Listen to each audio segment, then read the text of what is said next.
Okie dokie.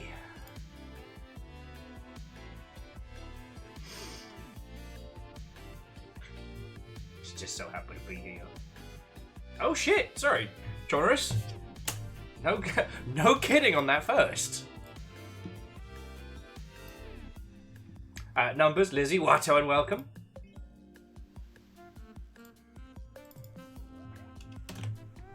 Okie dokie.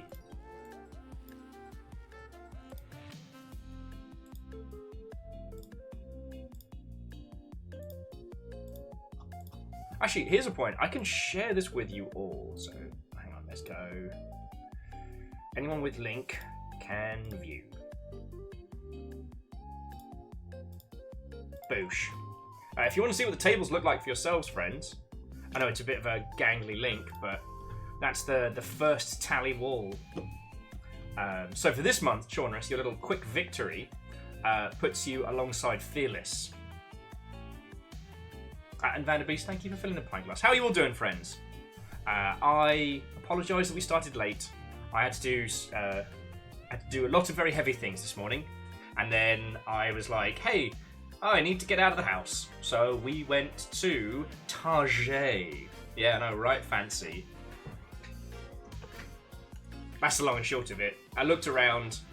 There were no Gundam models. And, you know, obviously, while the Lego section is always a joy and a treasure to stroll through. In fact, they have a Lego kit at the moment that's like one of the old pirate kits that's very, very nice. But it is also Lego prices. So, Legend will then allow me to be the entertainment. Just stay vaguely away from our Crow Country operative lest they mistake you.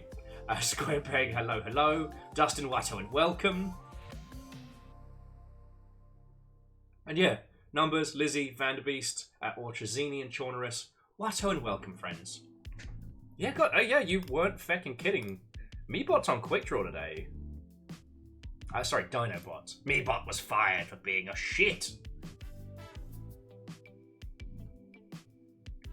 Alright, Dose Goddess, that sounds very, very cute.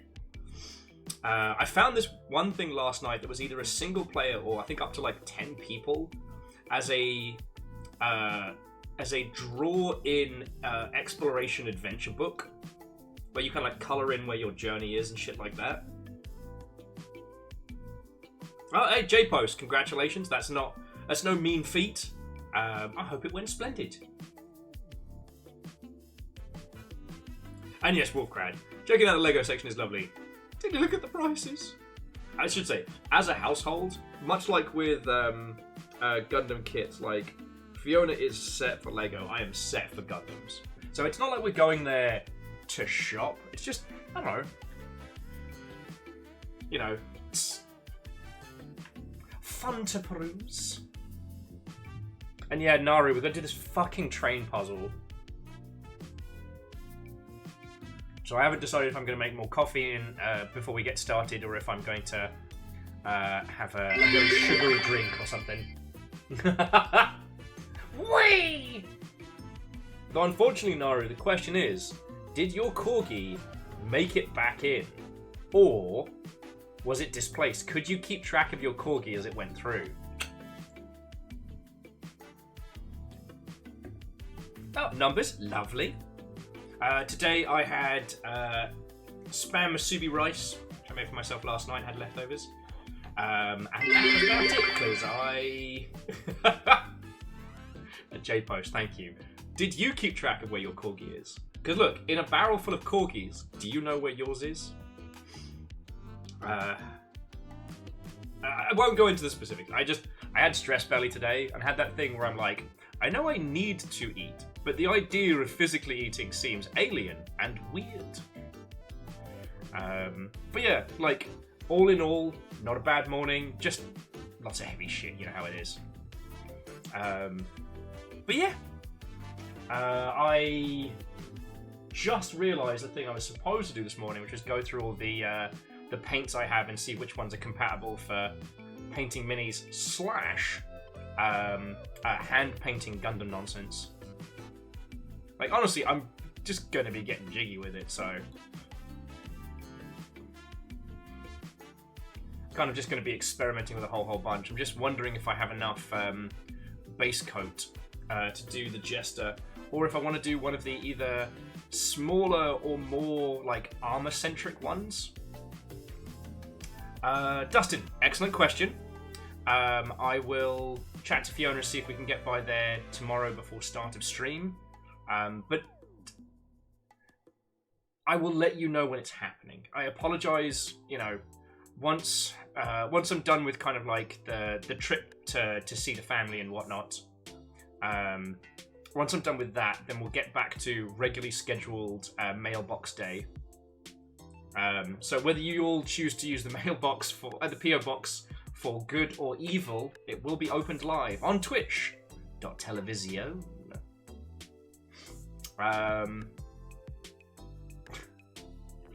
So how are you all doing? Before we get on to game news, you'll... I think we've reached a point now, right, where if I say I have a game you should play, you should look up nothing about it, you should let me tell you nothing about it, and you should just play it. Because I encountered a title last night, and the game is called, let me just get the name of it, King of the Bridge. It's called King of the Bridge. And as you lot have been very, very lovely, I decided to splash out, treat myself. It's a $3 game. I picked it up, and yeah, if you trust me, right? Oh no, sorry. Jumping back, Dustin. I'm refusing to elaborate. What the fuck?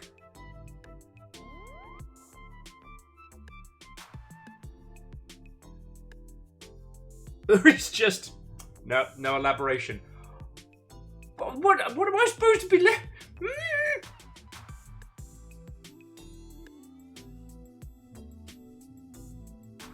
Response denied.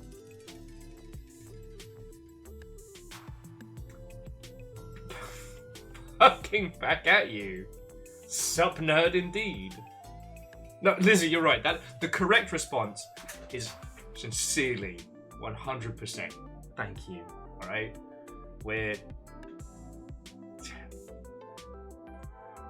That is a huge, huge help. Like, you don't even know. So, thank you.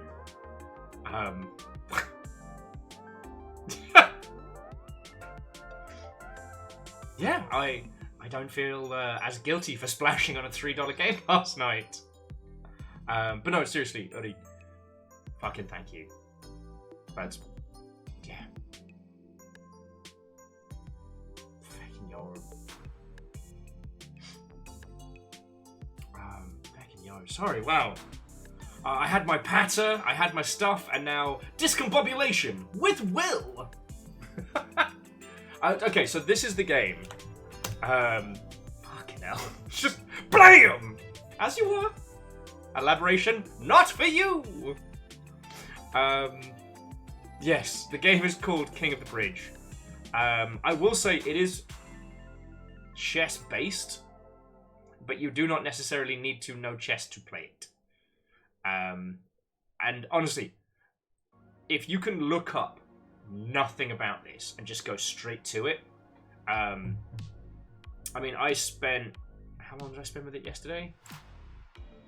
I spent just shy of 3 hours with it. And...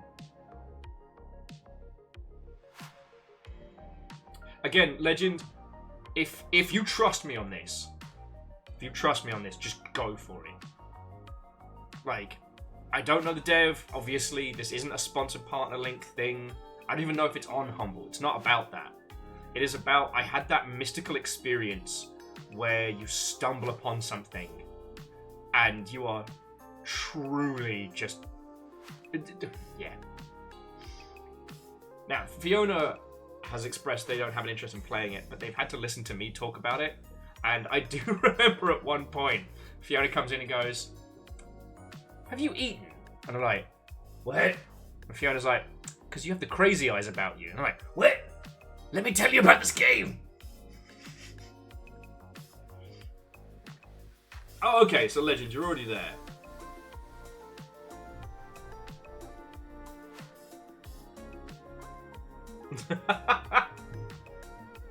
Well, see, Quasi, there's never a situation where I would title this stream to be trans versus crows, because as we know, the good crows are obviously in league with the trans community. I might make jokes about old One Eye, but the Ravens know for whomst has their back.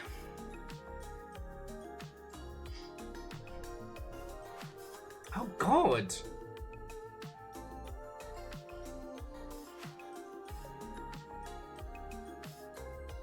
I mean, Wolfgrad, good on you for helping out everybody in your building, but like, fuck.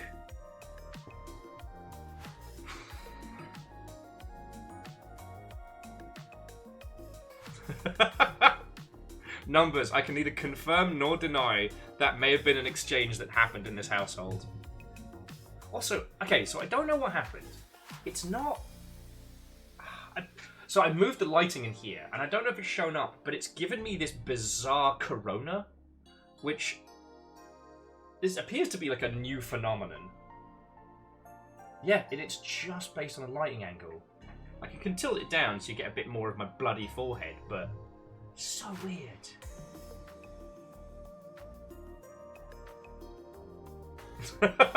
Hey, Lance. Watto and welcome. Sorry, has anyone not had a proper greeting? But yes, so Wolfgrad, you have had a day. Come on in, settle down. Settle down? Come on in, get comfy. We're going to finish Crow Country. And if we finish Crow Country, then we have our choice of what we want to do. Now, interestingly, I did stumble upon another title. This one was not from just random searching, but from Keymailer, called Rungor. And basically, if you ever wanted to play Slay the Spire, but more unhinged,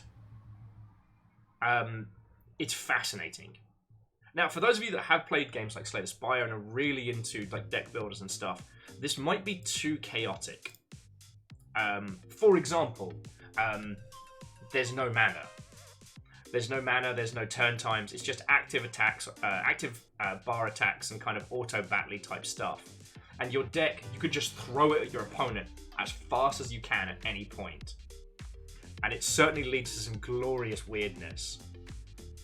But you know what? I had a lot of fun with it. Oh, actually no, so this one I can show you. I was like, why not just put it up on screen?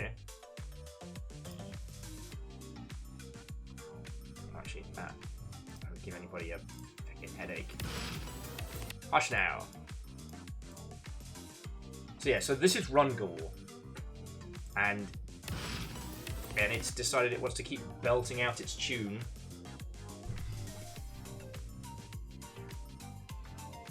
Yes, that's what Slay the Spire needed. Less hinge.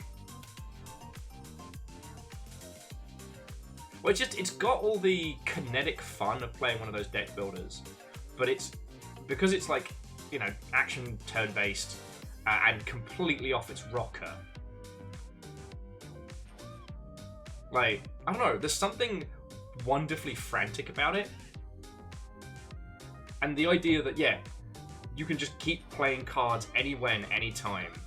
So, bloating your deck isn't about finding the card you want by drawing it. It's about finding the card in your fucking hand. So, like, there'll be abilities that will scramble your hand that enemies have and shit like that. Ah, yes, Anara, your nice new laptop. The thing is, I always have this this desire whenever I get my hands on like a gaming laptop to play Duskers, the command line survivally game.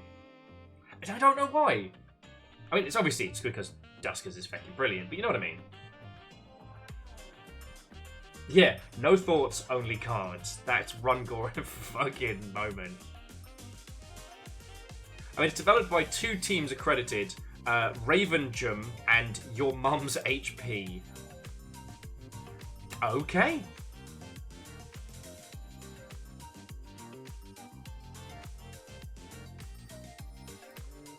Yes, well, so Numbers, that was why I don't want to recommend it to everybody. because it. So you do end up trying to work out like stratagems and things like that, but it becomes very quick fire and very frantic. It is not a calming game. You can't always think through the problem, but also because of that, it's a little bit spongier. I don't know. Whether it's your, you know, your kettle of monkeys or what have you is another question, but it's not boring, that's for fucking sure. Yeah. I'm not saying I want you to have more panic attacks.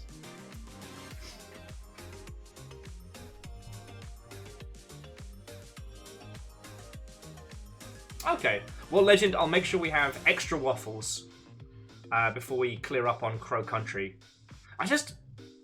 There's something about Crow Country that's gotten under my skin, and I need to finish it. And I understand, like, we are drowning in good games. Because, like, just from my own personal hit list, like, what's coming out today? Torielli and the Laser Eyes, Arctic Eggs, Mullet Mad Jack, Baladins, which I'm a little worried because Baladins is not it's not selling as fast as I thought it was gonna. And that's on top of the already, like, sea of banging titles we had that we haven't gotten to yet.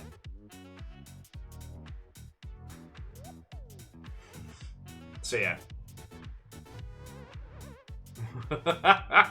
Lon says, from what we know about Crow Country, you should be kind of worried if it gets under your skin. Fair.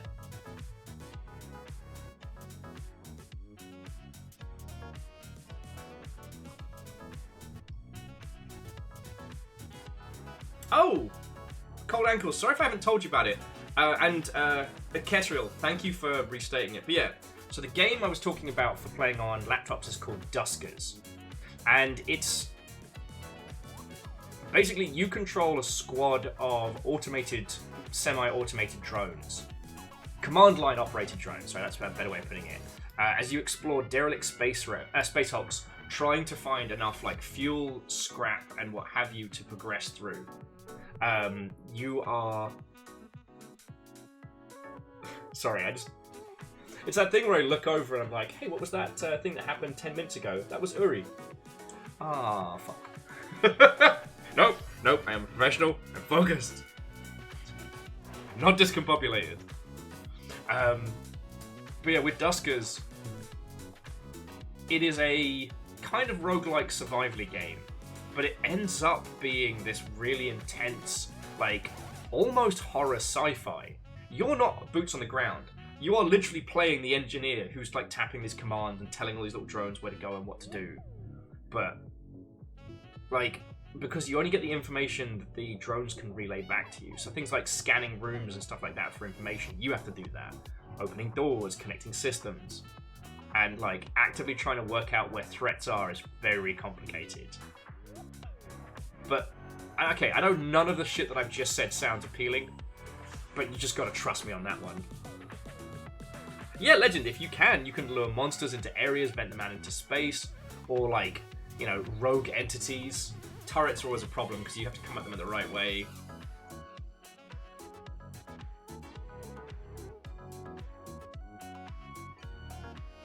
Nara says, it's got a GUI. It's not like playing from Terminal. It's got a GUI if you're a coward. Sorry. No, Jackie, I think that's an actually certified use of caps lock. Jackie just finished brewing 200 200? Jesus! Alright, party at Jackie's place! Sorry, 20 litres, which is still fucking loads of mead. I mean, obviously I will bow to the will of the people on this one, but I do think that's a correct use of caps. More mead!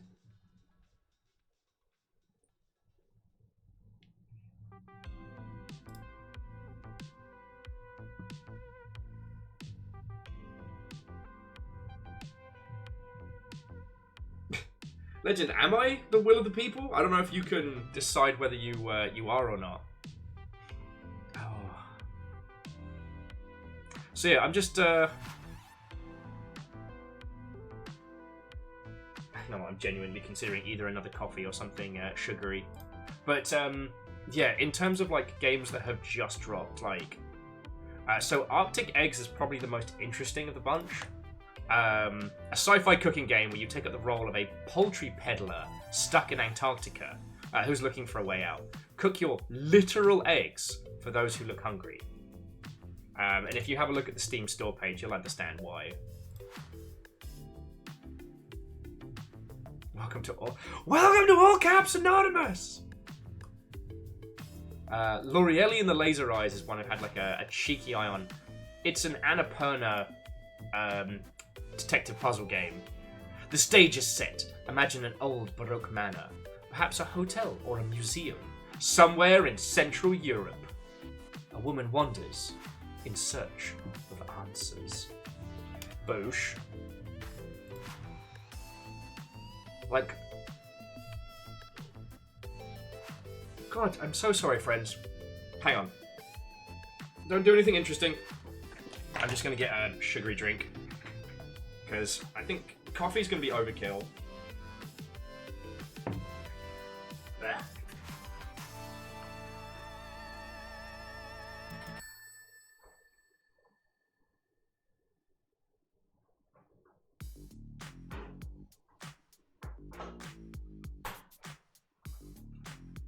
Do not ask me why I was craving one of these today. And remember, friends, it's what plants crave.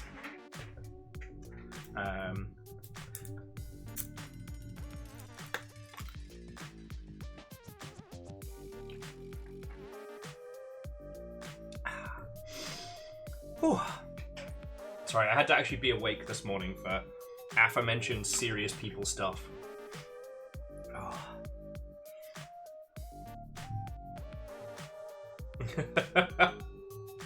Hookshot says it's not what plants crave, it's what they will do to quench that craving. Pretty sure that's the plot today, the Trifid. And Lance, you know, we are drowning in good games, and what's available in like fucking demo form is exceptional. You're confused that swill with Brando. Brando's got what plants crave because it's got electrolytes. You're right. I couldn't afford Brando today, so I just had to go for the next brightly coloured thing. Yeah, and Hookshots again. You're correct, friend. So Steam Next Fest is incoming. I don't know if they've announced the dates, but I'll be getting some emails about it. It's weird. So I totally think teams should do like strong promotion around the Steam Next Fest. But I keep getting these emails but like, hey, you stream? You're a streamer? You've got a streamer's face. Would you like an exclusive look at this demo? I'm like, when you say exclusive, I'm looking at your dates here and this is going to be coming out during Steam Fest. This isn't exclusive at all. This is just a demo. Tell me about the demo. Don't try and pretend you're doing me a favour here. Oh, sorry, and numbers. Seriously, thank you for the bits. You lot have already been off the chain. Like,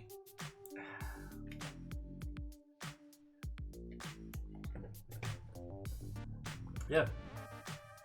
And like, I wish all of these indie teams success.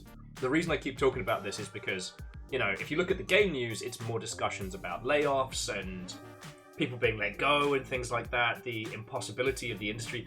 Ubisoft being like, yeah, you know what, we've decided we're going to cancel one game and just double down.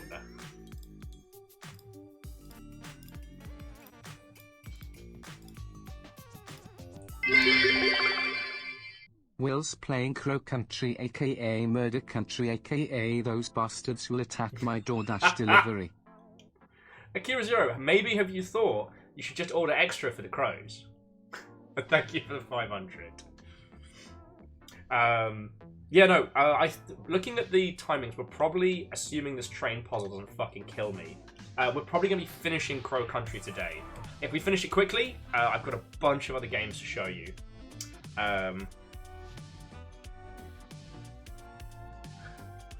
Okay, yeah, sorry, before I lose my train of thought. So,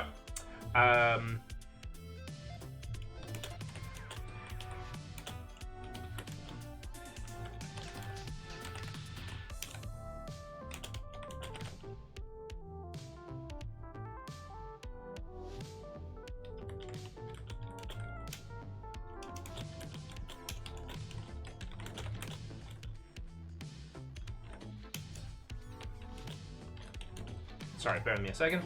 Okie dokie. Right.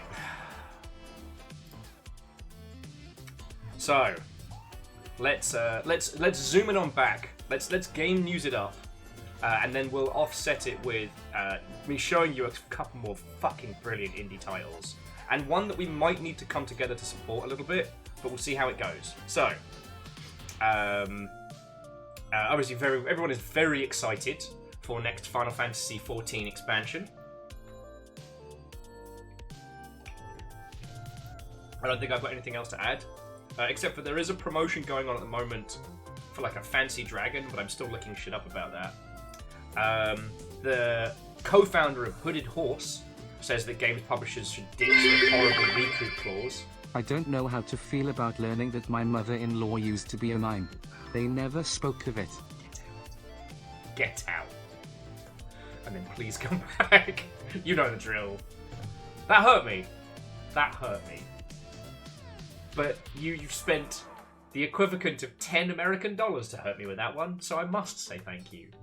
Fucking terror. Yeah, giant bird mount. Mountain Dew flavoured. No, I mean, I entirely agree. I think recoup is hot bullshit at this point.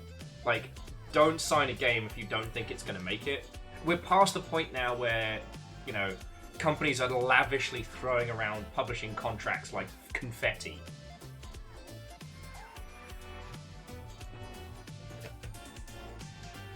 Recoup clauses is basically that in a lot of contracts, indie and otherwise, there'll be a thing that says you have to make back how much it cost to make the game before you start getting any profit. So, like, if Mr. Microsoft, long may he drown in piss. Sorry. Apparently, I've still got a little bit of rage from last week. But say Mr. Pissbags publishes your game. In the contract, he might put forward a clause that's like, right, I'm giving you $1 million.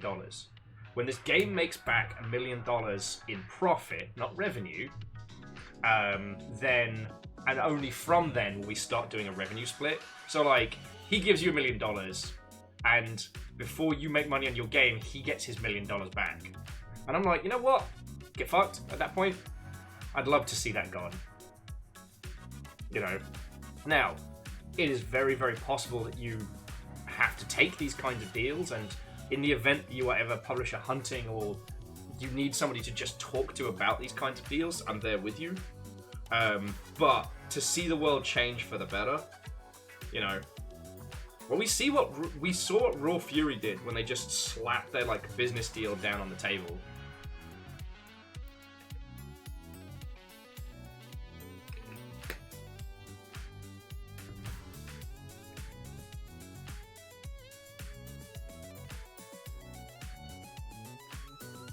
Yeah, Hookshot, exactly. Before you can make any money on the game, the team has to live in a state of constant anxiety and abhorrent poverty, you know, till I get my money back. And then you cute little devs can get paid.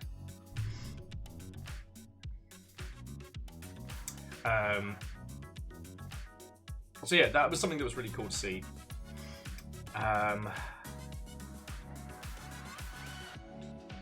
Palia, that title that was apparently everywhere, it sadly got hit, as did Phoenix Labs, which was the other surpriser. That's the Dauntless team.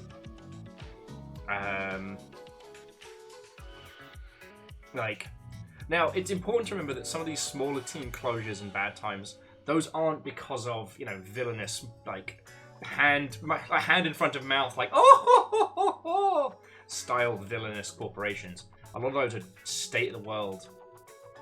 And it's heartbreaking. It's really heartbreaking. The irony, of course, being that the reason why a lot of people sold their companies to big publishers was to avoid getting hit like that. Those same teams then getting just fucking laid off. Well, that's another story. Activision's apparently putting together a new AAA studio. My brain immediately went, with what fucking money? But you know as well as I do, it's a strategic plan that locks in with future growth, which means it comes from a different pile of money, which means it's totally fine. It's not that they should fix their shit. It's that they should make a completely new, different studio that will be perfect and have no flaws. Again, anytime a studio is spooled up, there is the chance it will make something great. And every game that releases has the chance of being your next favorite game. So I'm not against it. It just is like, you know, if you understand the biz dev reasons, you understand why they can find money for a new studio and not to keep people. Because it's the fucking insane wizard cipher magic that goes on throughout biz dev. But if you look at it just as an empathic person, it's like, fucking really? Really? And I think that's fair.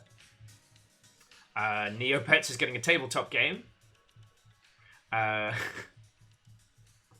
yes, Ubisoft want to extract 120 billion euros from their live service models.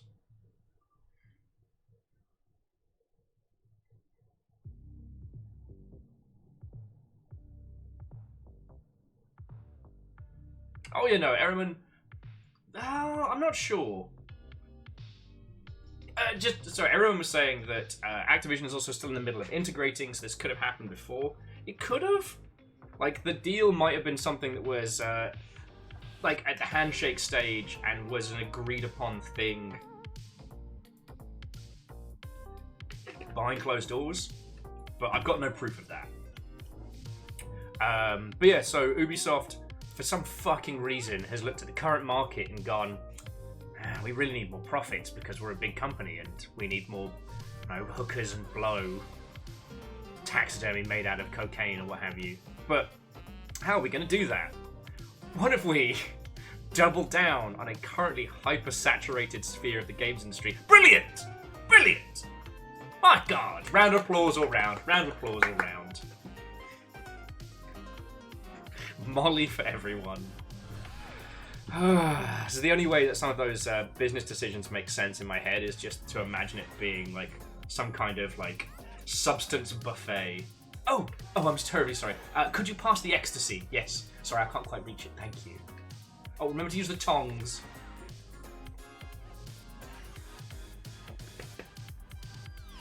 Yeah. Well, Quasi was saying, let's make it use generative AI and blockchain and innovate. It could be that Ubisoft is trying to steer their investment pack away from generative AI because it's expensive and it's bad. Kaolu, all the times are coming in.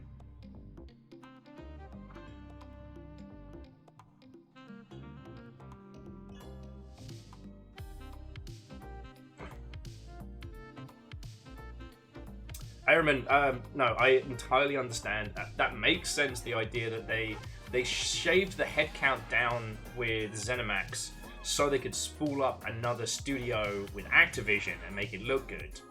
And yeah, as we well know, you know, post hoc ergo propter hoc, which is Latin for chuck a bottle of piss at Phil Spencer. What? No, I didn't say that. Urine speaks louder than words.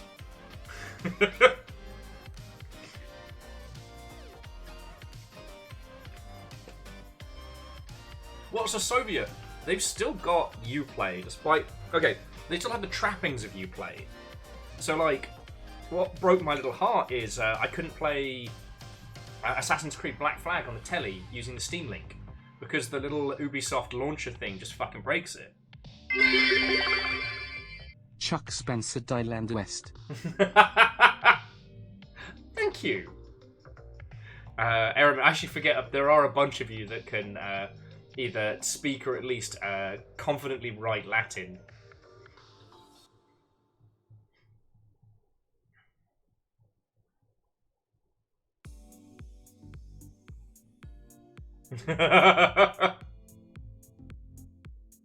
Sorry, Quasi was saying they had a moment at work. They had a town hall today for their division. They announced a whole bunch of things for the 2025 financial year, objectives, etc., yada yada, and then went on to how to take advantage of AI. And I quote, they spent 20 minutes talking about the talking points that we should use, and to think about AI and how excited they were to start using it. And in the end, and they ended with, we need your ideas. I mean, mine would have been like, who's paying for the servers? Like, and that's what I'm just going to start being obnoxious with is, how much does it cost? Oh, well, technically, so, then who's paying for the servers? How much is compute? I should have become one of those professional hecklers. You know, I saw Dennis Pennis as a child, not a bit, and I thought, how do I get that guy's job?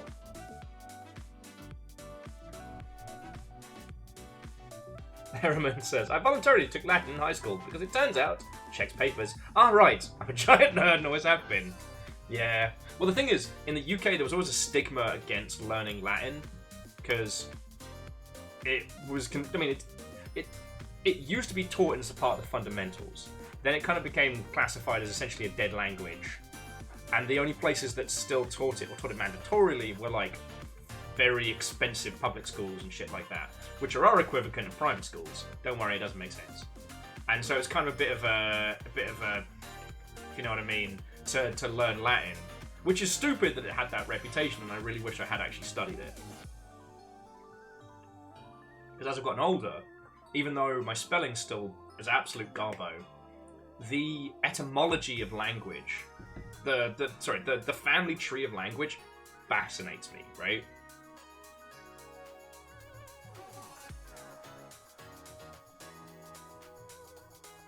Right, I'm always down to chat about that. But that's usually one of the chewy topics for Sea of Thieves.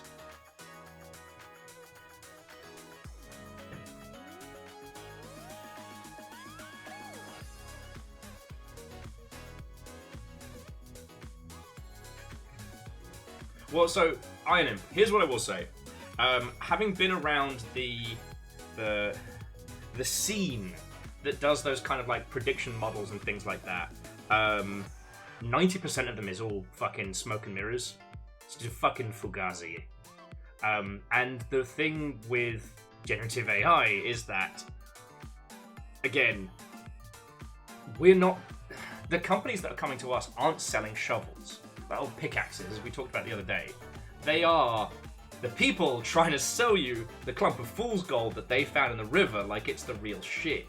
The people selling pickaxes, the people selling tools, are the people selling cloud compute. Because every generative AI needs cloud compute, and it needs crazy amounts of it. Especially if it's going to be a specialized data set, right? Like, and when you think about how much you would need to run those things, how expensive they are, like, that's scary money right there.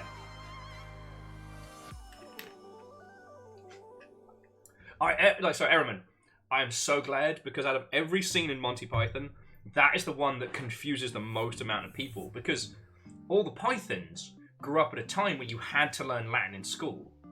It is also worth saying that I believe they were all public school boys. So. Oh! Mango Ivory. Watto and welcome. Oh, you know what? I've never set up a followage account, a followage command. I always forget what that's supposed to be. But please enjoy your invisible party hat.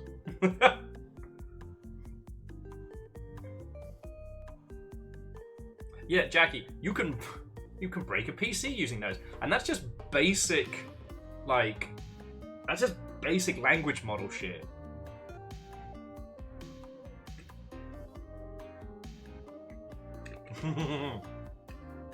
Love it. Quasi said that one of their newer, they are a data engineer by trade. One of their newer team members asked me after town hall, so where do we fit all the machine learning and Gen AI stuff they're talking about? Well, Mango, I can actually tell you. Mango, you've been following our little corner of the internet since September 30th, 2020.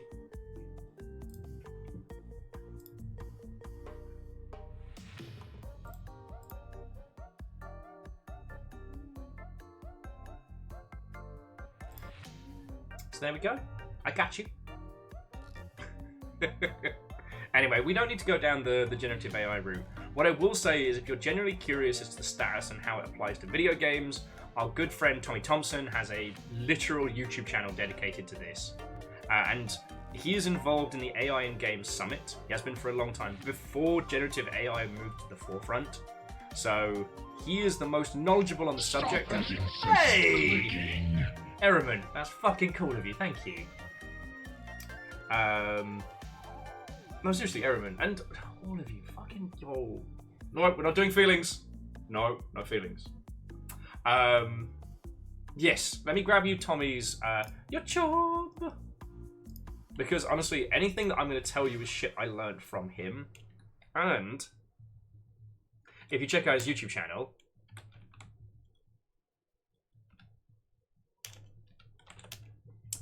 there's also a load about... Oh, no, hang on, we'll grab the... there's also a load about... Ugh.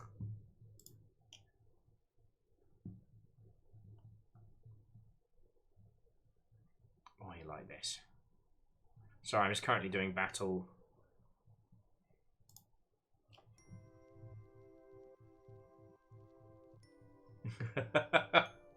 No, Ehrman, I'm very grateful, and you know, I respect all of the houses. Okay, bear with me just a second, friends. Guess I'm moving real slow today. I may need your help solving the train puzzle, because what I was trying to say is that, yeah, this is Tommy's channel. This is AI in Games. It is a breakdown of some of the best AI, and by AI I mean, like, you know, NPC behavioral movement stuff. It's absolutely worth it. Oh shit, I didn't even tell you the funny thing from this morning. God, I am behind. Hang on, did we get all the game news before we move on? I think we got all the game news? Right, if there's anything I missed video game news-wise, I apologise. We can always come back to it. So the funny thing this morning. So yesterday, we had an incredible contest, right? The idea was, thanks to the Warhammer Skulls promotion and the big old box of goodies that they sent us, contained a whole bunch of Steam keys. They're on the back. I'm not flashing them so I don't accidentally, you know, get them all lost. But I couldn't think of a way to give them out to anybody because, like, they're physically written. I'd have to like type them out to send them to you. So we ran a contest yesterday, and the contest was best 40k meme or best 40k Photoshop using my dumb face wins first pick of the buffet. So someone could choose between Vermintide 3, Darktide, Mechanicus, Bolt Gun, and Total Warhammer 3. Oh, and also Blood Bowl 3 if you hate yourself. This was very funny. We had some incredibly funny ones. The one that ended up being my personal favourite was, it's the Emperor of Man, but Mr. Blobby.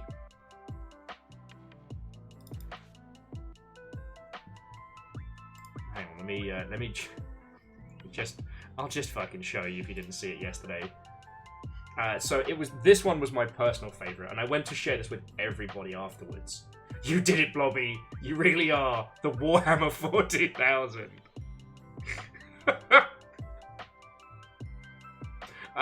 It's so good and so dumb.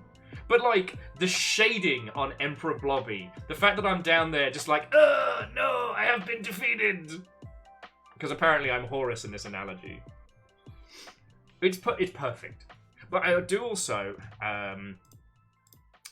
this was the body of Bacon on the golden throne, which did make me fucking laugh. Thick Bacon, who will avenge you now? Hang on, where was it? I did love it. Nobody knows what cool we is. I made Christian fucking love that one.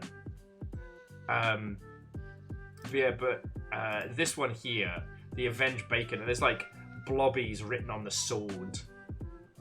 So good. Anyway, so I contacted the winners. And I just let them know, like, hey, congratulations, the Longship voted you the winners, because we had two joint individuals. Both individuals sent me the same thing, which is like, oh, that's so cool, I'm really happy. But I have the games, and I wouldn't want to take them away from anybody else, so give them to the next person. I'm like, you were joint winners! You were joint winners! I'd already did that, but both of them did the same thing! Like, Actually, I'm good. It was just fun. One person was like, oh, I didn't actually know it was a contest. I was just having some fucking fun with it. And sorry, what unwelcome. So we still have all of the keys. No one has claimed them.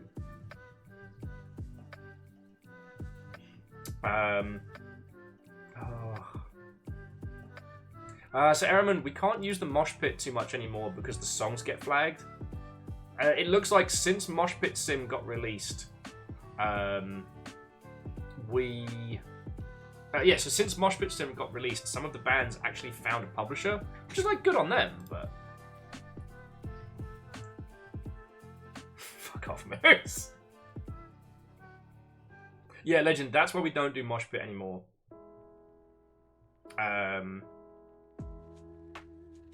And Kaolu, okay, so the old Custodies look good until you look at them close and you realize that a bunch of them have the eagle motif on their face that makes them look like unkempt Dr. Robotnik. And once you see that, you can't unsee it. They all have eagle face tash.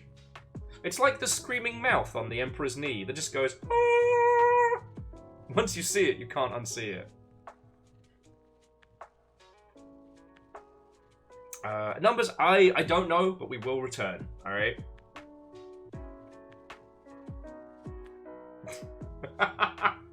Ket says, guessing either you'll never manage to give the keys away, or the first one you give away will be Blood Bowl 3. Yeah, knowing my fucking luck, that is the only one that anyone will claim.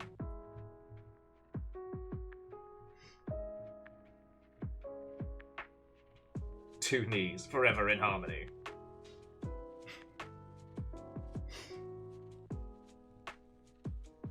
Oh.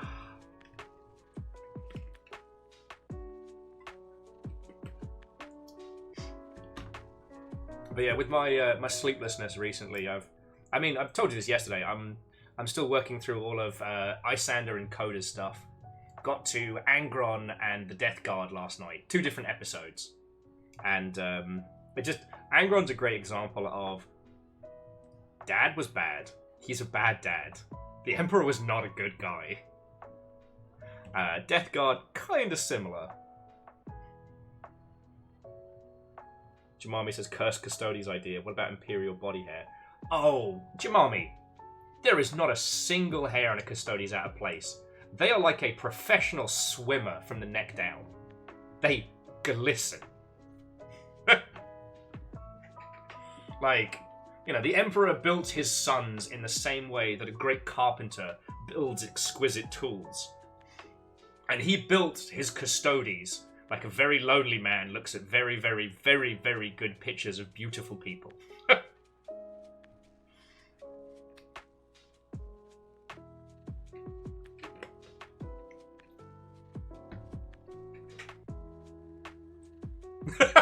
Sorry, and just from the crowd, I just saw a legend with, I'm 120 hours into Xenoblade Chronicles 3.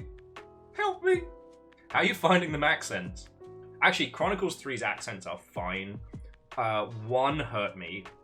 2 was better. I watched Chubby play them.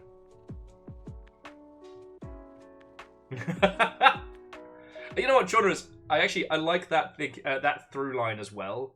That yeah, the Emperor just recreated his favorite JoJo's characters.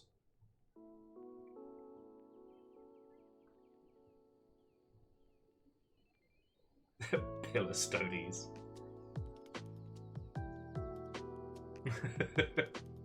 Well, actually, so sorry. I think that's one of the other things that I keep thinking about with 40k is how much of the art is either like the coolest heavy metal cover you've ever seen, or is so over the top as to be full cringe. But because 1, everybody in 40k is evil, except for the orcs, because they're having fun. And 2, well, all the humans are evil for sure. And 2, it's so over the top that the characters are taking it serious. It doesn't feel cringy from this side, but it's hilarious to look at. Mr. didn't want to be called a god, who walks around with a literal glowing halo behind him and a flaming sword. I'm not a god. What's that? Oh, it's my naturally flaming sword. Oh, the corona around me? Yeah, that just happens. I just have a natural halo. Yeah, and I made a bunch of my sons all have big wings and shit. Not a god. Not a god.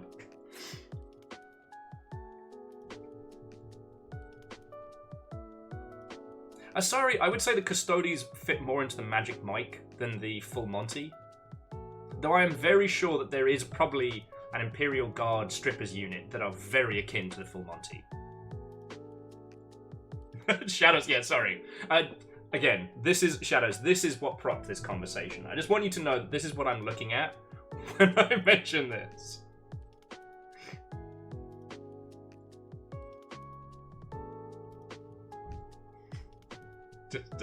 Just leave you out for another couple of seconds.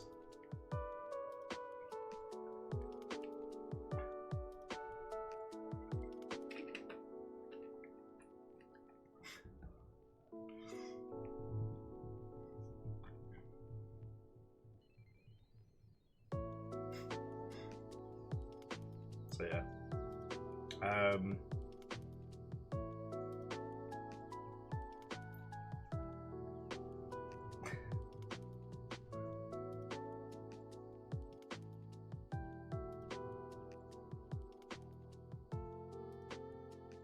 Actually, Moose, I've not looked into Slanesh as much as... Well, I say looked into. I've not listened to the episode on... Or watched many YouTube things on Slanesh. That doesn't really seem like the kind of thing I can conducively listen to when I'm doing other stuff. But yeah.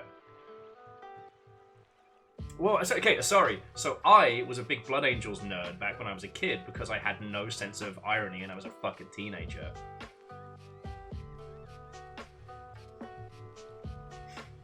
So I actually know an upsettingly large amount still about the Blood Angels. But that's another story.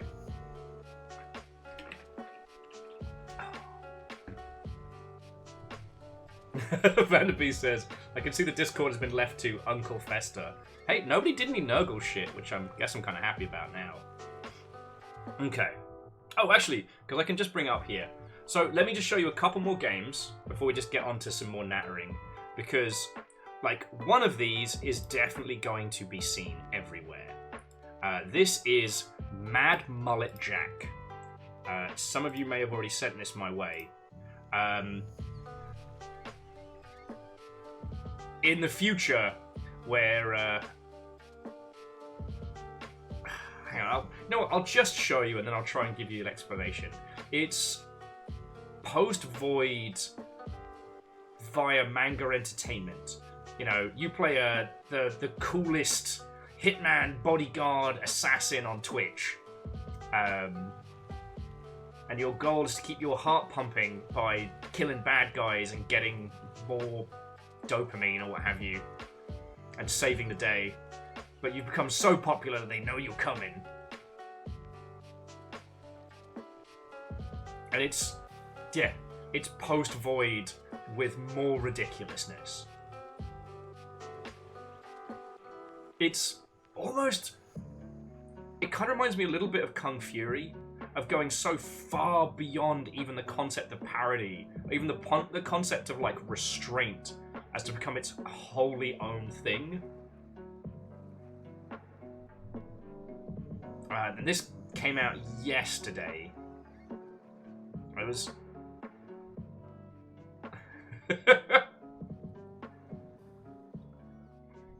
I mean, I think you can see why it hits every fucking beat with me, right?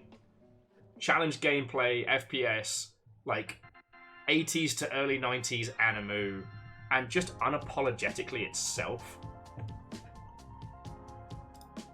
But you'll notice this one is currently an overwhelming positive. Now, it's got 620, which, honestly, I start considering a game to be doing okay once it breaks about 1,000 positive reviews. And reviews don't equal sales, but...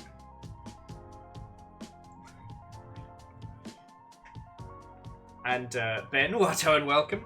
I've been sent a text with a very important part of breaking news. Let's have a look. Fuck yeah! New Red Dwarf, let's go! But no, here's the one that I want to show you all because It currently is looking like...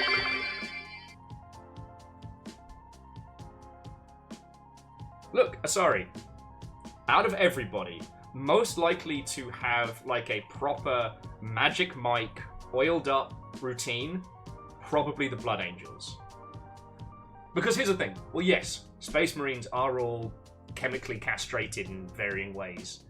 The Blood Angels are obsessed with art, and they're each allowed to pick like their own craft, right? It could be painting, it could be gardening, what have you. Because long story short, the Blood Angels used to be the fucking worst, like the most unhinged. They ate people. They ate people. And then their Primarch, Big Dad, showed up and was like, homies, I need you to stop being the worst. I'm going to show you how to be good and nice. And that's how he did. So the idea that a squad of Blood Angels would learn a coordinated dance routine to perfection, purely for its artistic intent, 100%. 100% Legion most likely to have pole dancers.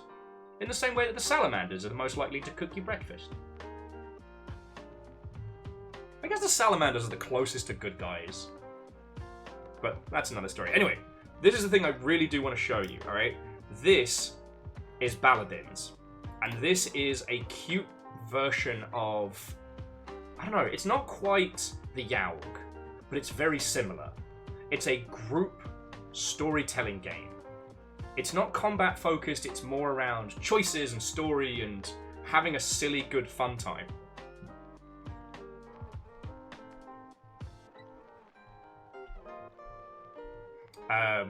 But you and your little team of adventurers trundle around, do little fun stuff and these little vignettes, roll on them and what have you. And it's up to 4-player co-op. And again, it's more of a wholesome thing than the Yaug. The Yaug is its own. And you make choices as a group and things like that. It's super cute. I think this is going to be a perfect, like, Friday, Saturday night with friends type game or what have you.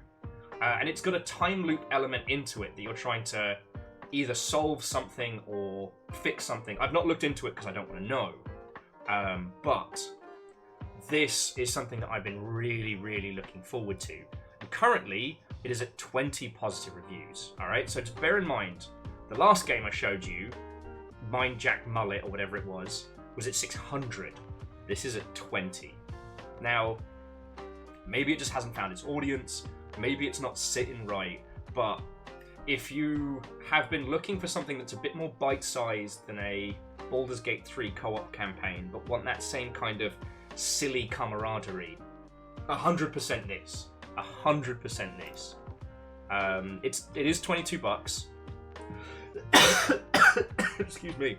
But it does have online and split-screen co-op.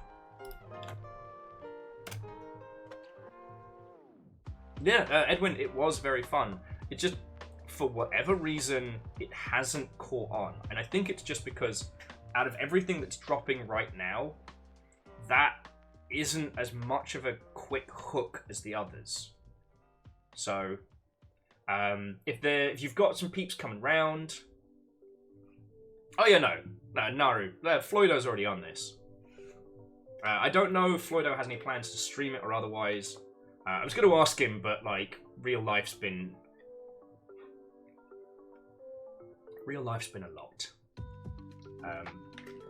I made a little post today, just on like my personal Facebook and stuff like that, just being like, hey everybody, please don't think I'm being a dick if I just post like happy stuff, or if I post, you know, games that I love and shit.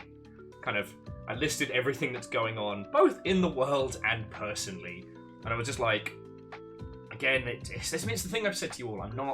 I would not ask any of you to practice like active ignorance, all right? And I'm not avoiding these things. It's more that I gotta put some good out there. I gotta focus on some of even the lovely little things, because otherwise I will lose my marbles. And I wasn't expecting it. I've been inundated with people saying some very lovely things. So yeah.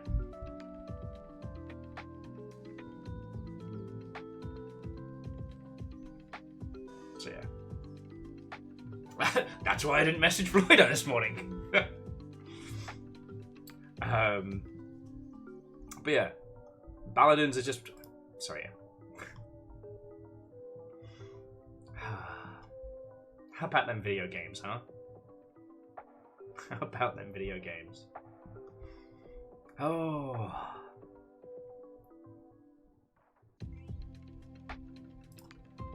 Video games? Do you ever think about the fact that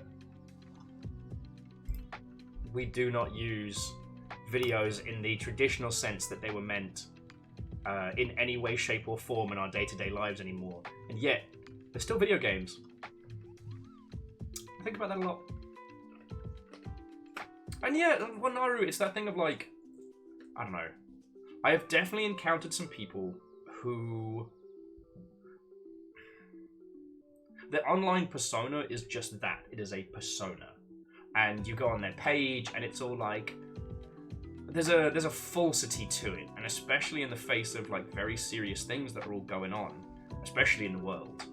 Like, it can come across as massively disingenuous. And that's not how I be. You know? The reason I don't post shit is so that if I ever get pulled in front of a judge and a jury... There's nothing they can fucking point to.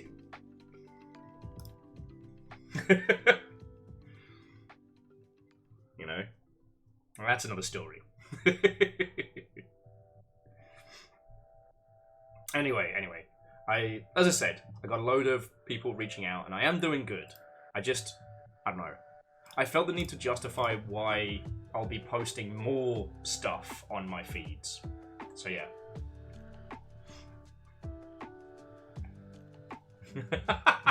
Andorf, I don't think that would help. I think if I stood in front of a jury of my peers and you went, don't worry about that will.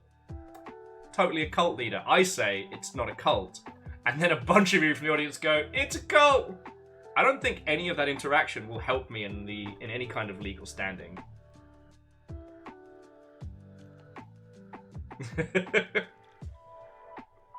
And yeah, Ehrman, I'll probably still talk about some biz dev stuff. But so there's one thing that I did today, which, again, so what I did is I boosted the person who found the thing, right?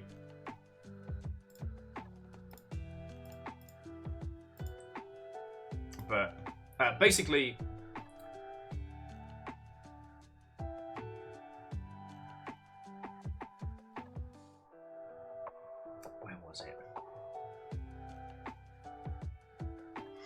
So there is a game, specifically... Okay, so there's one thing today that I started to write out a big old, like, fucking what is going on post. And I was like, you know what? This isn't going to help. I'm just going to boost the people who have already dealt with this. This doesn't need an extra white guy yelling. But, TLDR, there is a horror game called Supernatural. All one word. Would love it if a certain legal team would get involved, but that's another story. It is not based on the Winchesters, sadly. It's a heavy on the photogrammetry, faux realism kind of horror game, but the hook is that it uses your microphone. Yeah, Lance, it's that asshole. Now, a lot of this seems fine. The guy in question is flexing as a solo dev, but here's the thing. One, I don't think he made this solo, but two, the person is Artur, who was rumbled, God, I remember how long ago, but was rumbled for being a massive piece of shit, and has since then, like, hidden his name and rebranded a bunch of times to avoid the criticism, and yeah, he was the main guy behind Stray Souls, that whole disaster, and some other pretty nasty shite. So yeah, no, Catfin, absolutely that as well. You know, I'll just, if you want to look into it, I'll give you the what's this gentleman, Bob Vids of YouTube, did a wonderful write-up doing like a little investigative an investigative look into this individual called I Uncovered This Dev's Secret, and now he wants to sue. Please forgive the title. It is very good. Now, yes, the biggest crime this guy committed, out of a lot of, like, awful and shitey things that he has said and done, is that he took an actual 911 emergency call and weaved it into a horror game. Without anybody's permission, by the way.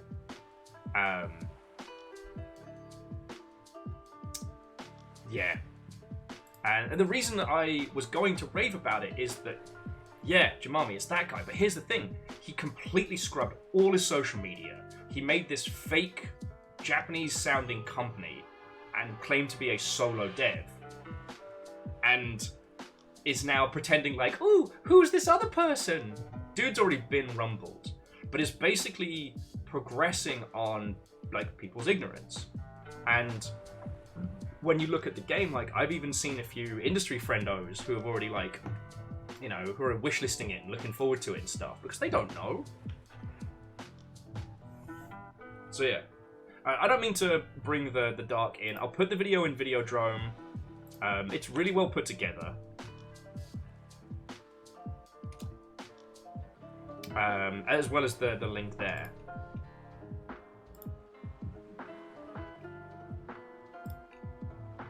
Soviet, I apologize that it has dropped out of my brain. But yes, IGN posted his Ruddy trailer, yes. And that's more an example of, like, there was a time when I would have, like, you know, started trying to fight this fucking guy. But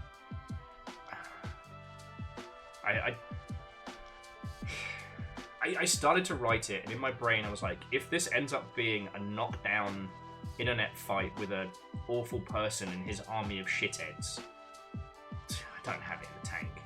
So yeah, I've been boosting the Bob's vid. Obviously I'm telling you lot because, you know, keep your family tight. But yeah, instead of raging about that guy, I don't know, did yours? Okay.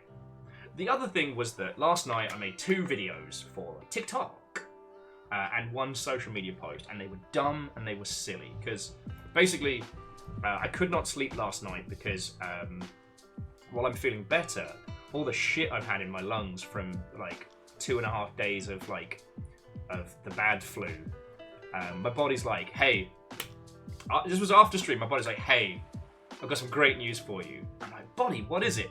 Your headache? Do you notice it's not there? I'm like, oh shit, my headache's gone. Like, yeah, fever also gone. Ah, I love that for you.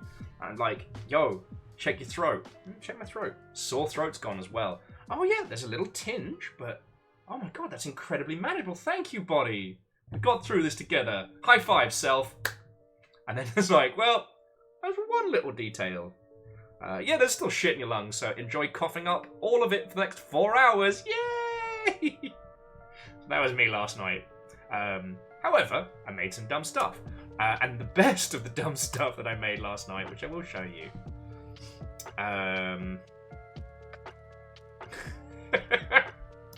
So you all remember we played Harvest Hunt a few weeks back, right? We all played Harvest Hunt a few weeks back.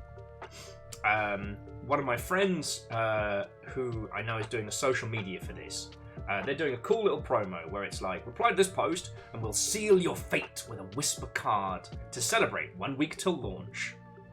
And I was like, how cards of the harvest, tell me my fate!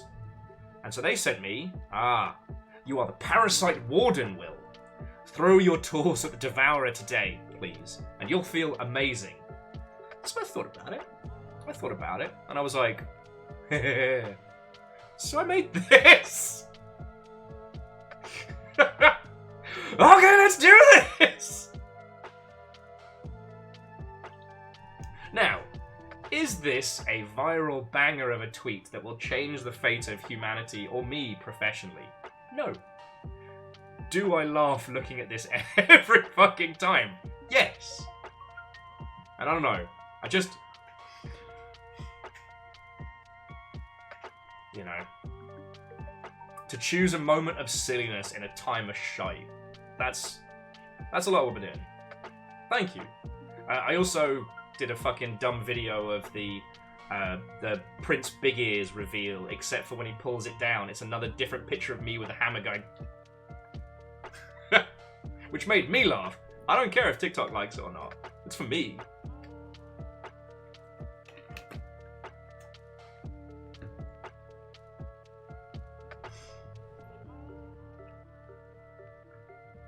Okay.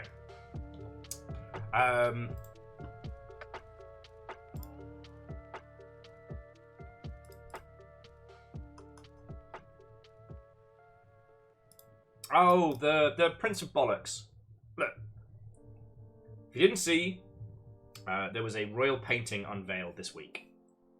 I'm not going to talk about it right now. The reason is, I want to talk about this with Ems on the Sea of Thieves tomorrow. But it's fucking glorious. In case you wanted to know my opinions on the royals, there's a reason I call them fucking big ears. What was the quote I said with someone today? This is the only thing I will say on this at this time, before we can have Ems on the Sea of Thieves. When someone posted it in a different group I'm in, I was like, I just can't believe we're still finding new Bloodborne content. To which someone else responded, apparently this was data mined from an unused item in the Moon Presence.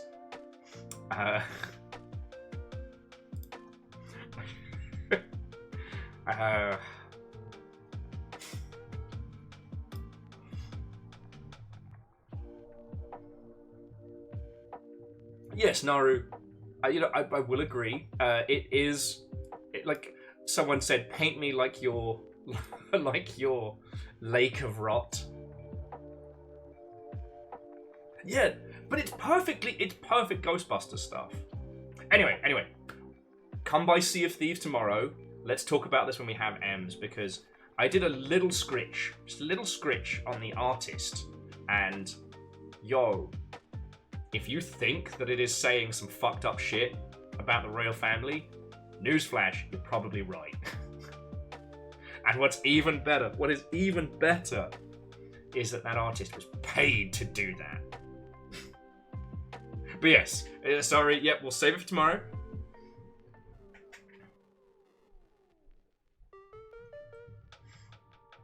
Oh, okay. So yeah, I think that's the long and short of it. Ben kindly threw the Red Dwarf episode, the new Red Dwarf episodes, returning to telly.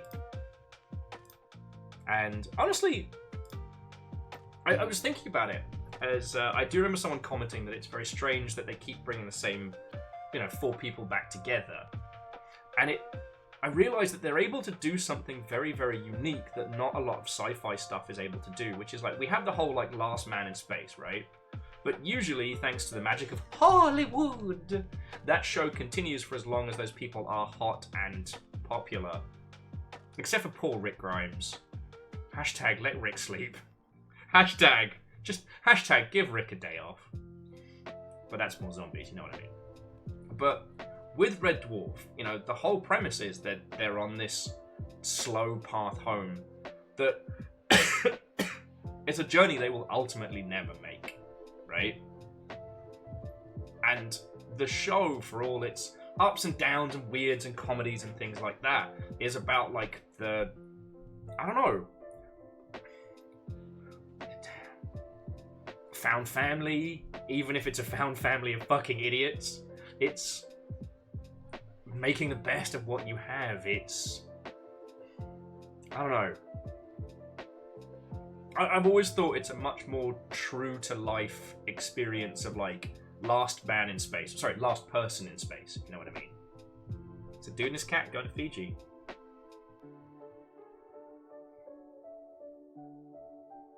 Yeah, we've talked about this a lot, like the concept of Last Person in Space, or, the Alone in Space concept.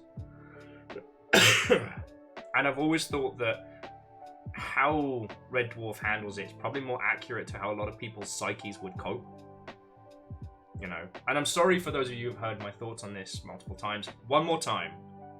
won't be the last time, but it's one more time, is that I do think how Lister copes, especially in early Red Dwarf, versus, say, some of the other examples we've had from varying treks and varying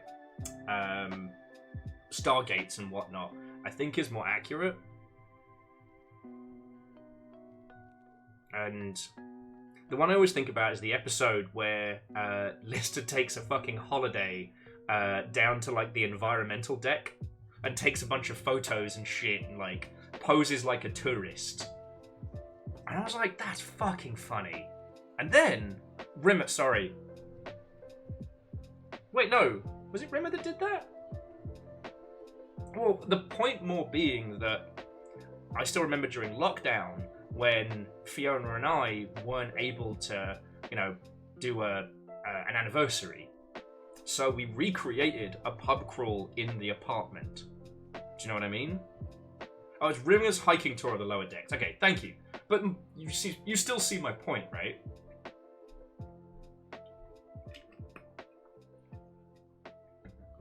Because ultimately, Red Dwarf is the story of Lister's death. I mean, okay, they may pull some fun comedy sci-fi stuff at the end and, he gets to go home and everything's fine and wonderful. Who knows?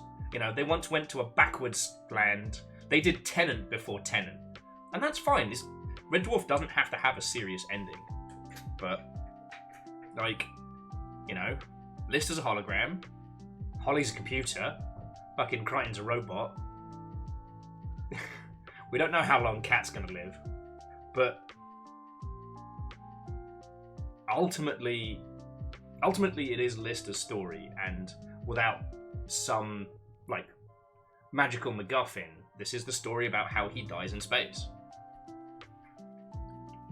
Right?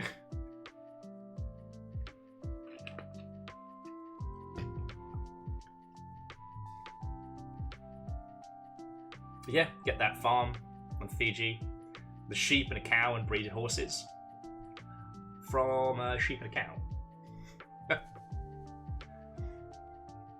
But, sorry, I don't mean to make it all doom and gloom. That's not what I'm saying. I'm saying that, a person alone in space, faced with that idea, this is the life they construct for themselves.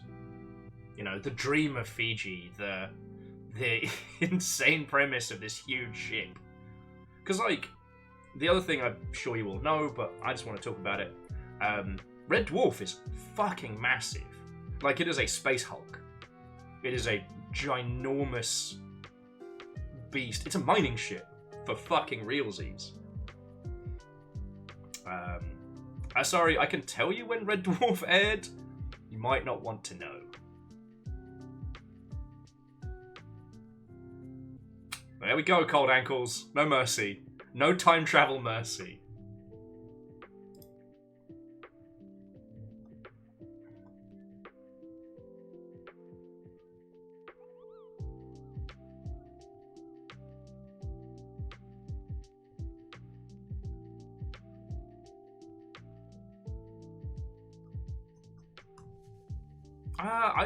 Jemami, if I remember correctly, that's why it's got the big catcher at the front.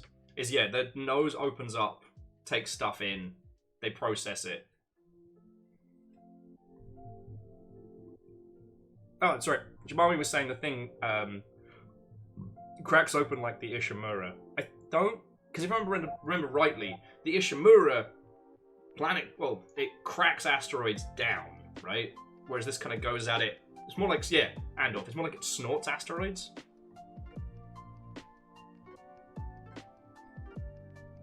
And no, it is one of the things that I love about the just unabashed ridiculousness of early British sci-fi. Because, Doctor Who had been going for a gajillion years. Everyone was kind of conditioned for, sci-fi on TV to be a bit hokey. No one was going to quibble the dimensions of the ship and things like that.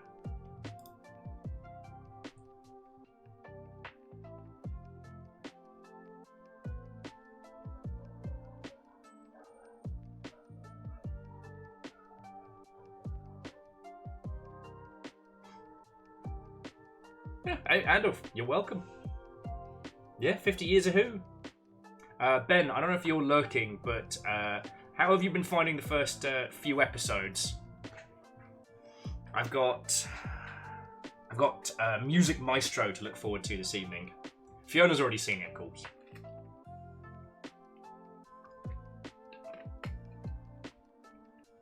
Ah, there we go. Thank you, Cold Ankles. Red Dwarf from the Jupiter Mining Corporation. Red Dwarf is 6 miles long, with a front ram scoop, collecting hydrogen for fusion engines.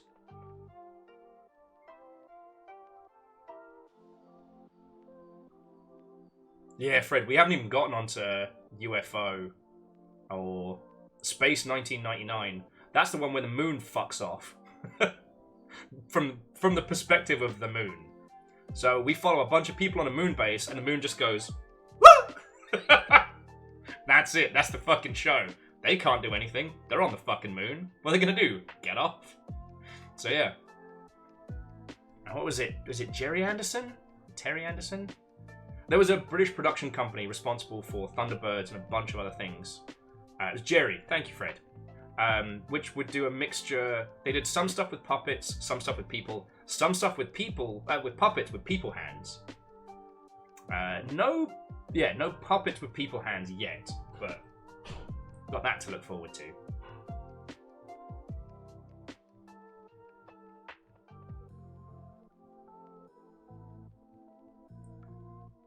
Had a binge of Super Monsters Ate My Condo and got unhinged real quick.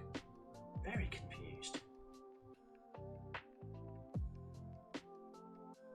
Well, anyway, a lot of the Jerry Anderson productions were really unhinged, but just unapologetically so. Like, okay, I'm not gonna give you all any of the Marvel movie TV show nonsense. I think we're all probably as sick of hearing people being sick of it as we are sick of it. But what I will say is, I'm definitely down for more weird fucking grungy nonsense. Like, yeah, Yeti, Farscape. Not perfect by any means, but it was so gloriously different. That actually felt like science fiction, you know? God, I still think about the Looney Tunes episode. To this day.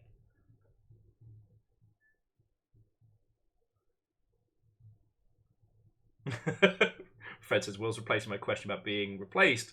Will's replacing my question. Yes, I am. I have 2 shiny CDs. Oh no, Shadows of Life. Loki's fine. Okay, there's some good Marvel stuff. Which bits you like and which you don't, go to town, have fun. If you're enjoying it, then I fucking support you, alright? You're not gonna get any judgment or any bullshit from me, you know? Legend, you're welcome, and I'm sorry. It's just more like, I got that hunger again for just weird fucking sci-fi telly. Like, I might just start a rewatch of Farscape. Now, Andorf, I love Death and Robots, and I'm absolutely enamored with that concept. The idea that a creative group basically gets to do these like paid vignettes where they have to explain nothing about it. It can go any which way they want, so long as it gets done. You know, that one about like, Old Man Gizmo, which I choose to believe being the little Gizmo, but like, you know, like Old Man Logan, but Gizmo. Sorry, thank you for the follow. We're just having a hangout and a natter right now. I put some smooth jams on still.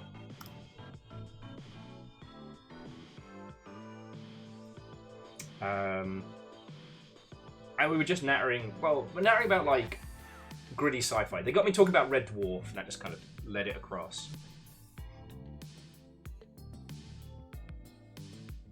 Oh yeah, see, Old Man Gizmo. Fred literally just brought up Lex seconds before.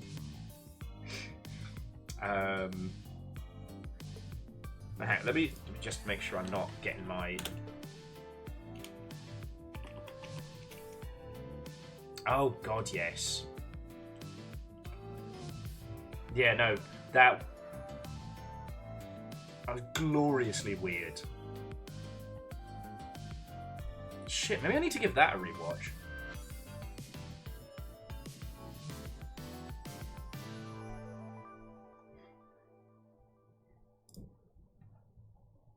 Let's see what I'll go through Farscape again, and then we'll go from there.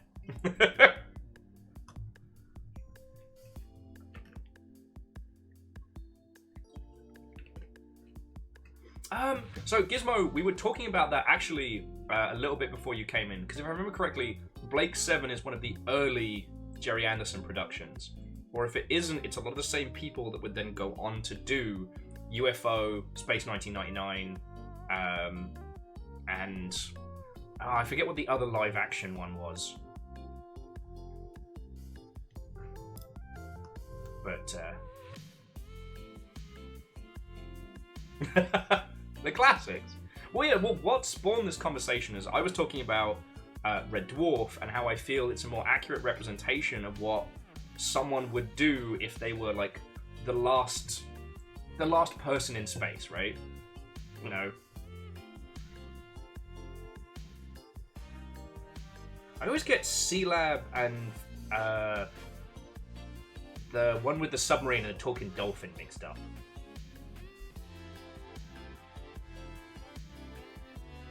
Okay, Jamami, go get some sleep, friend. Also, friendos, yeah, the plan is still tonight to finish Crow Country. I just like having a nap. Sequest DSV, thank you. I always get C-Lab and Sequest DSV kind of mangled in me head.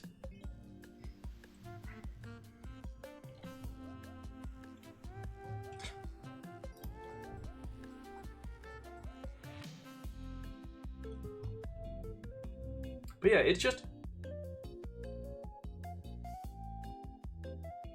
a lot of that old, super low budget, like no expectation sci-fi. There's still a lot to pull from it.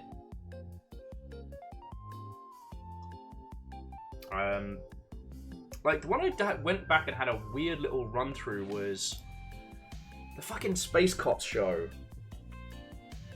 So for those of you that didn't grow up in the UK, there used to be like a sci-fi block on the BBC every weekday. So you'd have kids programming, then you'd have like the fucking news or some shit, and then you'd get like Star Trek and then something else kind of like back to back. And it meant you kind of just got exposed to a lot of shit randomly. You know, most of it was out of order syndication stuff. And there was definitely certain episodes were cheaper than others because you'd see them a lot more. I don't know, it was Simpsons and then Star Trek, that was it. But what was it? It wasn't Space Quest. Because Space Quest is the point and click game, right? Yeah. Was it Space Precinct? Yes! Jerry Anderson's Space Precinct. Again, not something that I think you need to necessarily like watch. It ran for a year. It was mid. But again, in terms of just weird fucking shit, it was top tier. And I don't know. The reason why I'm bringing these up as to kind of when time becomes a loop is as a counter to the cleaner things that we've been getting.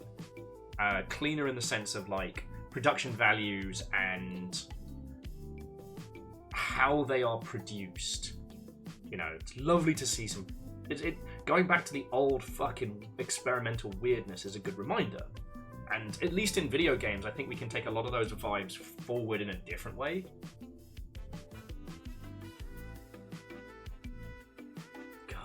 Sorry, Port Center was just asking if anybody remembers the Panini sticker albums that nobody bought, so they ended up dumping the stickers in those 50p lucky bags.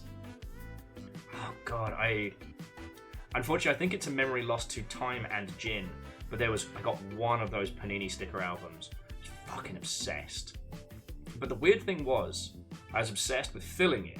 So what I did is I forget the property it was based on, but I had the official stickers starting from like the front, and then from the back, any other compatible stickers would go in all the slots.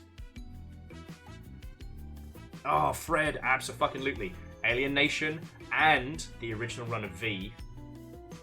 Ah, so good.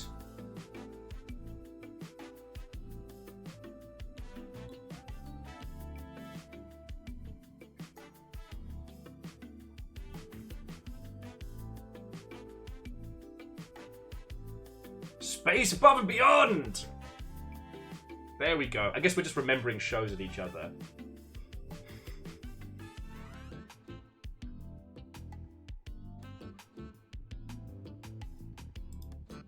And hey, again, I'm not saying this because I have any hate for like the new wave. I love the fact that Star Trek is now being taken with a modicum of seriousness rather than just being kind of a side joke. I love the fact that Star Wars is now a huge force and not just the conversation of conventions and weird stoned friends at 4 o'clock in the morning, you know? Like, I'm finally caught up on Mandalorian. It did not, readjust my life with brilliance, but when I think about little tiny Will, the first time he saw Boba Fett, and thought that was the coolest fucking guy imaginable. And now he is not the coolest Mandalorian imaginable, but he comes from the coolest guys imaginable, right? Like, that's fucking great.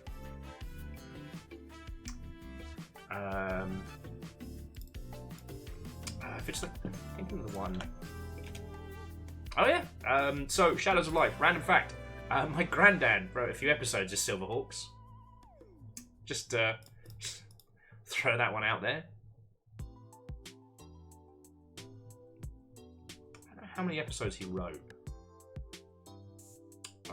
1, 2, 3, 4. Excuse me. Oh. Yeah, my granddad wrote about like 7 or 8 episodes of the Silverhawks.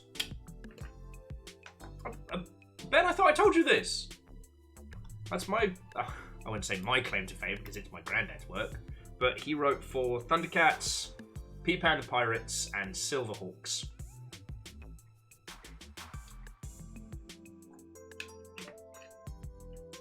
Apparently no one knows how cool my granddad is. He was actually legit cool. You know.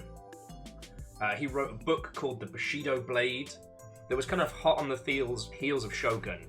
And I don't know if it's as good, but there was a movie, and Toshiro Mifune was in it, so can't fucking sneeze at that. But he was predominantly a comic artist. He spent most of his life working on, what was it? Was it Steve Roper and Mike Nomad.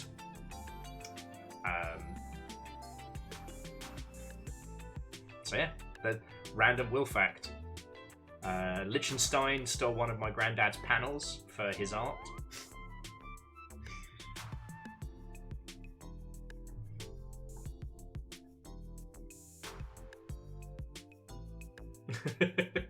Hey, Fred, you gave me a choice to talk about it.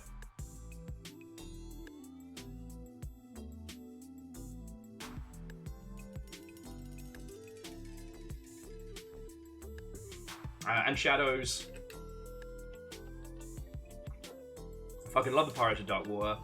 It's the next... Okay, Pirates of Dark Water and One Piece are the 2 crossovers for Sea of Thieves we fucking deserve. But specifically Pirates of Dark Water, because they've already got the facility to make the water dark, and imagine that, messed up, creeping... Oh, that'd be fucking horrifying.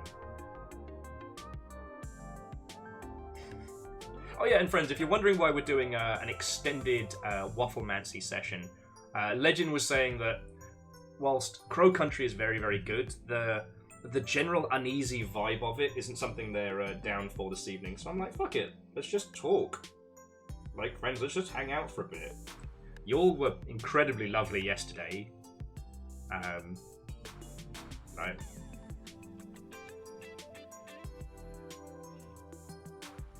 So Iron Imp, remember I said I would tell you if you were getting into the dark? You are into the dark. You've got to stop. Bring it on back, homie. It's time to make a cup of tea. Time to breathe. Put on like a Game Grumps kick clip compilation or something. See, I got you. You're okay. But, well, I don't know. Considering what we're talking about now, I think like the Tick,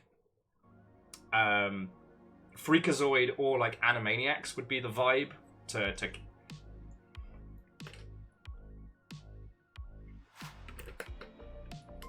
yeah, bust some Animaniacs clips. That'll help. Yes, numbers. I'm named after both my granddads, so that's why I am William David.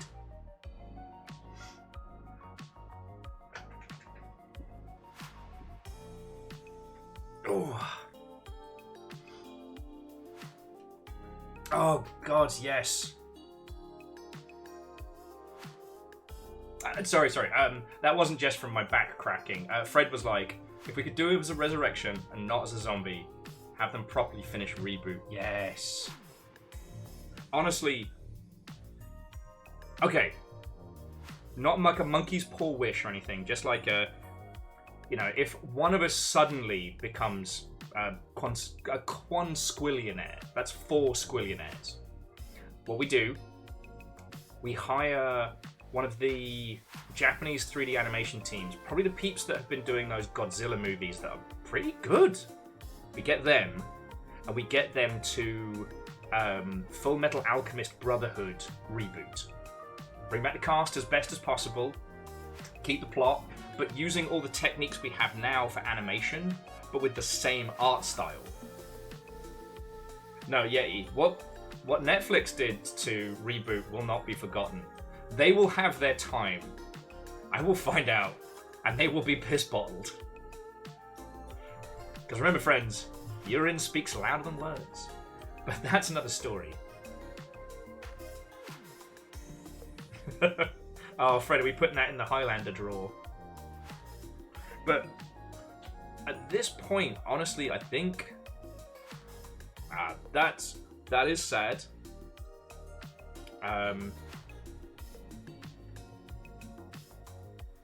But also, like, sorry, I don't mean to say and also. One of the things that was discussed a lot with X-Men 97 is the gentleman who originally played Gambit sadly passed away. So a different voice actor was brought in to try and emulate, not so much like mimic, but emulate the Gambit of yore, and he did such a good job. Such a good job. Also, if you'll want to go somewhere, X-Men 97. Oh.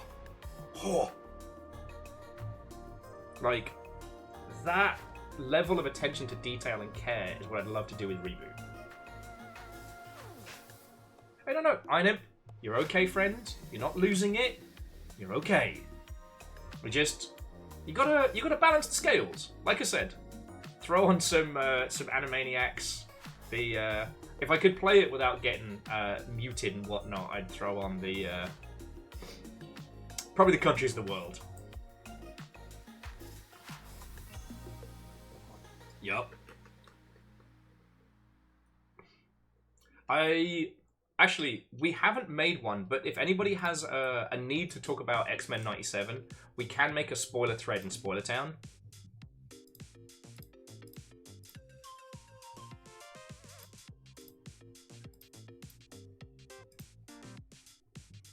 Because I definitely want to discuss it, but I don't want to rob anybody of the experience of going through it as they've intended.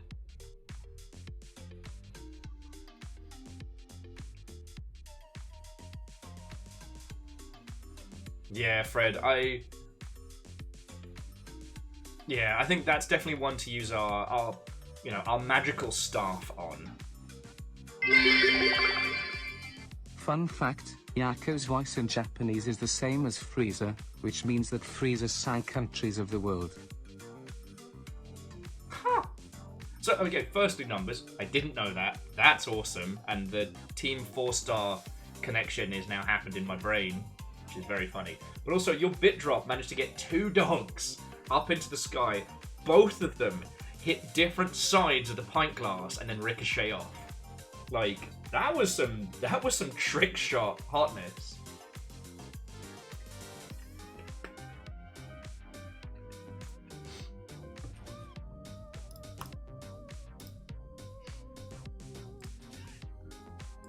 But yeah, just like jumping back. I think the great things about Reboot is that it still works because all of the air quotes technology isn't from our perspective, it's from the perspective of the beings that live inside a computer, right? And that old 90s mentality when, you know, a virus was a little thing that snuck in, when, you know, there's no outside world, there's no internet, what is this?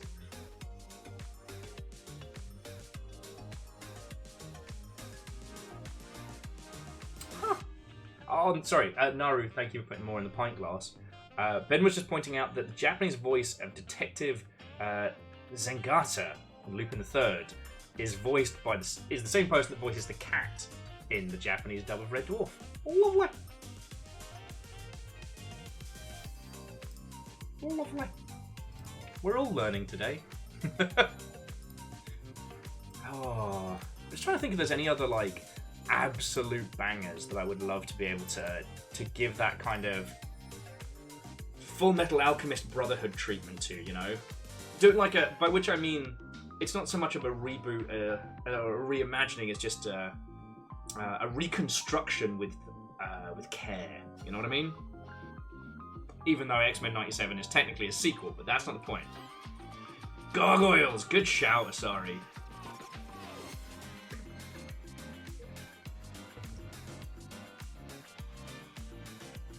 Andorf, if you want to take, well, I think you should be allowed Static Shock and Batman Beyond in the same setup.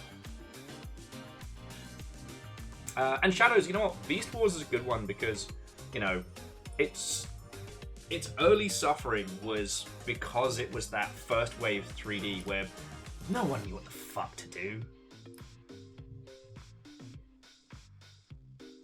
Mummy's alive.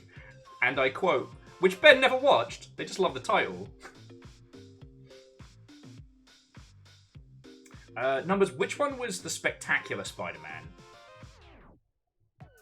Because my little noggin's fried at the moment and I can't remember the which from the which. Amazing was the newer one with the really good intro.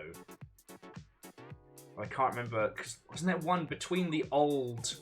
There was one between the old Spider-Man and the super cool Saturday morning one that we had. But yeah, Fred, no, those theme songs from that era went hard.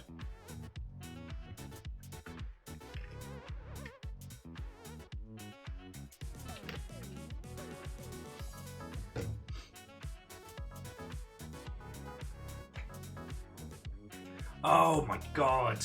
Why did it just come to me now? Alright. If we agree that Reboot is our communal pick, I know what I'm choosing for mine. I am choosing the Battletech cartoon. The story of House Steiner versus Clan Jade Falcon. Exo Squad also valid, but honestly, so numbers for Exo Squad, I'd want to do an X-Men 97 because, like, Exo Squad, whew, that had things to say.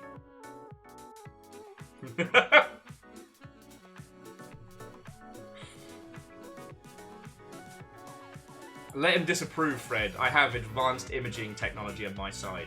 But okay, for the Battletech cartoon, assuming that we've got our magical staff of money,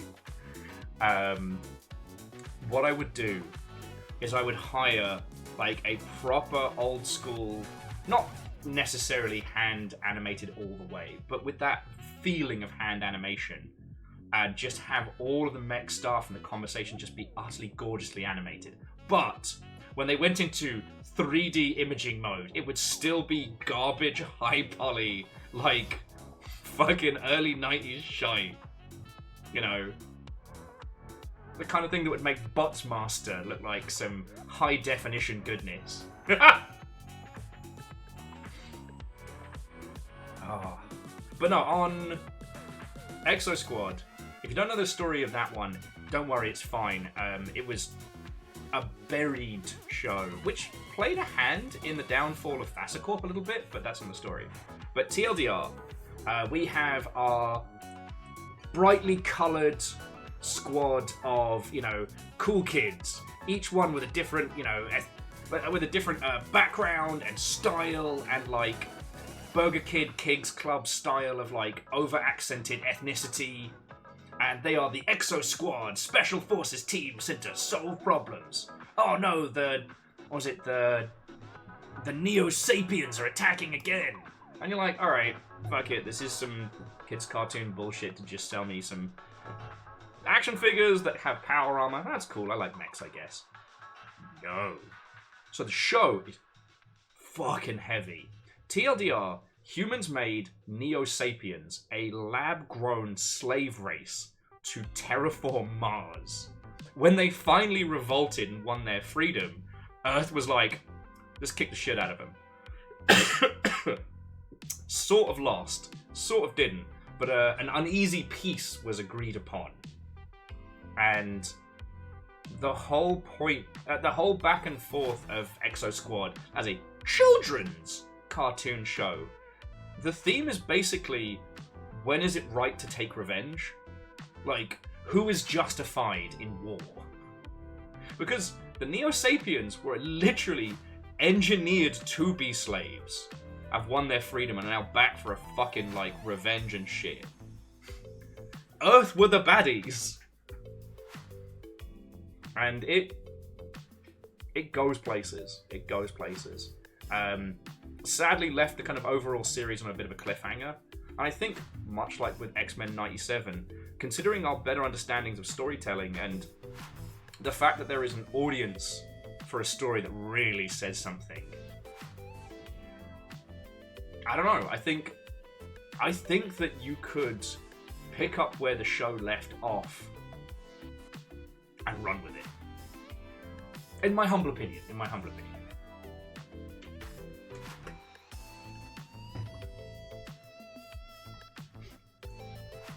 Shadows, my brain is drawing a complete blank.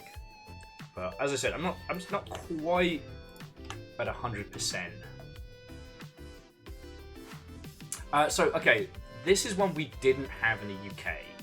I watched the, it's not Toy Galaxy anymore, but I've watched a recap of its concept, and boy, it sure is a show that exists.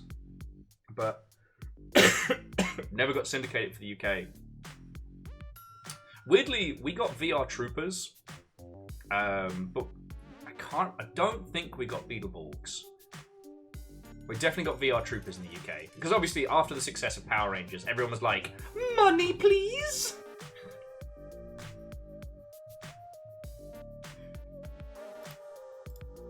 I mean, Soviet, you're not wrong. Harmony Gold needs to get in the fucking bin. But, Fred, yeah, you're right. All of it was Saban trying to make more hits like Power Rangers. You're right. Cool. I don't know as much on, like, the Super Sentai stuff, but I love talking about it. Ben was saying that one of the people from the game of Rassilon, if you haven't heard of that, it's a Doctor Who, like, tabletop campaign that Ben's been a part of. The podcast of it is fucking brilliant and you deserve it. Immortal End, I think Botsmaster should stay fucking dead, and we both know why. We both know why.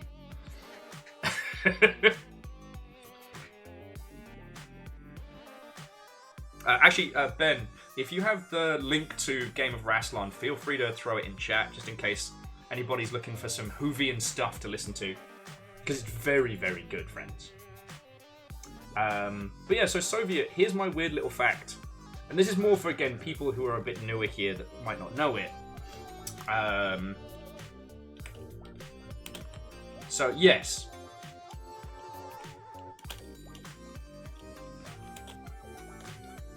Yeah, alright. So, Harmony Gold did start the whole fucking shit show that eventually caused Fassa to go, it's not worth it. Like, we out. Oh, I'm so healthy. Sorry about that. However, would you like to know what the trigger point was? Like, the actual, like, starting pistol for this fuckery. Allow me to show you the Exo Squad Heavy E-frame. Alright. Tell me if this looks familiar. I know it's not great for quality. Oh, I hate it.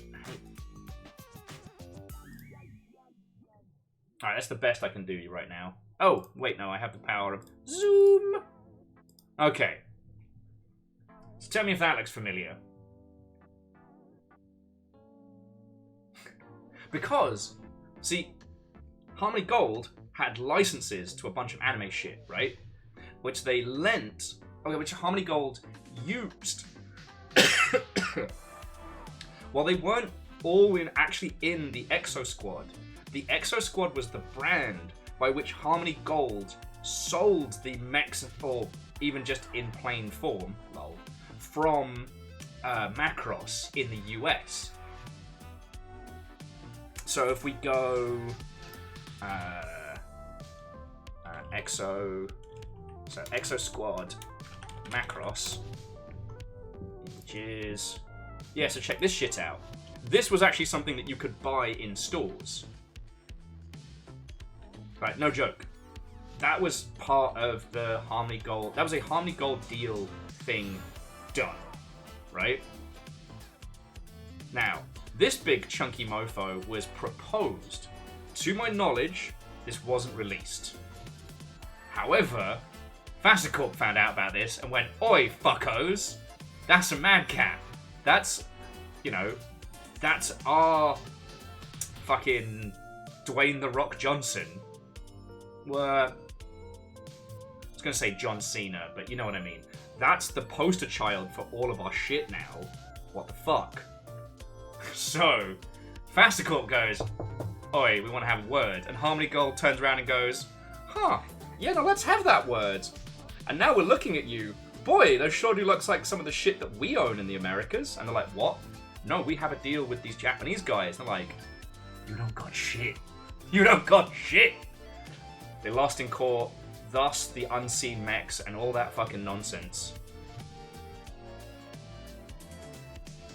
Oh, Hookshot. I want to say Dwayne the Jock Johnson for Robot Jocks, but I don't think it quite fits. Can we just watch Robot Jocks? Dear Mr. Twitch, I should be allowed to watch Robot Jocks without a licensing agreement. Yours sincerely, Will. I pray it sued into the ground.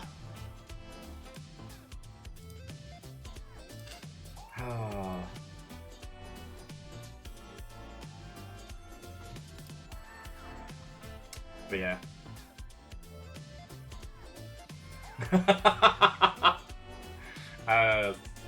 Tobias Spring-Heeled Studios came in and went, "Unseen Mechs is the name of your documentary."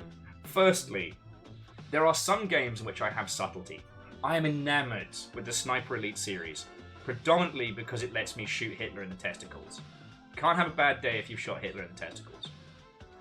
But when it comes to giant robots, I have no subtlety. Here's the thing. Like a lot of kids that get into wrestling, that think Dwayne The Rock Johnson is cool, I thought the Mad Cat was the coolest fucking shit I'd ever seen. That didn't look like any other mech ever. It was like a Boeing 747 had sex with a cool guy, and that cool guy is made of missiles. 2 PPCs, 40 long-range missiles. Oh, and if someone gets up close, what's this? Surprise! Love it. Love it, want it, hold it, thank you. Even if you just go for the big ER lasers. I've been in love with that. And there's nothing subtle about a Mad Cat.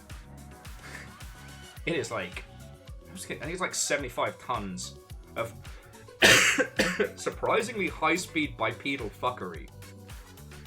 It does everything ever, all the time. Okay, I guess Fred's the only person I can ask. Is the Mad Cat more The Rock or more kind of John Cena? I'm so sorry, friends. It's alright, I got some lozenges here that'll get us through.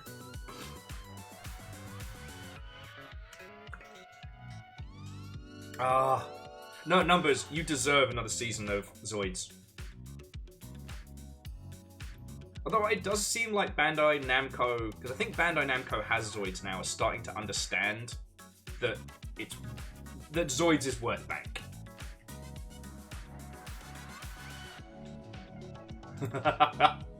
Dustin, that would be good. No subtlety, a mech pilot blend.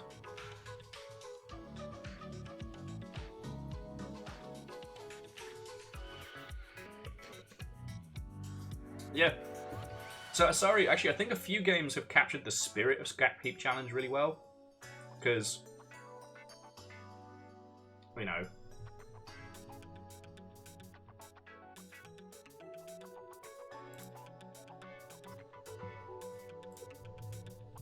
I think there are lots of...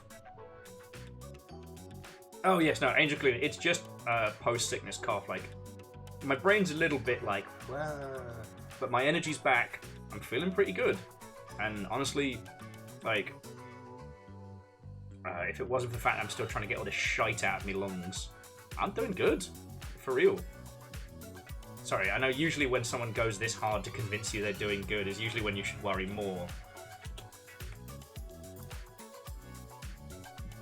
But I'm doing alright.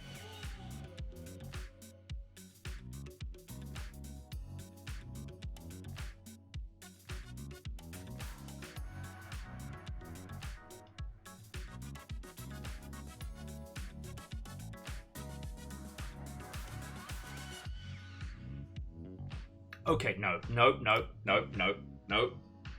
So friends, I wanted to show you another example of the way in which Harmony Gold was like playing fast and loose with the Macross license with other things. And one of the links that came up, and I shit you not, was eBay.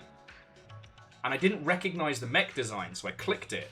And that moment you just saw me there where I was quiet, staring off into the great digital abyss.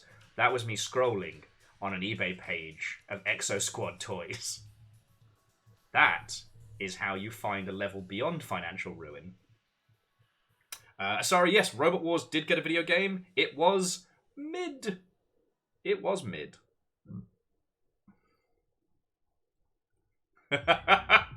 Fred says, I'm heading out now, but you'll be able to see me with enhanced imaging.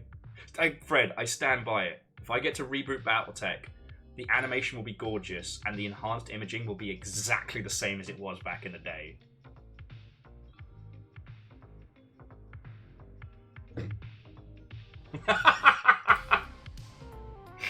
And this is to go even further beyond financial fuckery!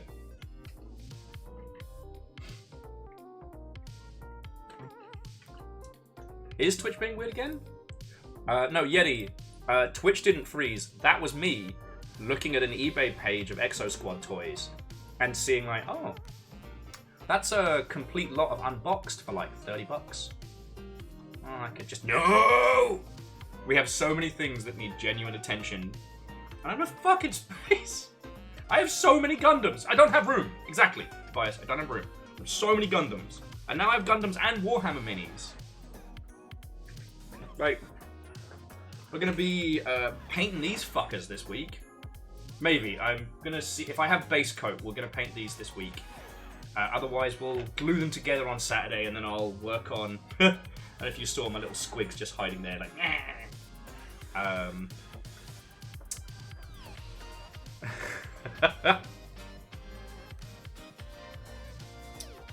Biggs. You know what? I'm afraid to bring the tab back.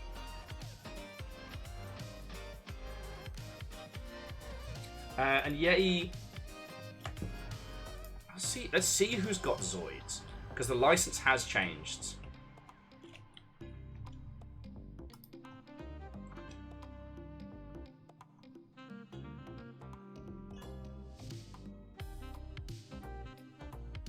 trying to see who's got it currently.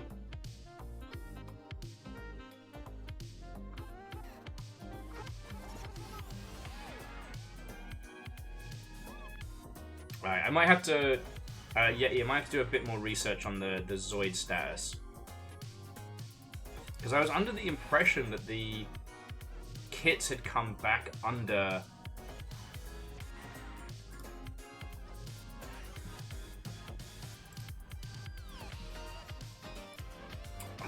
had come back under Bandai Namco, because I'd seen them in the same space, but I'll have to do a little look on that one. Oh yeah, Biggs, if you just head over to eBay and have a look for Exo Squad, like, there are some mint figures in box for like $300, but then there's somebody who's like, yeah, I just found these. Wait, $20? But the thing is, I don't stop, and you know this. Like, hey, look, I did my fancy spend, was it last year? And I got this little guy. This is the Viking Gundam from G Gundam, which they never made a model kit of. They only made an action figure of. So yeah. And yes, Ludo, the waffle is strong today. Basically, there are a couple of peeps who didn't want... Or there are a couple of peeps who said that once we move on to Crow Country, they're going to tap out. And honestly, there's not much to Crow Country left. At least so far as I understand it. So fuck it. Let's hang out. Let's talk about, you know, giant robot toy lines from the 90s. Let's talk about whatever. You know? One of the best fucking parts of my job, friends, is nattering with you lot and hanging out. So let's indulge. You know? I was sick for 3 fucking days. Oh no, Will's indulging in conversation and friendship. What a dick. Sorry. I made myself laugh. We were checking... Hey! Restless Watto and welcome. Come on in, friend. Come on in.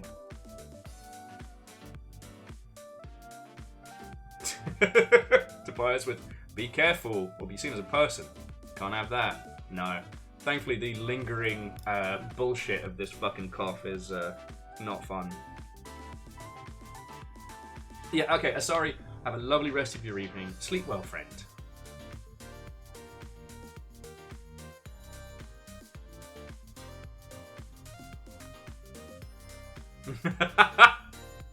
Yes, Andor. That is actually how people describe me. I'm known to brood and game in silence. I am the Nate. That's my gaming face. Got a little insight into the master. God.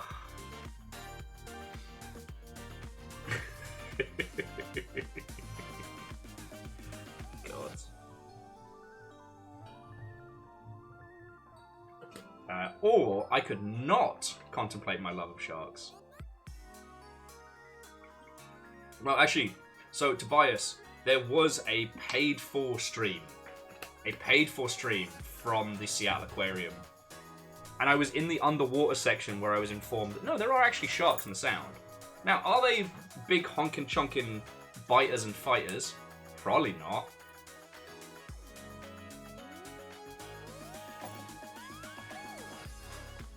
But when finding out that there are sharks around you while you are underwater, yeah, the numbers was there, and to hear it described, it was like I teleported, and I quote, "I looked to my left, and Will was just gone." like a little dotted outline where once Will was.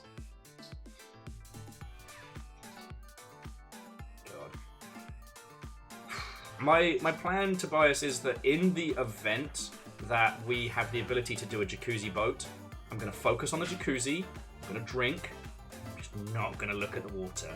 You know, I've taken a ferry. My love of jacuzzis and alcohol, I'm hoping, will override the fear. And the Taco Bell was sneaking on board. No one knows you're tooting in a jacuzzi. Unless you poop yourself, and it's everyone's problem. It's not really pooping yourself if it's jacuzzi, is it? And that's when it happened. Quarter of a mile out to sea, the brown water struck. The true pirates of dark water.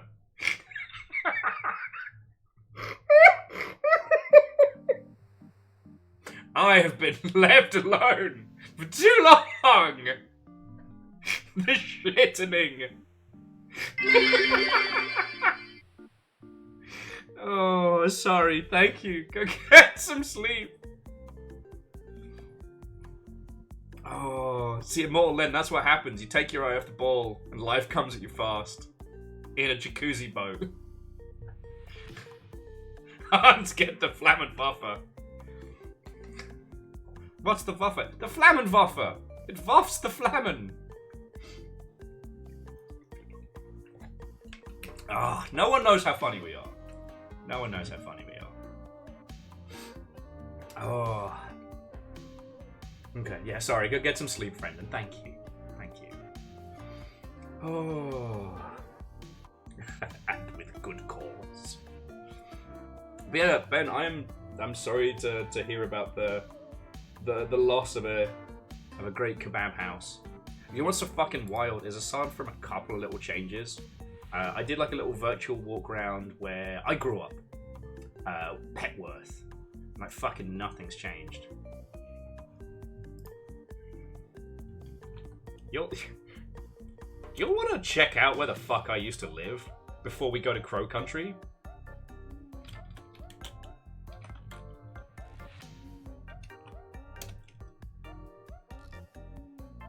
You want to see fucking Petworth?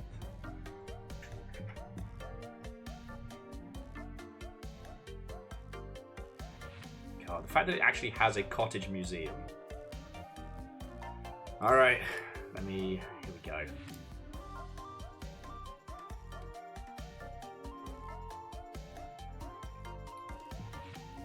Okay, opening maps. We know that's why we're here. Alright. Let me just drop you on in. Now, it's a weird thing because, like, technically this is where I spent the, you know... It's not where I spent the largest amount of my life, but this is, like, the area that I grew up in. Like, I always have to... the thing is, though, my fucking... the house where I grew up at is really fiddly to try and fucking find.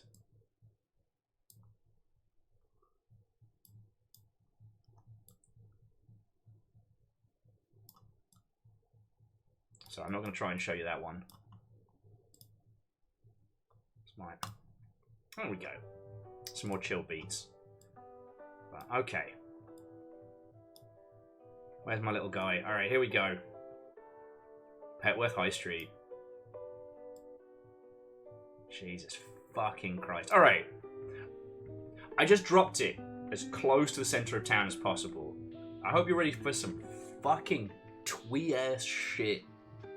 Now, again, I didn't grow up in this town. I lived in, like, a little block of flats. But, okay, it was a big old house that got turned into tiny flats. That's where we grew up. We grew up outside of it, so we were about, you know, like a...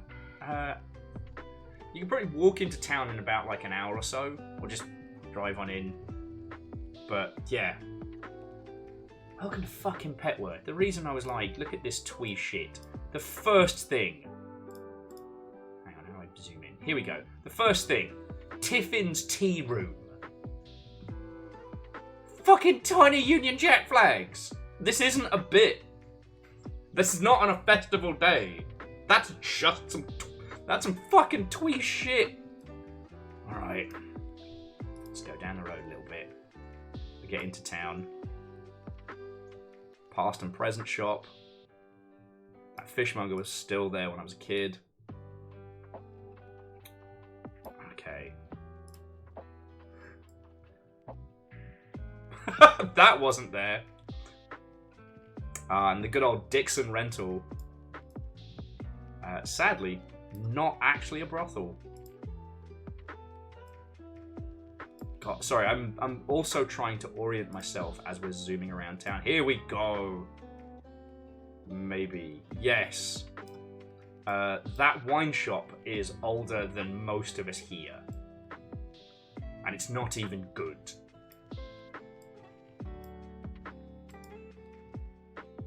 That is a church that is older than the United States of America. I think I peed on it once. Yeah, alright. Look at this fucking twee white people shit. Ask me what I think about Petworth. The thing is, we haven't even gotten to the super twee shit. Alright, so up this way, we don't need to go up and down every street. There's still an old, like, hardware store that also sold models and arts and crafts shit. Why does this look so familiar? Because when you're asked, think of a twee British village, this is what you get. Petworth House, or I forget if it's called Petworth House or Petworth Manor, was used for fucking Bridgerton. That's where it's set.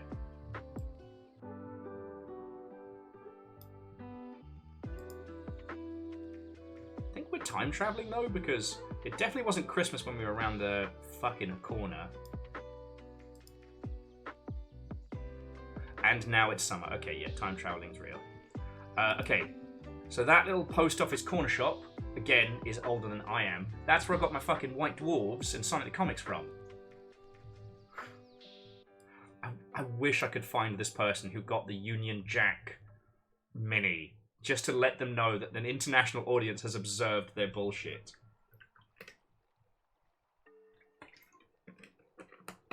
Random fact, just in case you didn't know. The Sonic the Comic in the United States was done by Archie Comics. The Sonic the Comic done in the United Kingdom was completely fucking different. And it was at times much worse and much better. Oh shit, it's full of old people. Who'd have guessed? We have Ford F-150s. They have minis. We are not the same. Those aren't even the good minis. Those are... I know people who still call those the new minis. Man. What if we went up slightly out of town, past the town hall, to yet another historical landmark? I think it's up this way. Oh, fuck, which way's the castle? I think the entrance... Is that the entrance over here? Oh yeah, just big old fucking castle entrance gates to Petworth House. Also, okay, look at this Bloodborne shit right here. Alright? You think it's like a dude in armor, but no. It's this multi-eyed stalk with like holes and shit in. No wonder I turned down so fucking...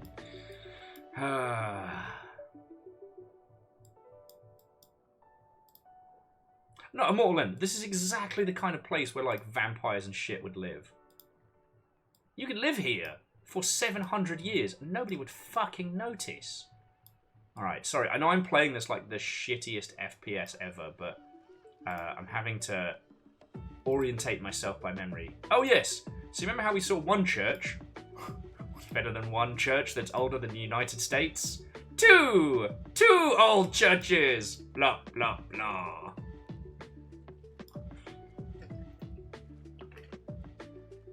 Okay, no, this one, I can neither confirm nor deny that I might have vomited in. It was a time. It was a time. Underage drinking in the UK is more common than you would think. Because I lived pretty close to here right up until I was 19. It is super weird though, traveling around this, and like it changes season each time we're looking around. Oh yeah, and that's where we spawned in down there. So yeah, on the game of the Twio Guesser, this is upsettingly British. I know, I know. Honestly, I think I should start drawing like a little map of the UK with where I have like splashed my bodily fluids. I know I pissed on Chichester Cathedral. Obviously, I would never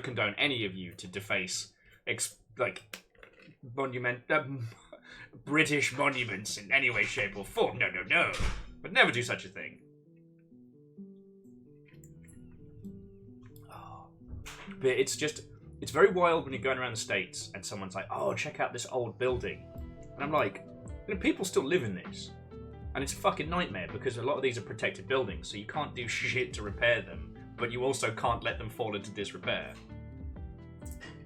You know, if you've watched Hot Fuzz and you've wondered, is that village actually like that? The answer is yes. And what do you have to think about? The village in Hot Fuzz is bigger than Petworth.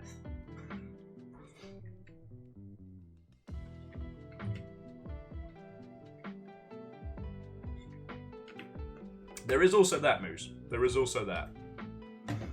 Anyway, that's a nice little trundle down memory lane. Because, like, from here it's like, what would I need to find? I need to find a high school. The middle school. Jesus.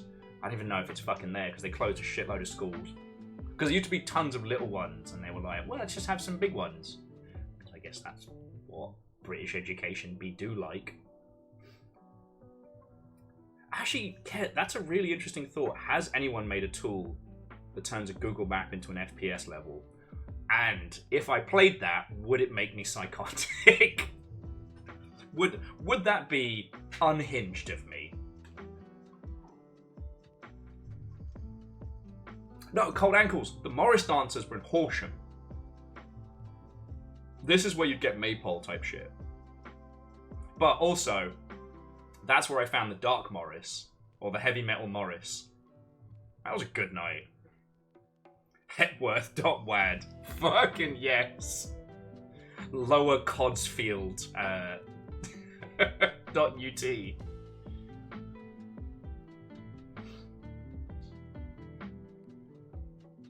Mortal Lens says they can imagine how much piss is on the statues of Churchill. I mean, yes, but now however much you imagine, it is but a fraction. It is a, shall we say, drop in a bucket compared to the amount of piss on Margaret Thatcher's grave.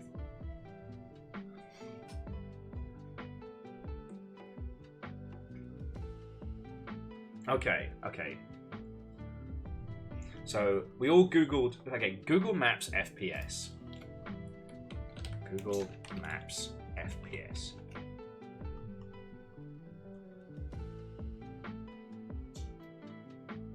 Okay, so somebody's working on a dev blog for it.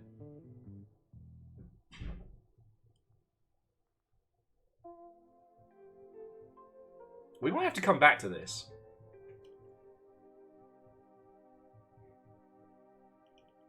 We might have to come back to this. DevNoob itch.io. Google Maps FPS. Drunk Arson Simulator.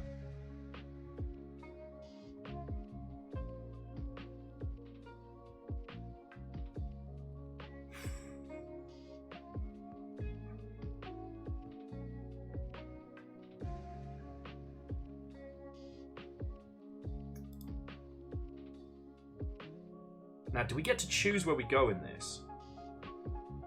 There's no comments.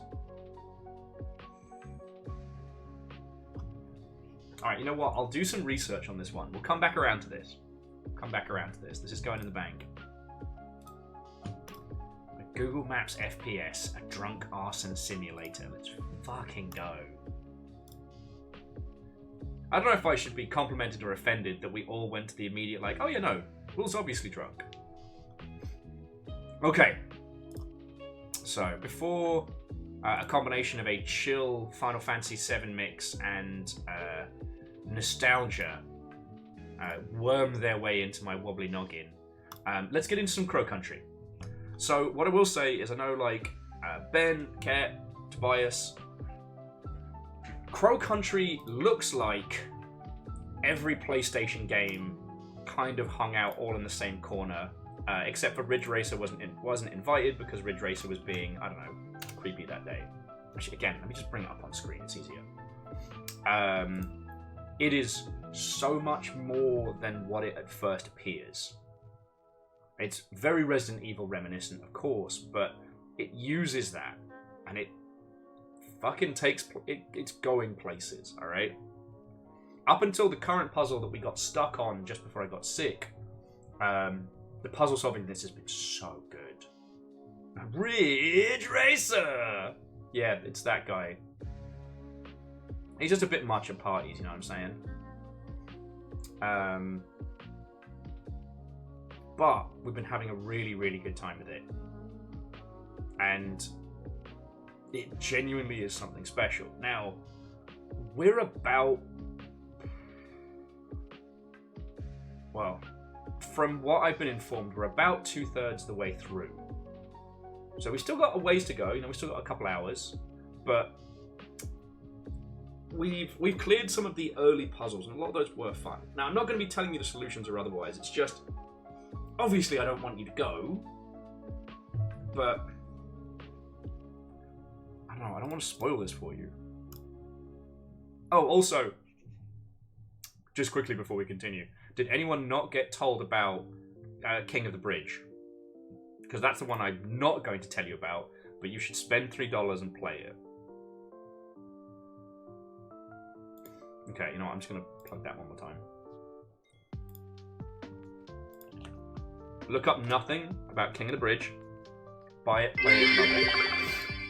What ho, Vikings? Ah, Lyris! What ho and welcome! Hello, hello! How goes it, friend? Oh, sniffles. Hey, Tobias. Is that a fair assessment?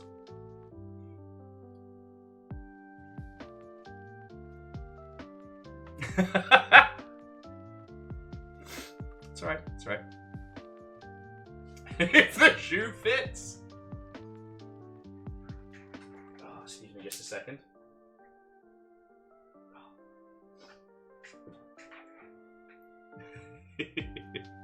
Oh, lovely. Well, glad you're having a day off.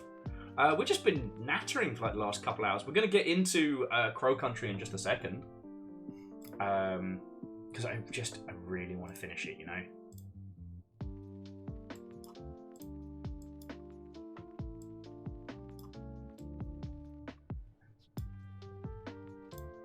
It was so good.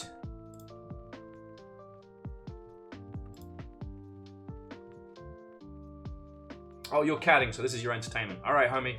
I got you.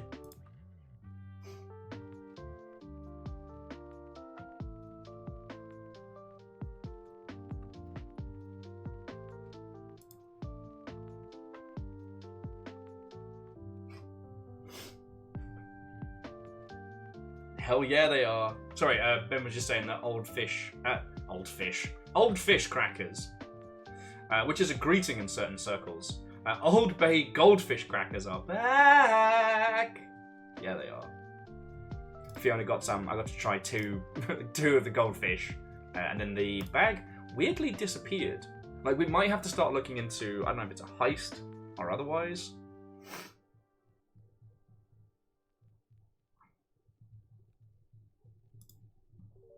And Judica, thank you kindly for asking. I know I've got the sniffles and a little bit of a cough, but I actually feel better. At the moment, it's just kind of all the gunk's just getting out of my system. But my energy level's good. I don't have a headache, don't have a sore throat. Like, I'm good to stream. The reason we were late today was a lot of everything happened. So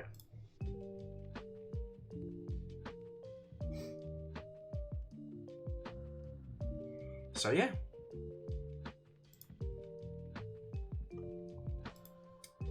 Anyway, friends, if you need a bevy, need to settle on in, now's the time. I'm just gonna get us all started. Spot Crow Country.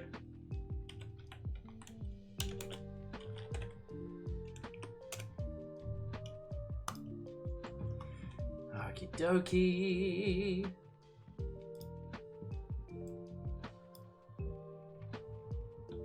Turn off my Elden Ring kills. And by which I mean times I've been killed in Elden Ring. God, I love that game. Shocking, I know. Shallow graves can be comfy to settle in, just saying. You're still Jarl. Still Jarl. Why would you bully me? Sorry, Bacon. Thank you. Just fucking thank you.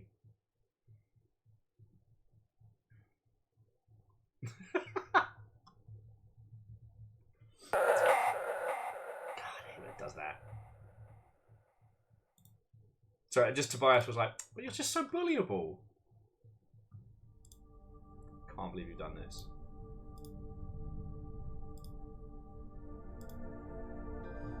Okie dokie. Oh no! Please be okay. Literally can't do this.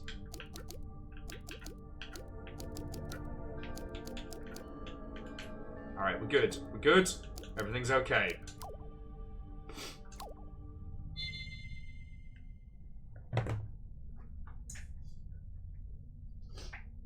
Oh god. There's too much stuff in here.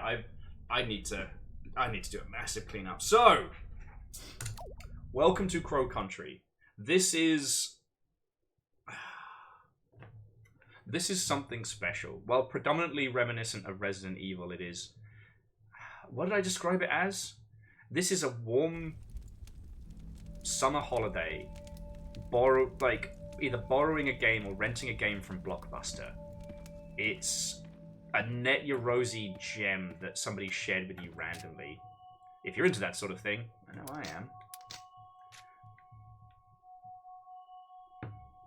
It is chunky and low poly, but it is so full of unsettling atmosphere and brilliance. It's so good. Oh, and Ferric Phoenix, what and welcome. Bacon, the undead Grease Lord. In any other circumstance, calling somebody Grease Lord would be very mean.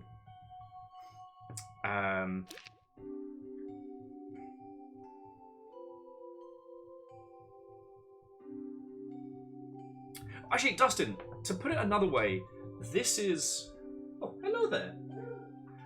This is what the rest of the world around, like, Stardew Valley looks like. You know, while there are cottagecore people off doing cottagecore shit, here is our protagonist trying to stop zombie monsters in a theme park. I can give you the story so far, friends, when you want. Just having a look as to our overall setup. Currently, we're trying to solve this train puzzle, and it's fucking infuriating. I may just either ask for the solution. I will assume that in a couple of seconds, that if you are choosing to stick around, then you are a-okay with spoilers and the story so far. All right. The story crow so far. What you did there? I saw it. Andorf, I went choo-choo multiple times, but I got the wrong choo-choos. Ferric Phoenix, I like what you're thinking. The Games Arcade did have mini-games. I mean, it still has mini-games. Choo-choo! Alright, this is the train button. The Duke of Farnham! Fuck it, we should have done a tour of Farnham.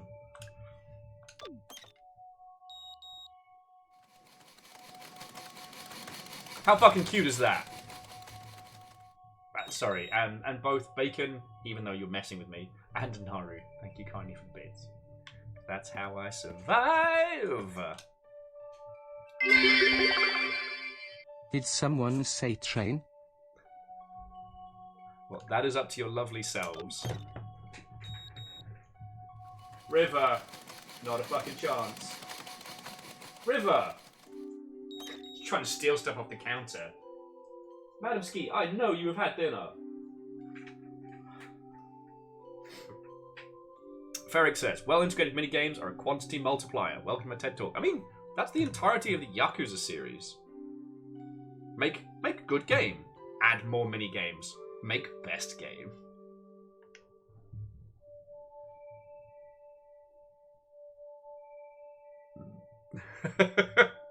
Rich, I tells you. Rich!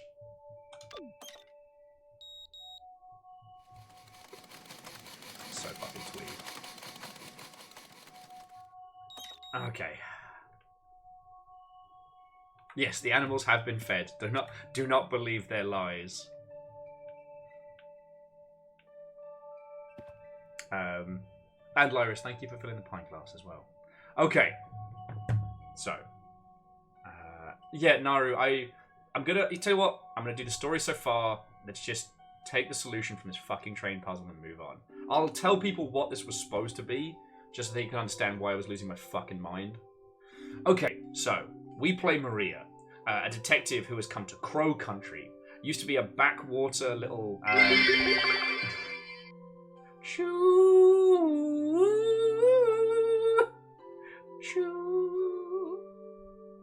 Or was it meant to be choo?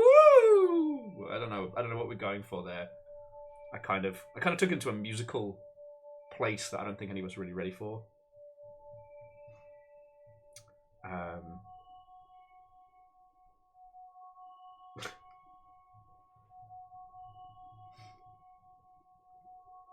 Anyway, sorry. So the story so far, we have come to Crow Country to investigate some strange goings on. I don't actually believe we've been told anything else about our character's motivation, but it does seem like they want to talk to the owner very specifically. And Lyris, thank you for filling pine glass.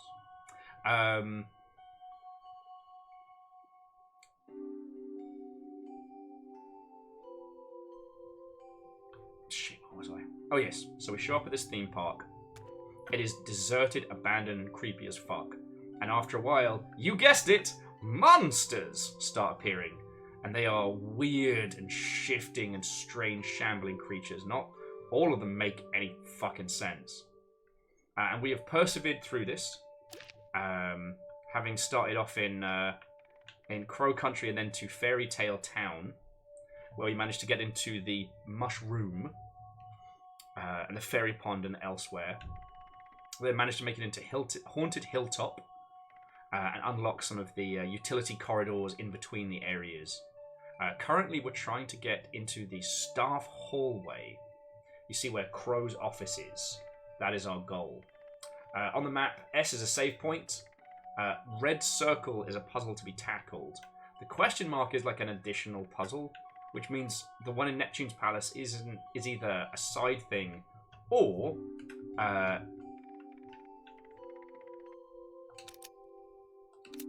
is, I don't know, an extra sphere of the quest.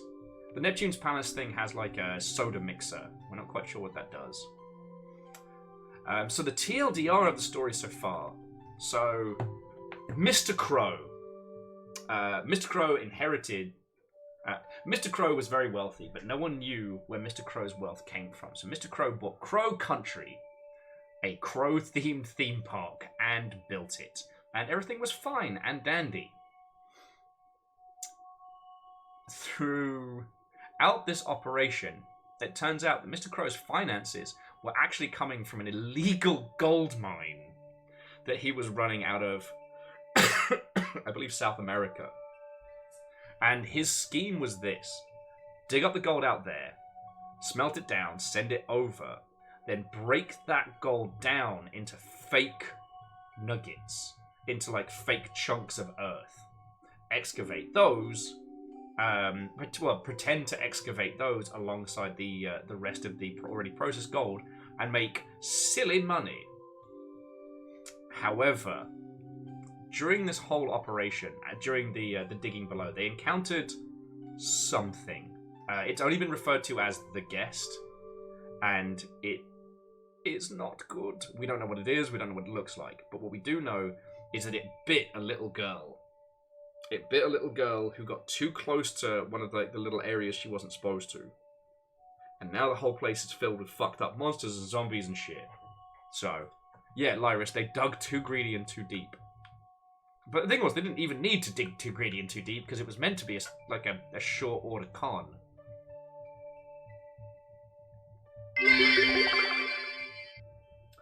I guess that sounds like one real morbid COVID. No. Stay tuned for more Andorf after these messages.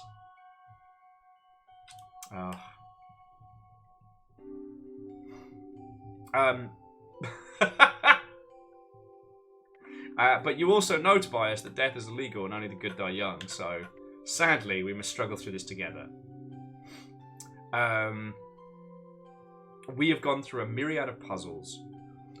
One individual we met appears to be either a reporter or a lawyer who is attempting to make Mr. Crow answer for his crimes. Up the top in, I believe, the utility corridor down in the southeast. That person has put out like a whole bunch of files on the Crow Country incident, the child getting bitten, the disease overspilling, the fact the place is closed and locked down as a containment measure. Oh, shush, Bacon. And that's where we currently find ourselves. We have running sneakers, we have a pistol, a shotgun, and grenades, and we're handling shit. We're handling shit. We also saved a amateur journalist who was trying to take photos and provide proof this place is full of like fucked up monsters. He got bit stabbed, so he's currently in the car in this car park waiting. He's probably going to not make it, and at this point I'm kind of wondering like maybe I should have given him like a really he asked for a bandage, I gave him a bandage, but it gave me the option to give him better healing items, and now I'm like, beans. Maybe if I'd healed him. But we'll find out on this as we dive further in. So yeah, any questions, any thoughts, any feels? I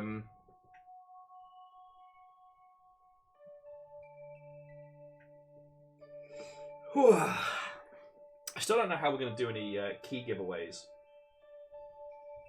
You all have already beasted the 40k photoshops.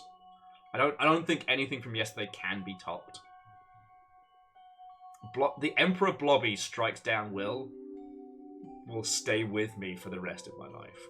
Probably because I'll have it tattooed on me if I can afford it.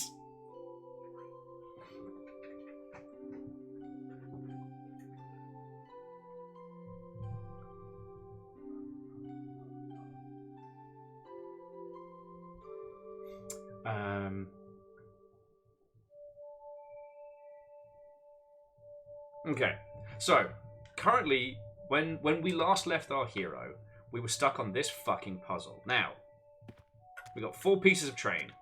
The 4 pieces of train correspond to this PC. So, in theory, each of those different train cars is either A, B, C, or D, or I guess not there, X. I'm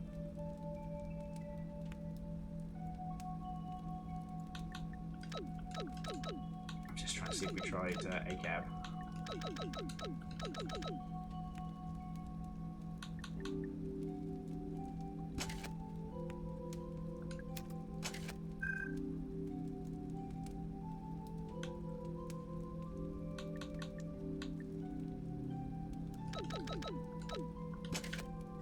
Yeah, definitely wasn't it. Anyway, sorry. This puzzle stumped me because initially what I thought was each color corresponded to a letter, right? Because we have the whole train here.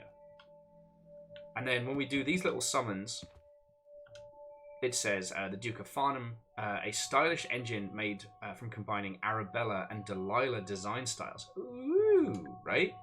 Arabella and Delilah? A and D? Love it. So I do this, I have a little train come by, and like, alright, so Arabella's got to be the orange coach. So Delilah must be the other one. I do everything based by colour. Nothing. Then I try again, but with what I thought was the details on the roof. And I was obviously getting it fucking wrong, but still. And I hit the wall so hard. So I just had to be like, alright, friendos, it's bedtime. Bedtime for bonzos. Then it would turn out that I wasn't just crashing, I was getting sick. Sadly not the illest.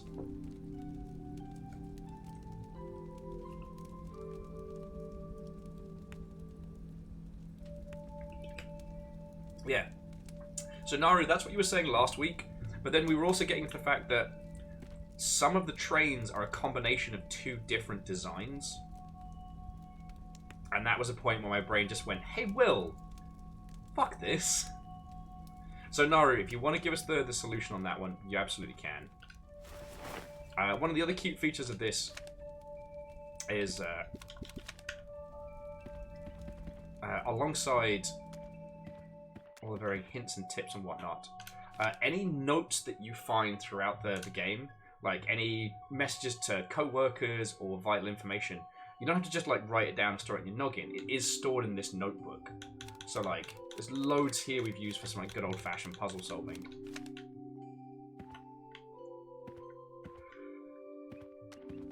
Oh, excuse me. Oh, I'm so sorry, friends. I might need to just go throw some water on my face very quickly. The old Badak. Badak. You're entirely correct. Okay, and inside the train, it's a small flamethrower. Da-na-na-na-na!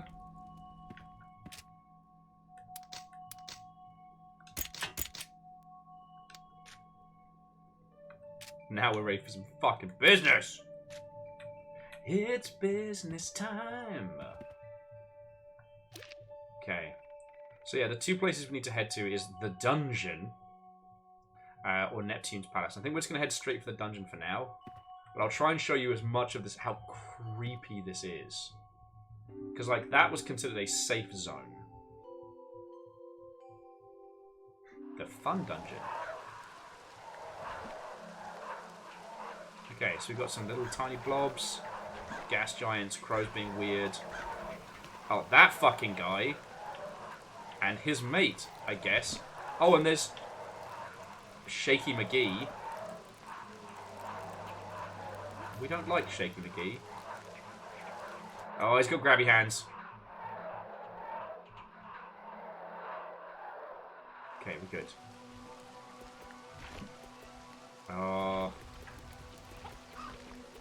We've got Spring Face and the Diddler here.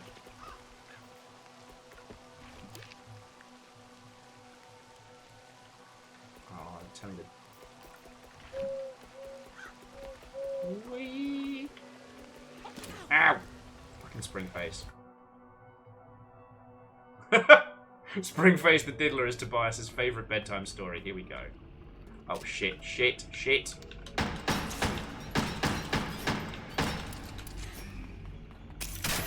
Fuck!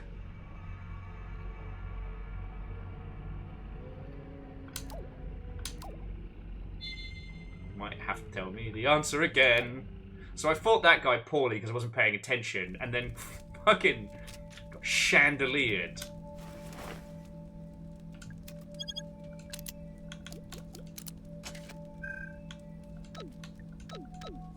Boudica. Boudica, Boudica, Boudica, Boudica.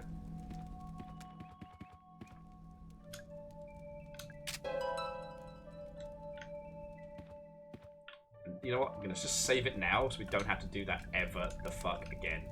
Naru, thank you. Okay. The other thing is, if you do see what we went through, the writing in this is exceptional. It's definitely worth going back for. Our character is just that perfect blend of, like, block-headed, sarcastic, and stupid.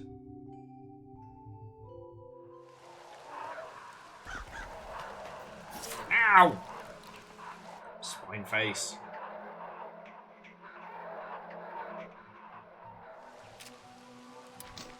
I'm bringing the shotgun this time. Ah, beans! Just not going well.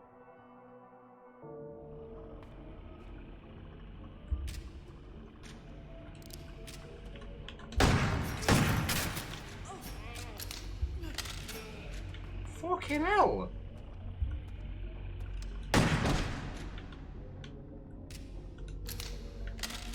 Apparently the sturdiest fucker in this whole place.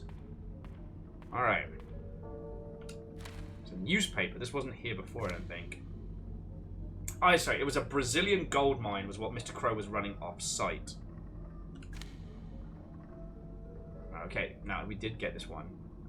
So yeah, this was how we found out. This is where Mr. Crow's vast wealth was coming from. I'm not good with computers. Try anyway!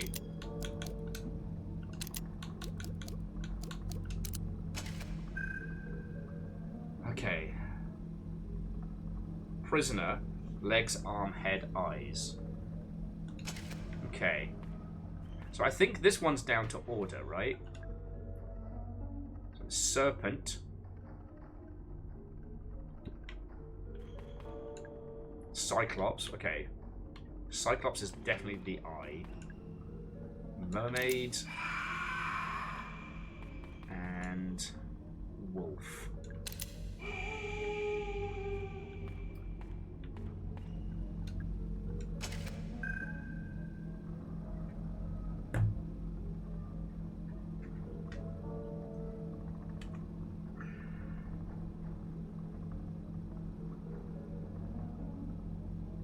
Wait, no, this is the total. So a Cyclops has 2 legs. A werewolf has 2 legs. But a snake has none and a mermaid has none. So the first one is 4. Arms. Wolves have no arms. Snakes have no arms. Mermaid has 2. Cyclops would have 2. Alright. Heads. Also 4? And eyes 3. Okay, no, that's fine.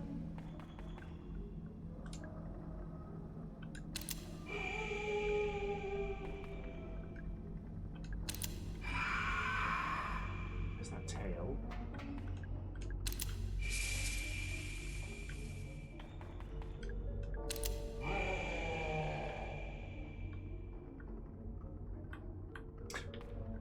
Oh no, okay, yeah. So I don't know if you got the memo thread, but I might in fact be more than just a number. I might be a human being.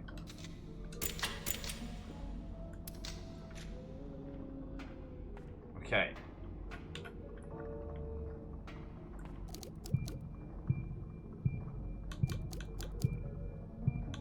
Oh, you're fine. Okay. Excuse me. Okay. Come on, brain. You've had some days off. Let's do this. Let's solve them puzzles. Actually, what I will say, friendos, is if you can forgive me for leaving you in creepy torture basement for a couple seconds.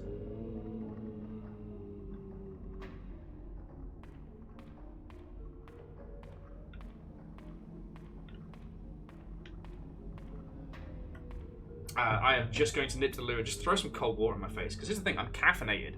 It's just sleep deprivation, right?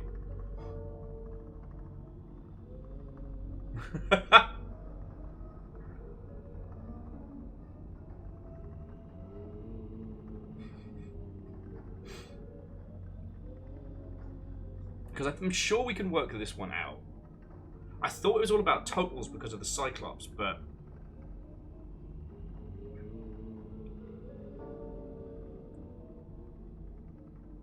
Okay, no, completely understand.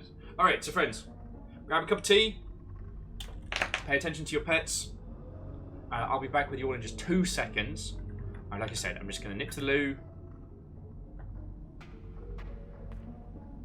Leave it by this cool looking computer. I'm just going to nip to the loo very quickly and then throw some cold water in my face and try and wake the fuck up. It's not much of a skit, mate. You've seen our apartment, but alright. Probably not actually the most advised maneuver. Will, how did you bust your ankles? It turns out, sitting in your arse all day and then trying to immediately skip causes chaos mode. Alright, friends. I'll be back in just 2 seconds, alright?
Okay.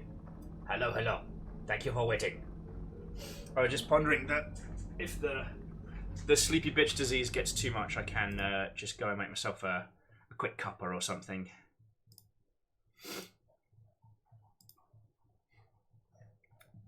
I wouldn't say I made the mistake of checking my phone while I was just seeing if there was anything in the fridge for quick, clean energy. Because it's not a mistake, but more like everyone's been so lovely today.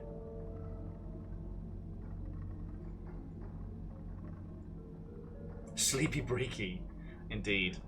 The counter naps, if you will.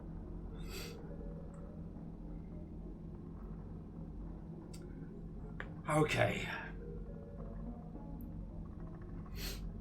Okay.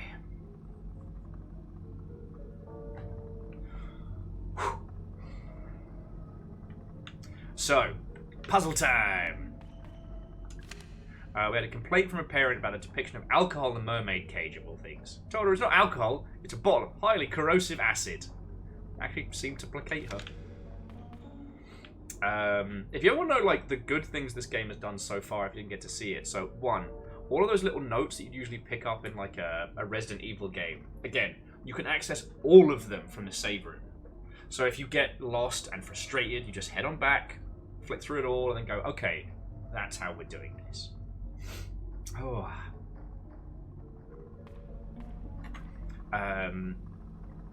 The other is like combat is, unless you're a complete lunatic, pretty infrequent. And it gets the whole tank control feel. So like whenever you ready your weapon, all you can do is move that. You can move the camera, you can move your gun around, but you cannot move. And because the areas are so small and so kind of, I wouldn't say claustrophobic, but, you know, they feel like these incredibly violent little dioramas. It's wild. Okay.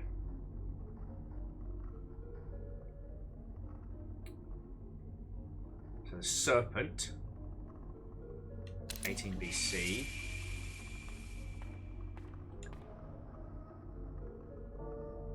It's fine. Cyclops, 700 BCE.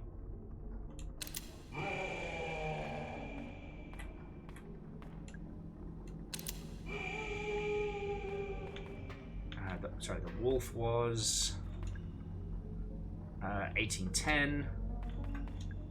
The mermaid, 1978. So that would mean that mermaid would be last. So it would be, in theory, Cyclops, serpent, wolf, merm. I think that's what it's asking us. Just perhaps this is the order, right? So if there's one thing a mermaid is iconic for, its legs. The wolf would be heads. Eyes would be... So lack of arms is the serpent, so that would make them 1.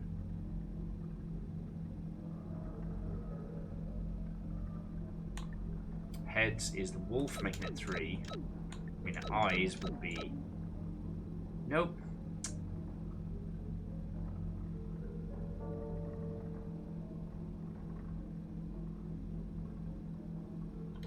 Oh, was the snake not BCE?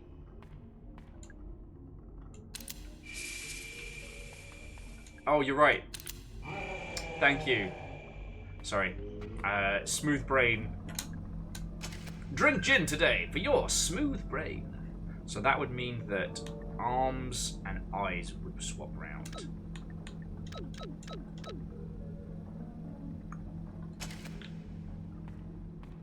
Nothing. Okay.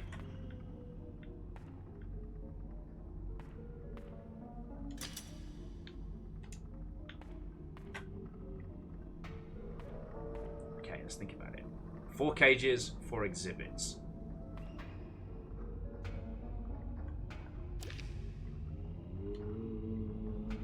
Creeps me out. We keep hearing the zombie sounds, and they're not in here yet. Yeah, no, you know what, Naru, go for it.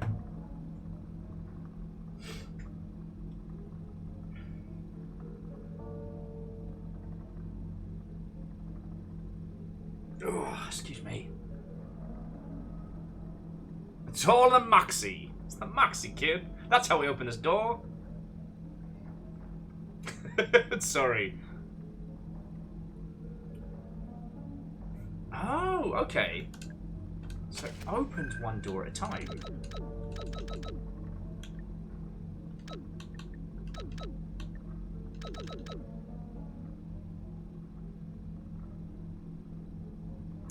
Right, so each code opens a different one. So, for example, dog has 4 legs. Hang on. Are you Cerberus or are you just a cute dog? It's a big cute dog, cool. So you have 1 head. So 4 legs, no arms, 1 head, 2 eyes. Fucking legend! And also Captain Stephanie Barnes. What a welcome. Happy birthday, friend. Happy feckin' birthday. Kablam! How are you doing? How was your evening? Tell us your tales.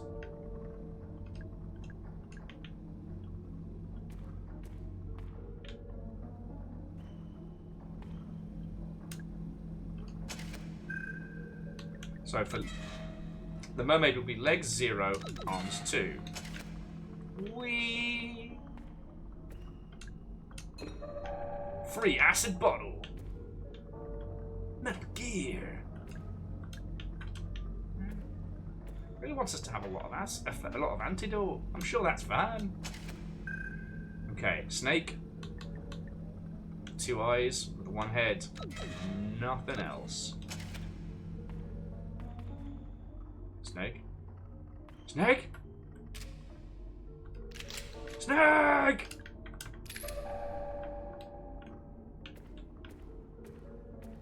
Oh, what is that? Oh, it's a grenade. I have too many grenades. Can't carry that right now. Okay, so this room is full of antidotes and grenades. 2 legs, 2 arms, 1 eye. There we go.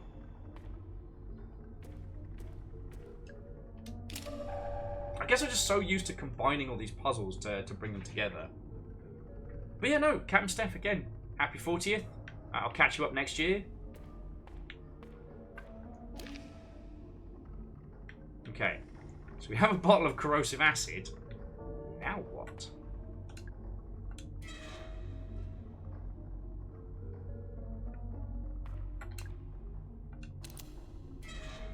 I'm not sure. There's so much of this game that I can never tell if it's like intentional referencing or what kind of chaos.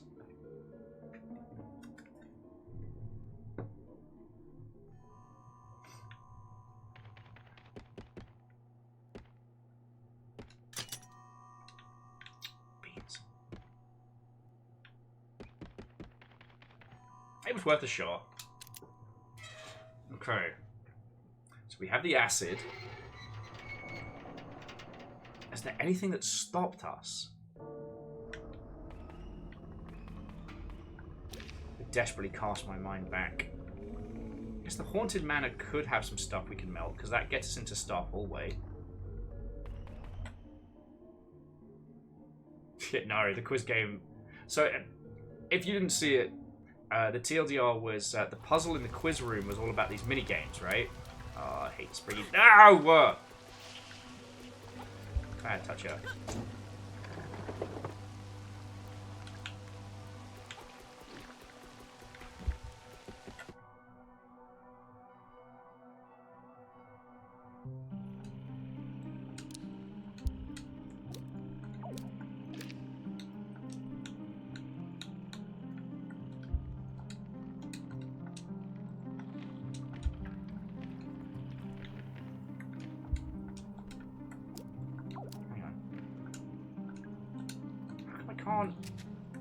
There we go. Alright. So we're a little bit poisoned. Don't even worry about it. And it may or may not be Blood Monster.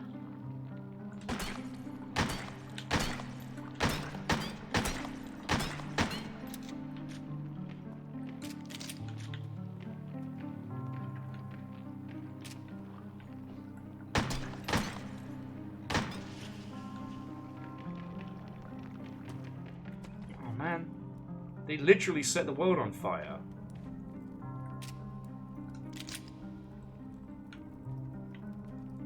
And he even got to sing a song.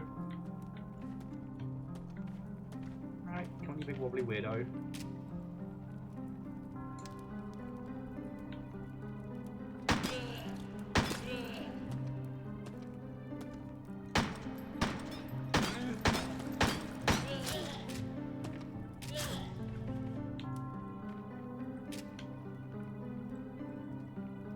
Oh, so yes, these guys are fucking horrifying. I don't know if I mentioned that.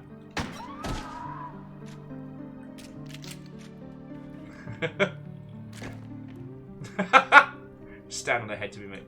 That's a Resident Evil references to the Crimson Skulls. What?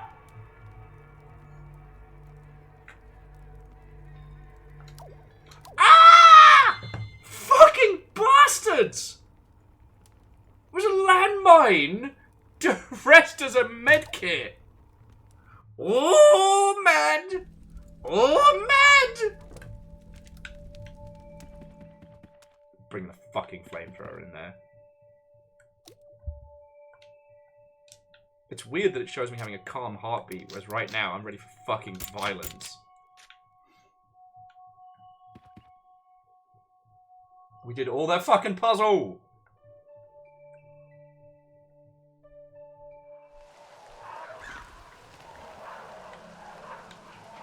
Haha. You zigged when it should have zagged. Yeah, now I'm finally fucking awake. Oh.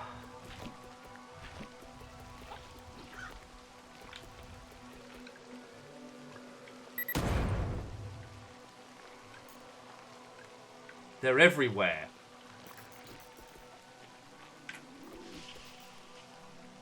You know what? I might just take the death. All right, fuckos.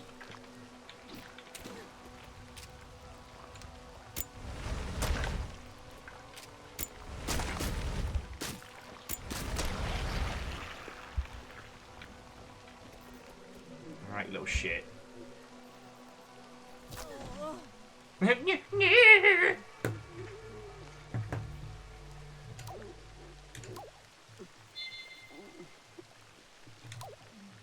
Not okay with those uncomfortable little, like, squeaky noises in the background. Alright. Once more with feeling. So if we see a med kit, don't pick it up.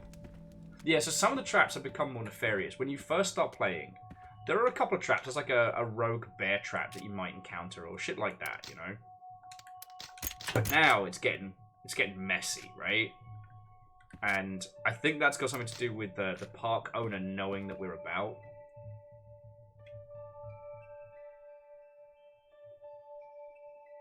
Because there's also these weird little, like... They kind of look like... crow faces. Wait! And they just, like, spit out, like, poison and stuff like that. So he's basically just stepped it up.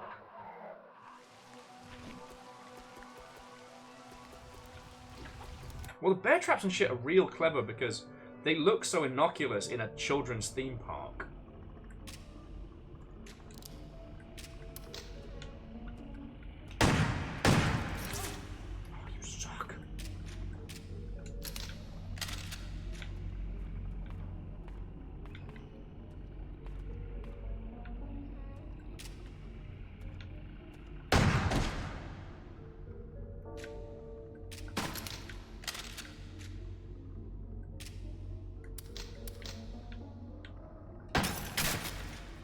Beans probably could have gotten him with that. Okay, let's go through this again.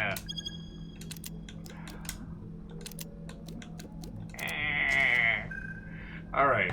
So, I know this is a bit more of a basic question, but friends, what are you all playing at the moment? Because, like, I showed you mine. Mine is King of the Bridge. That is what I'm going to be binging after this.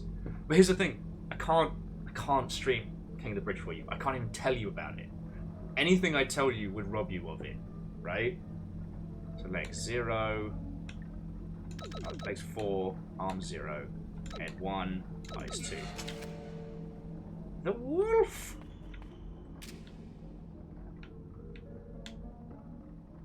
Actually, hang on. That's an antidote. That's acid with an antidote. Okay, so it's the others I need to do. The wolf's actually useless to us.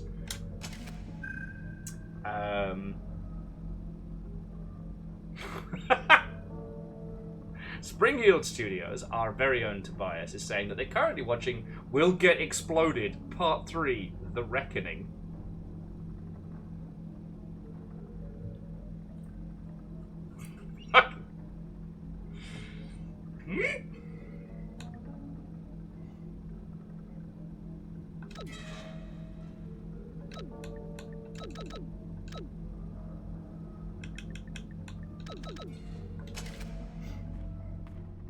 I don't have a witty retort, but when I do, you best brace yourself. You best be ready. Because, oh boy. Oh, the pith. The cutting pith.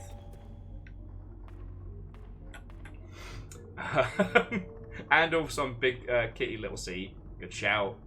Cold Ankles has been consumed by Dwarf Fortress once more. I remember people casually suggest, oh, have you tried Dwarf Fortress? Yeah. Oh, have you tried the crystal version of methamphetamine? It's deliciously Moorish.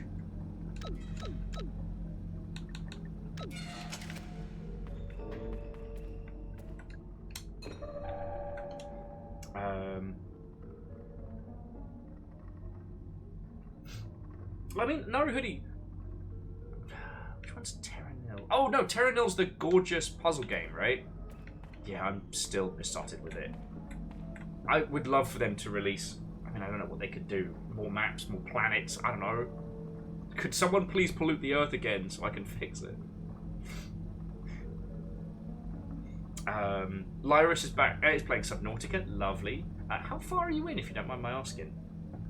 And Kakazi's been playing Too Much Raft. Any raft is too much raft. And yes, the next part of the Read-Only Memories story has been released. Oh yes, it's Snake next. Sup, Snake.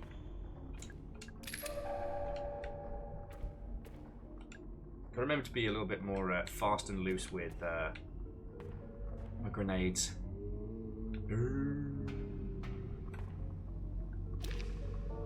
So what happened? We went out and into the Haunted Manor.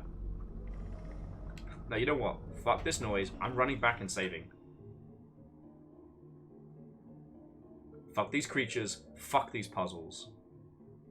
I will say, I've actually been enjoying the puzzles in this. They are not bad puzzles. Ow! No bitey. But if I have to enter those codes one more time. Ow! So help me!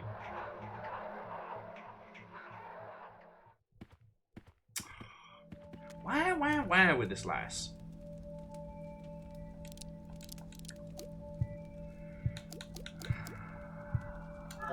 Fine. Have a heal. Nerd.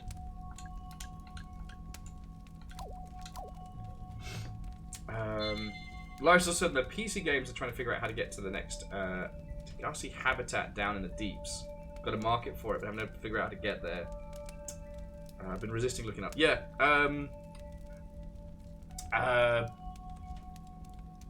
Scanner rooms are your friend. That's. I think we found it via scanner room, and then we took the Cyclops. Hey Andorf, go get some sleep, friend. Thank you again for helping slay dragons yesterday, and I hope this has been fun. You know, the other thing I was thinking about while I was just splashing some water in my face is like, seriously, friends, thank you for indulging me today. Like, I'm not homesick for Petworth. You got to understand that, right?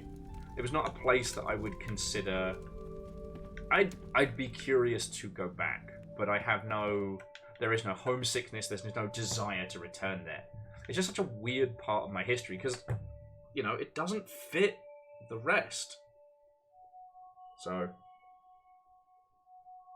you know, I miss London, you know. Miss London a lot. But I have to accept that, you know, to love London is to understand that it is a forever changing and growing city. And that the snapshot of time that I loved has passed, and that's okay.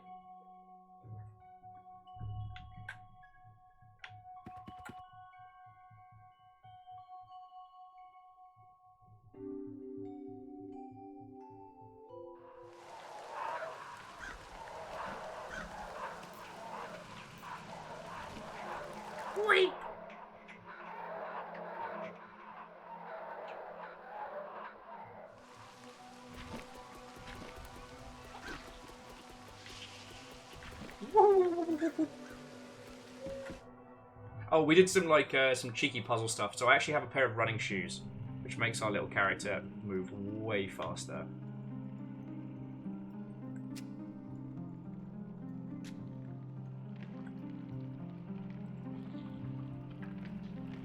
Now I wonder.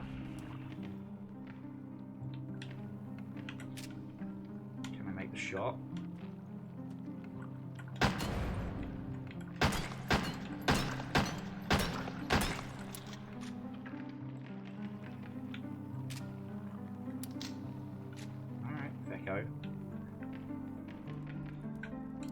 Listen, sicko.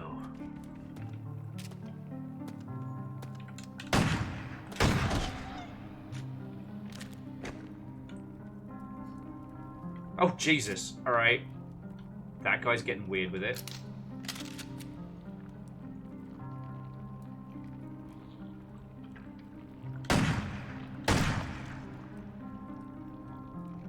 I'm melting. Yeah, get fucked. Okay. So from here we got the Dracula's. We got the Dracula's. I don't even know what to call it. Like some kind of heinous loogie. Inconsequential by Anonymous. Well, it. Nothing happened.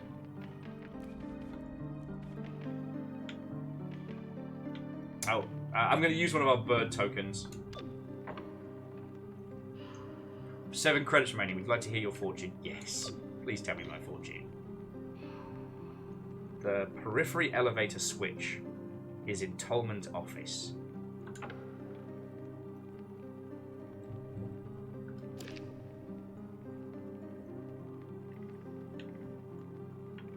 Yeah, we know that's where we're fucking going. Flames of Hell by VL Kano. Dick move.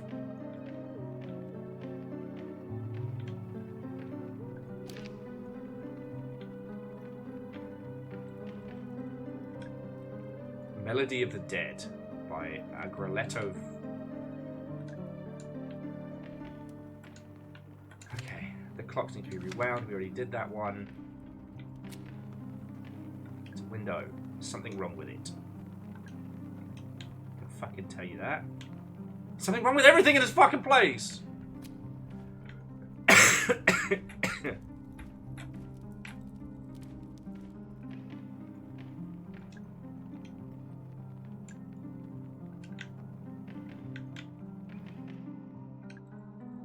The Song in a Cage. C-A-G-E.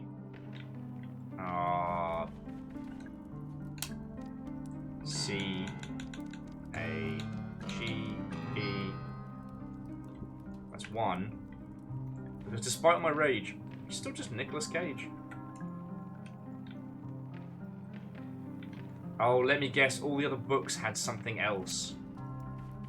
Alright, I know you're gonna jump scare me, Dracula. You're a piece of shit. Look inside the closet. The coffin. It's not real, obviously.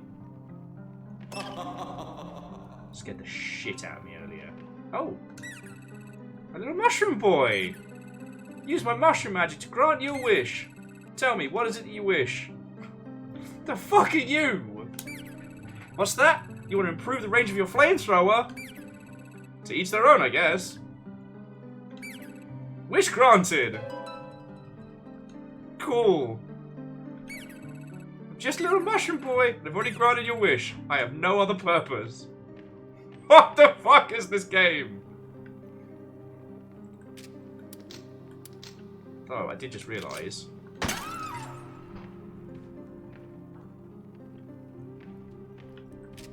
Pissed off, ghost.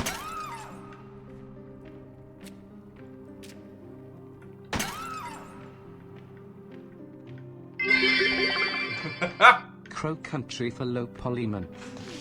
Shit, that's good, Fearless. Damn it! No, not damn it at you. That was genuinely funny.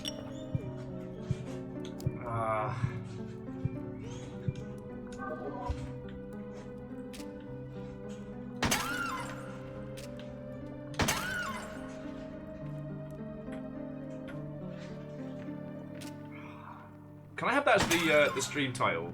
Because that is definitely better than what I came up with. Okay.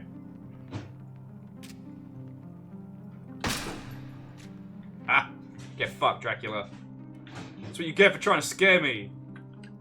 That's what you get, Dracula. Inconsequential.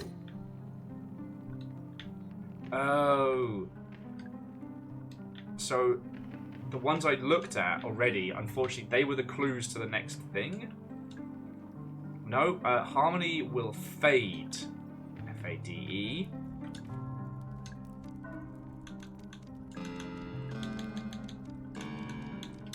I'm a musical legend. This does not contain a strange little mushroom boy, but it does contain shotgun shells. Once again, one must ponder the architectural choices of the oh, and Melody for the Dead. One must question the architectural choices of the Umbrella Corporation style.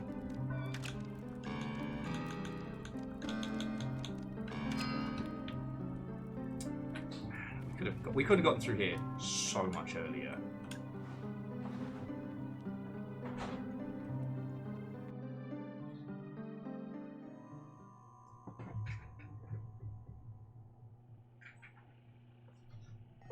I've got to handle this fucko.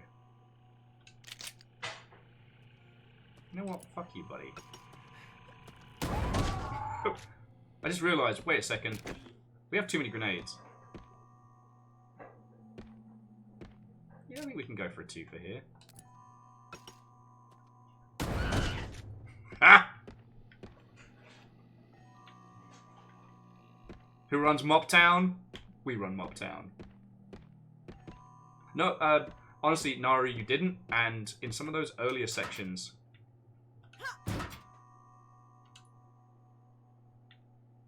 that was very, very welcome, you know.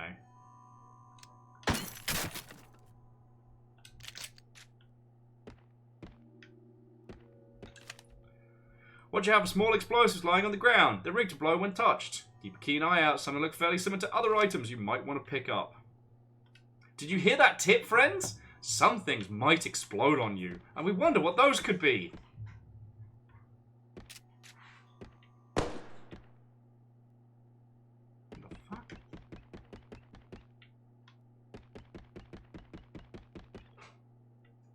Oh, it's that fucking thing.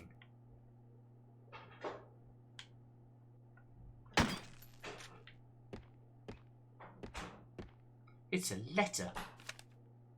State Court, Central Avenue, Atlanta. Legal summons. Final warning. Dear Mr. Crow, we sent you a letter 14 days ago and you have not yet heard back. We've not yet heard back. Someone's not heard shit. This is a serious matter that demands your immediate attention. You should know that Elaine Marshall's family have appointed a lawyer. It is the British way. The case against you is being prepared as I write this letter. Sincerely, G. Williams, State Court, Monday at 9. Fuck. Yeah, it's a pirate's favourite letter. D. Pike, Park Operations. We'll go in there in a second. Maintenance staff. There is a button behind the panel on the back of the wooden crow house. You can access it to control the big animatronic crow. We know that. It just hasn't got power. Oh. Sweet healing items. Oh, I see what you do there. There's a whole ass bear trap in front of the goodies. They're getting crafty.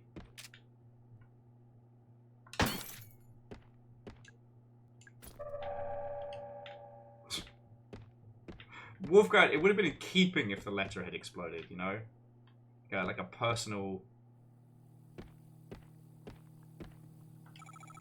Are you alright, ma'am? Woman's like, oh, my head. I threw up. I threw up. It's okay, don't worry about it. Can I ask, did something happen to you? Oh, Mara, you would have gotten in. You would have got on so well with the stars. It only grazed me. I thought I'd be fine. I don't even know what it was. My head's pounding, my stomach... Oh, it's me all weekend. Right. You were attacked. I feel dizzy. I have something that might make you feel better, at least for a little while.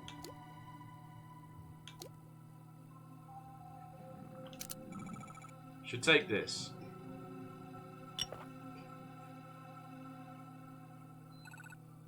Woman's like, thanks. That actually helped. I'm so rude. What's your name? Mara. Thanks, Mara. Natalie. Natalie Crow. We know your dad.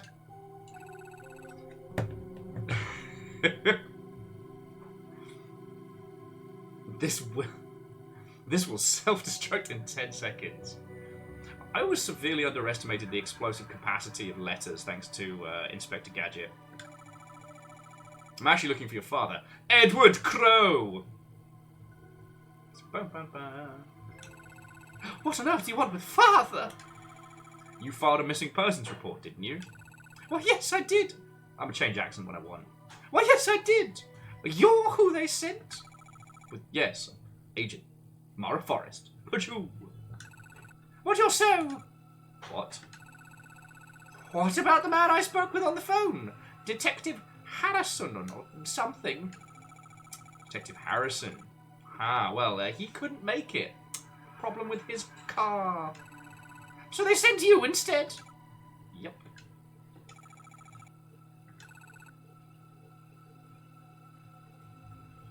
Oh, excuse me. I just didn't want to belch in your ear. Is that your father's office? He's not in there! He's been out for hours and I haven't heard a sound. Be that as it may, I still like to... Oh, sorry. Be that as it... Be that as it may, I would still like to take a look inside. Do you know how to get in? That's going to be difficult. You'll need a key. It's a big fancy gold one. Okay, gold key. Got it. And you'll have to turn off the electrified door handle. Well, how do I do that? No idea. It wasn't electrified the last time I was here. Oh, thank you. Spring Tobias, I graciously accept this award. I'd like to thank the old gods for getting me this far. I'd like to thank the Academy. Not for anything particular, but I want them to know I'm watching. Also, I'd like to thank an unending supply of slug cats that have been both my champions, my cheerleaders, and occasionally a bit of a snack. What? We all know they're delicious. Okay, so what is he hiding in there? Natalie's like...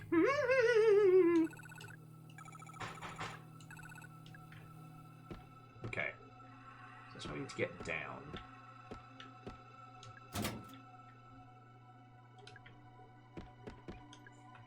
Feckin' love. Just big old locker full of goodies. Let's go.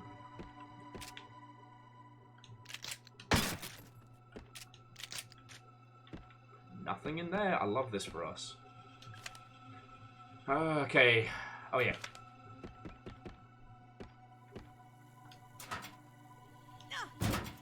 Oh, nice. Kicking it actually worked, but it was empty. Need that for us. Okay, we're, I guess we're embarking into new territory now. Yeah, no, Lars, actually, I don't know how long it's been since you've been around, but basically, I was very, very kindly, I believe it was J-Post gifted me the full complement of slug pups. So I now have all of the Rainworld Downpour slug pups. Now, obviously, I would never pick a favourite amongst my children, because that would be unfair to the rest. But this child is my favourite. Cause, okay, this is the same. Cause he's so fluffy. And because his whole thing in like, the start of the game is that like the grapple tongue, it's a magnetic tongue you can take off. So if you want him to have like a little blem, he can, and you can be like, woo, where's my tongue gone? Woo, hoo, hoo. So soft and so fluffy. But like, even the non-canonical slug cat got a slug pup. Which I'll have to show you later because it's precariously under a lot of things. But yeah, no, there's more slug cats than any other creature in this house now.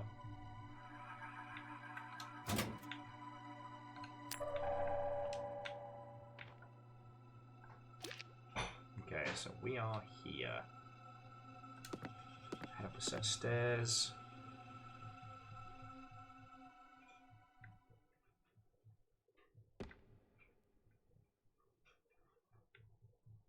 Oh, fuck this Five Nights at Freddy's shit. Come back to here. That's the back of an animatronic thing, and I'm sure nothing bad happens here at the end. Ow! Oh, you...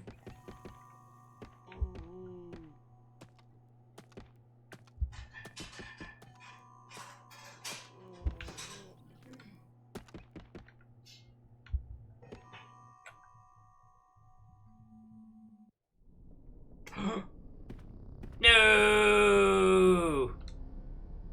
Shit, he's dead. Guess he shot himself. Should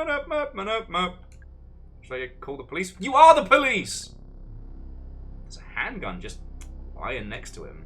Better not touch it. Help yourself! Zombie survival rules, let's go.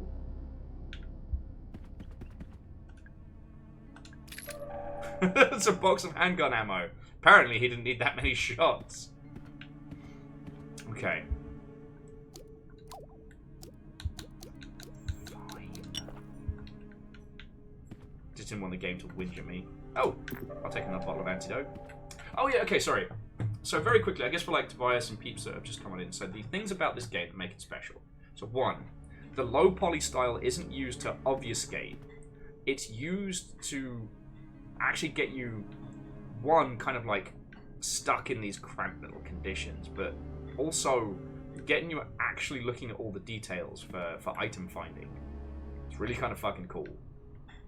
The other is, I'm sure you've noticed already, is how it's able to build so much of that feeling of tension, even though, at least to start, you're pretty strong, and this game it isn't like overtly violent. There's no like special super murder QTEs.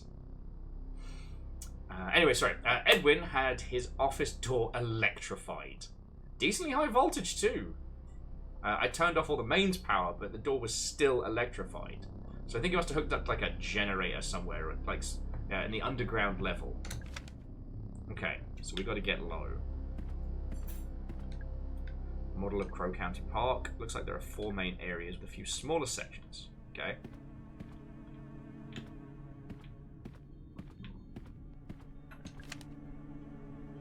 The following doors are now locked electronically. Dungeon, Mermaid, Cyclops, Wolf, Serpent, Crypt, Ophelia. They can only be opened via the dungeon's computer terminal.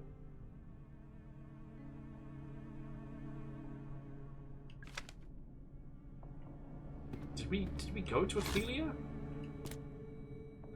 Edwards has pulled all the funding for the cosmic future, and we've halted construction. He said it was just a temporary delay, but I can tell when he's lying. Something is seriously wrong with Edward. He looks sick. But at the same time, there's a kind of manic energy in his eyes. I asked Tolman about it, but he gave me the silent treatment. What a knobhead. So whatever it is, I don't think they're in on it together. I too was sick recently, and I too have crazy eyes. It's a TV! It's a videotape slot. Oh, here we go. So Pike says, this is a message for Edward Crow from one Douglas Pike. Edward, we've been friends for over 30 years. You entrusted me with running your theme park, a task I have relished. You've always shown me kindness and always paid me well for my work. However, I can no longer remain silent. Edward Crow, your crimes have not gone unnoticed, nor will your sins go unpunished, or your library card returned. As for Elaine Marshall, I hope she never forgives us. For none of us deserve it. Goodbye! And that's the end. Okay. Take the gun! 2 guns are better than 1. By now you must realise that this crime scene will not be safe by the time other people get back. Right? They must know. Yeah, get that Tomb Raider dual wielding going on.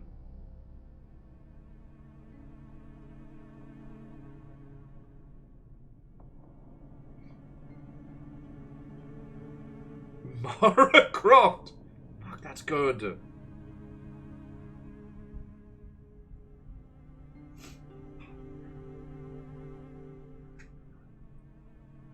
That's really good. Ah, okay.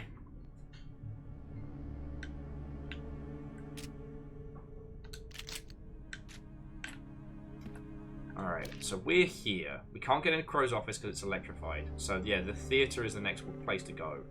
Though Neptune's Palace with the weird soda puzzle is definitely one of them. And, like, Tobias, I will say, if I ever got the opportunity, this is the kind of game I'd sneak ARG shit into, you know what I mean? It's just kind of... A lot of these, like, smaller indie titles, people are really willing to engage them.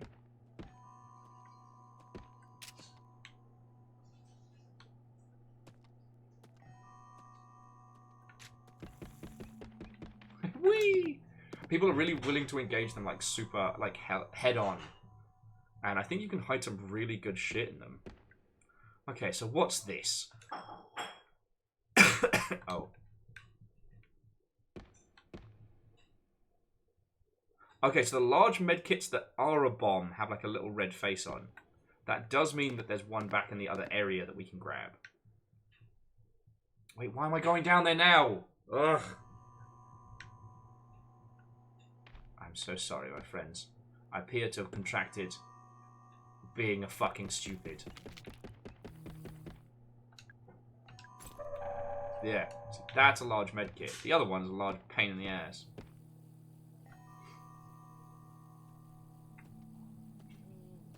I got them running shoes. God, the juttery movements are so well done.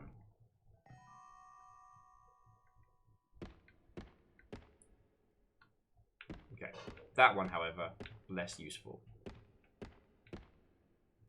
Examine the fairy, she's facing the other way. Okay, that's fine. Okay, just want a note from the stagehand. Can someone from maintenance please varnish up the Ocean Kingdom storage room door? Or else it's just gonna... Or else just replace the door entirely. Look, it's made from cheap old wood. It's starting to crumble. It's not exactly fire safe. Fire safe. Ocean room's door. Man, if only we had some kind of way of distributing fire.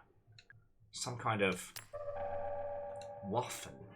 Some kind of Flammenwaffe. Okay.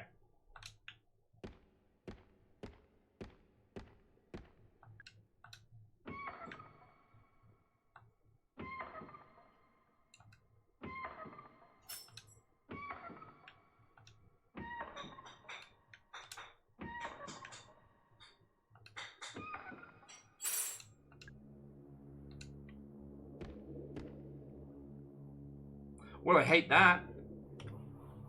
This game is horrifying. And I don't think I can get back up if I jump down. So, here's an idea. Let's fucking not.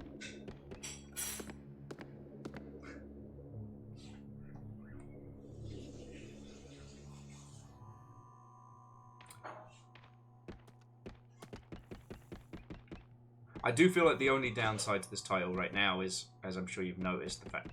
Oh, no bitey. No bitey! Okay.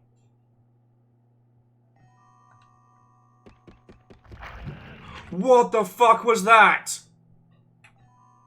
What the fuck was that?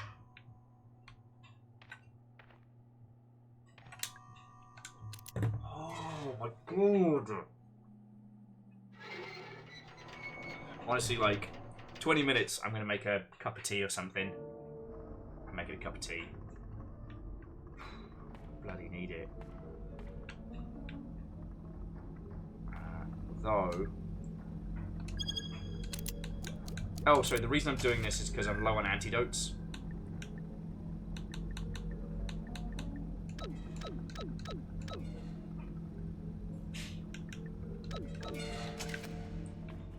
And free one here. Save the other one for later, just in case we need it.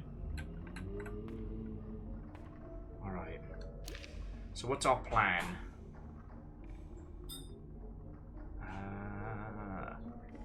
So we now know the Ocean Kingdom storeroom is flammable.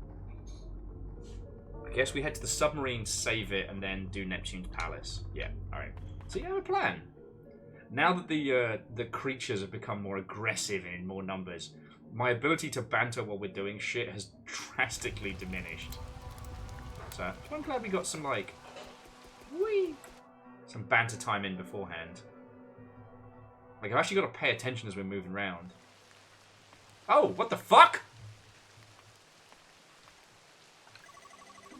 Excuse me, miss, you really should be wandering around here. Firstly, why not? It's not safe. Would you like me to escort you out? You a police officer? Police detective Harrison James. I was supposed to be here hours ago, but some kid broke into my car this morning.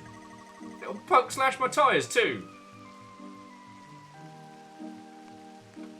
Is it me? Am I the little vandal?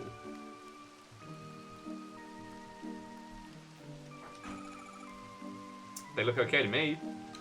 No, they slashed my car tyres. I had to borrow this bike because I couldn't use my car.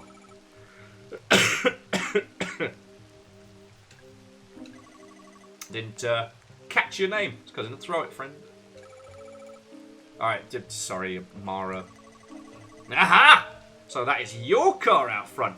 The 85 Fiesta. How did you know? I met your boyfriend. So he was waiting for you. No, you're not from Yorkshire. No. Dude, you apples and pears. Oh my god. He's not my... Never mind. Doesn't matter. You're blushing. I am not. Shut up. It is zombie infection. I am in serious pain. Actually, Mara was it? Yeah. Maybe you can help me. I was supposed to meet up with a woman, a Miss Natalie Crow. You haven't seen her around, have you? Well, as far as I know, early 20s, blonde hair. You know what? I'm going to tell him. If he gets himself killed, he gets himself killed. Yeah, no, I saw her. She was in the staff hallway outside Edward Crow's office. Oh, great, cheers, thanks a lot, doobly-doo. I need to go find Miss Crow. I'm going to come back and ask you to go back to your car, okay? It's not safe here. You need to go home. Friend, I was about to say the same to you. Sure, fine, I was just on my way out. More or less. Glad to hear it, you'll be safe now. That's like, should we use this monster-free moment to... I really didn't think he was going to show up. Do we use this, like, reminiscent of the... Oh, I still see you. The early section's monster moment. Because we could use that to go back and check on Matey Boy in the car. Because I think I was supposed to give him an antidote, not a bandage earlier, so he might turn into a horrible blobbly monster, which ultimately wouldn't be awful. But he's in my fucking car, so it's going to be stinking for weeks. Weeks!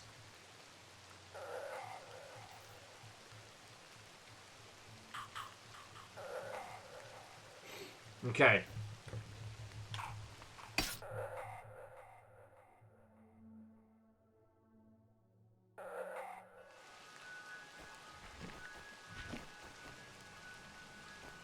It's time to return. Under the sea. You're a big lad, and I don't want you to touch me. Yeah, that is a stench that never comes out. Before you ask, yes, I have already dealt with sharks. Was it a puzzle? Yes. Did I win? Absolutely, first time every time. No notes.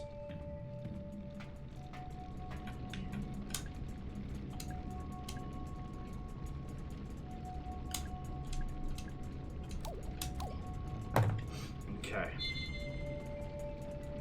Yes. Unless you use... Wolf, unless you use new kitchen gun. Okay.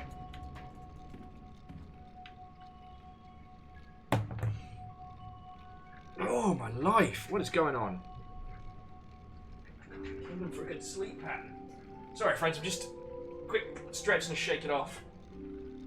Oh, I'm not gonna fall asleep in front of you lot. Unless that's something that we're planning to do at some point. Wait, no, that sounds weird when I say it like that. How you doing? What you making? Oh, what's it? You're not gonna throw me a conversational bone here? I'm clearly dying on screen. That's what I get for waking up early, like people. I make coffee now, I'm gonna see through the ninth dimension.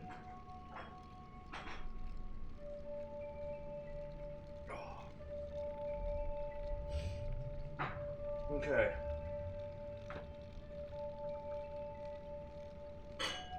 Yeah, well, I think so. Naru, I think that's what it's doing. It's like the overall vibes are kind of soft, right? It's not body horror. It's not like spoopy, but the spooks there are abound. But what I realized is that it makes you focus just enough that you're kind of in that like state. The banter and the silliness and the flailing. Oh. No, I'm gonna make myself a big old cup of tea in a sec. I might just take this moment to just have a nap with your lovely selves, if that's cool. Because yeah, we've now got a way to get into perhaps the delivery garage. One of the doors in Ocean's Kingdom is fucking flammable. I checked the staff memos. Okay.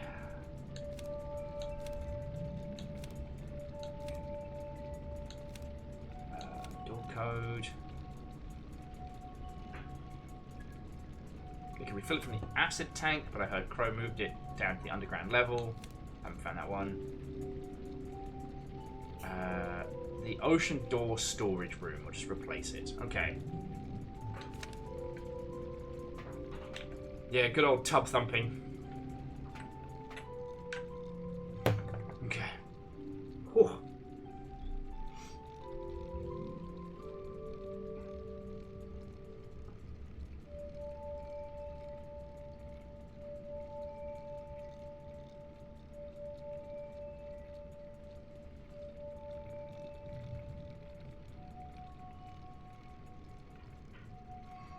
Okay. I feel like I'm getting fucking judged by that octopus in the corner though, like, what the fuck are you doing?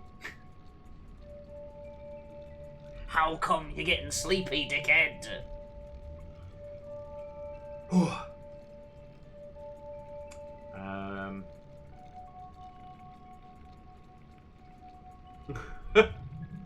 No! Oh god, he's getting delirious, said the dolphin peeking in from the side.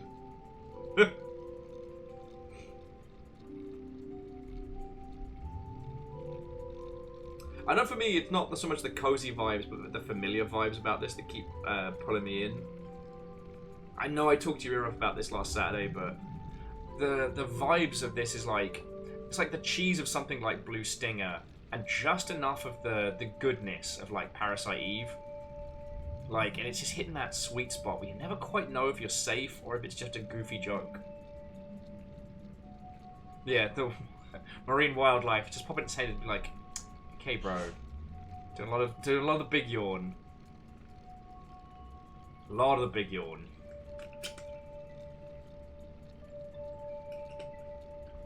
Do you know what's going to wake our ass up? Fire. Let's find that fucking door. Yeah. Oh, hi, Bruce. Fuck you! Arguably one of the most famous sharks in... Yeah, so that's the storage room. Alright.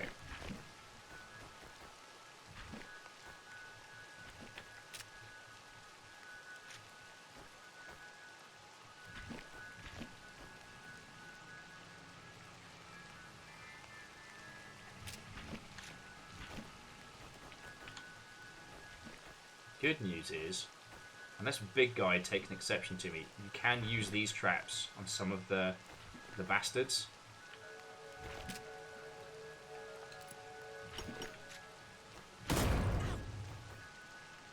Fucking really?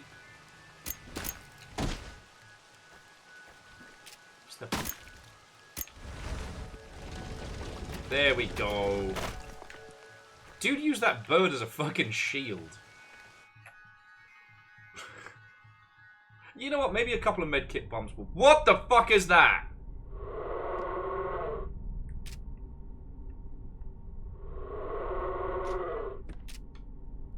Oh, cool. It goes underground. This game gets worse. And not like bad. I mean, like, what the fuck? Okay. Is that a little mushroom guy? I'm a little mushroom boy! Sup, mushroom boy? I'll use my mushroom magic to grant you a wish. Get me the fuck out of here. Tell me, what is it you wish? What's that? You want to improve your magnum revolver? To each their own, I guess. Wait, you don't even have a magnum revolver. No wish for you. Oh, fuck!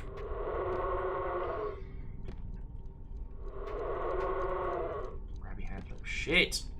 Okay, it's a brass scale. The dial measures ounces, but the needle won't stay still. There's a metal octopus sitting on the tray.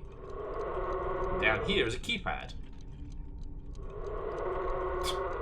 Just reached out and touched us. I was asking for something to help me stay awake.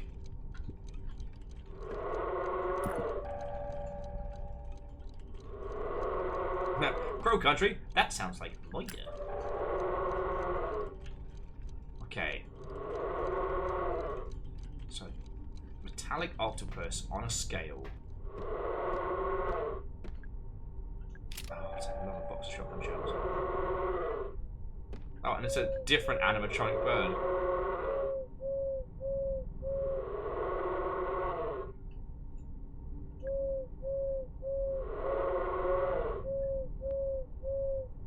So it does 8 hoots. Where else might we need to ring a bell, I wonder? 2 bells!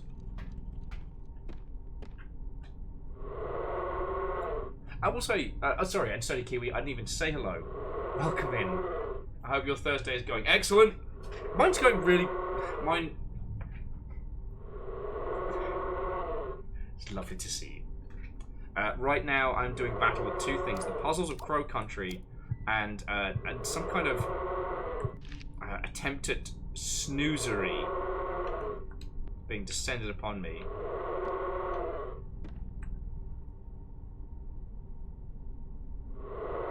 Okay, so you heard 8 and 6. Alright, let's check the next one.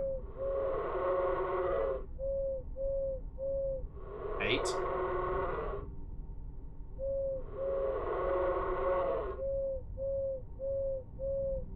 8.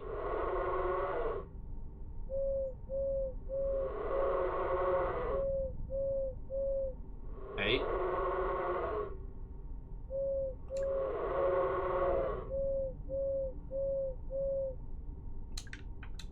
Okay. Well, let's try. Ah, worth a shot. Ah, come on. Everyone knows 6969 is the universal unlock code. No one's even playing anymore. Fucking there.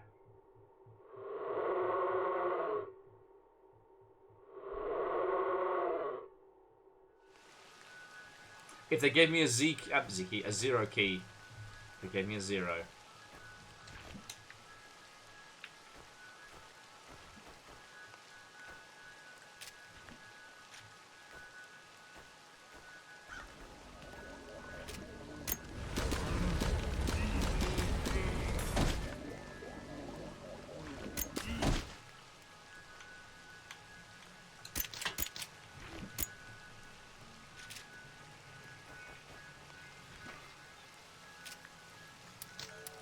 testing a theory.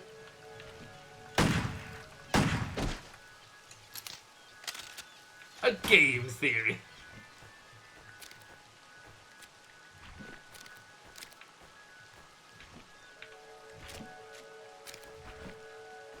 See if I can justify picking up any more saves. We don't know what the ass is for yet.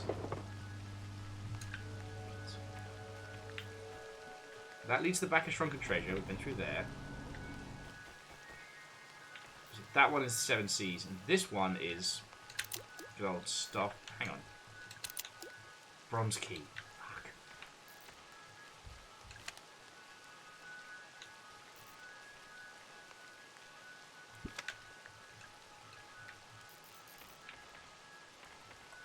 Okay.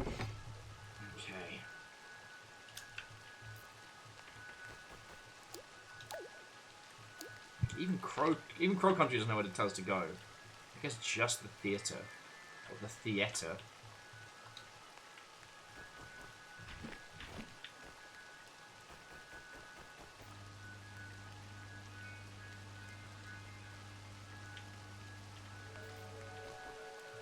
Let's peek into Sunken Treasures.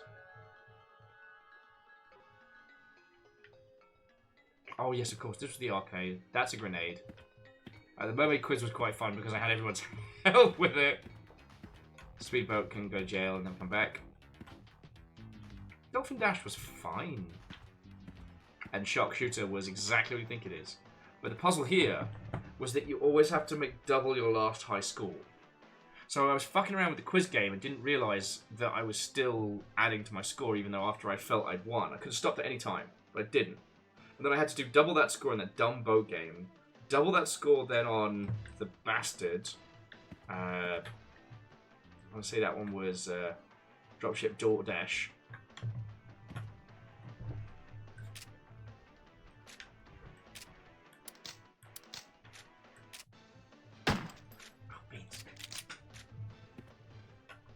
I was here for hours not shooting. Yeah, it was like, don't shoot fish. Ah, okay. You see the marking? Yeah, now they fucking spot you twats now.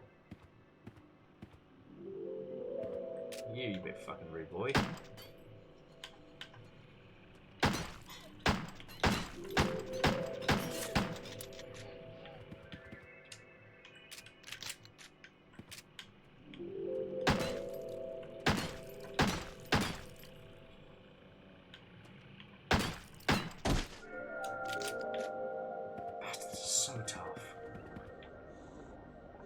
Come the fuck on! 2106. I've seen that before. But the thing is, we know that the... Oh, we have the silver key. We have the silver key now! Fuck you! 2160, thank you. I actually haven't even gotten the game notepad out. Wellity, wellity, wellity. If it isn't... Who are you? Sorry for barging in, but I'm in great pain and bleeding. Man, just like... I should introduce myself. Mara Forest, I'm looking for... I like purple. What is that? I died? No, it naturally fucking grows like this. Dingus. Must be doesn't look like a wig. When you finish talking about my hair, I think I might need your help. I'm looking for Edward Crow. Yeah, bet you are. You must be Tolman. I must be. It was... What was it Marvin said? You were the root excavation guy. Ah, correct. What's root excavation? No idea. You should know. And you're not being very helpful. Correct. Park is closed. Well, I know that. So go home. I can't go home. Sure you can. Just get in your little car. Drive away. Just get out of there. I'm sure that the guy you saved would appreciate it. Arthur? Do you know about him? Well, at least he had the good sense to get injured once. give up. Tolman, what are the monsters? Monsters? Aye, well... Do not pretend to me. You don't know what I'm talking about. No, it's just...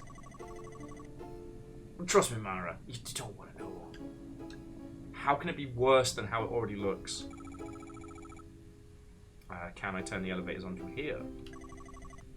The elevators are broken. No, they're not. It's pretending to be broken. So where's the switch? Sorry. Let's see if you can work that one out on your own. Fine. Probably no end.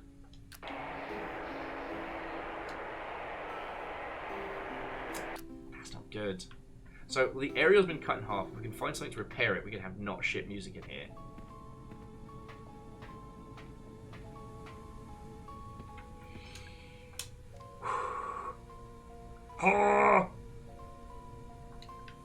Okay.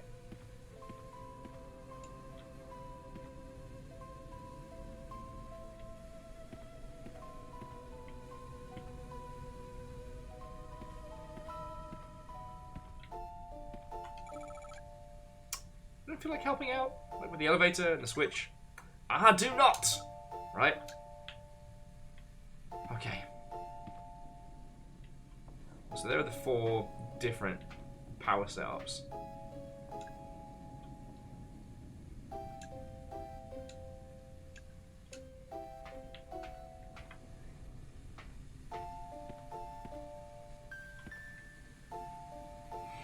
Okay.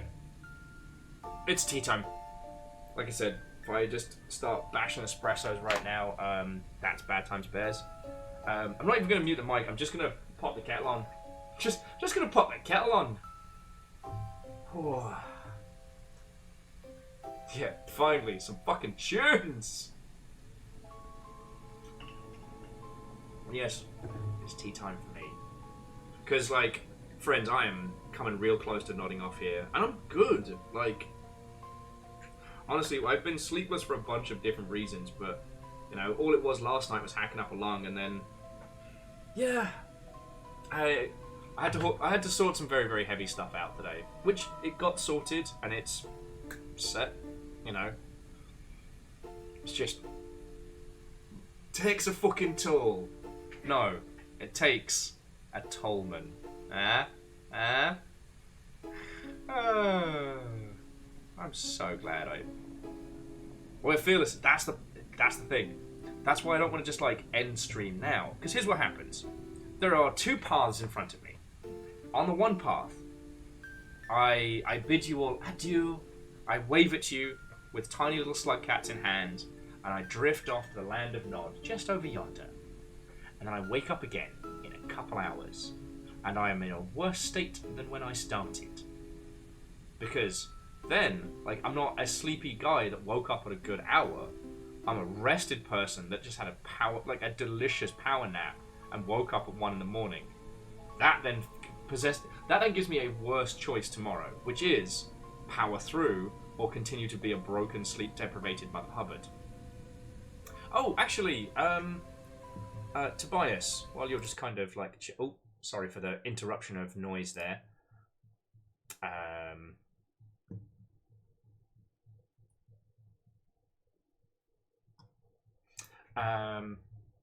Do you have anything going down tomorrow? Just checking in on the pirates. Because I didn't know if I'd be well enough to sail tomorrow.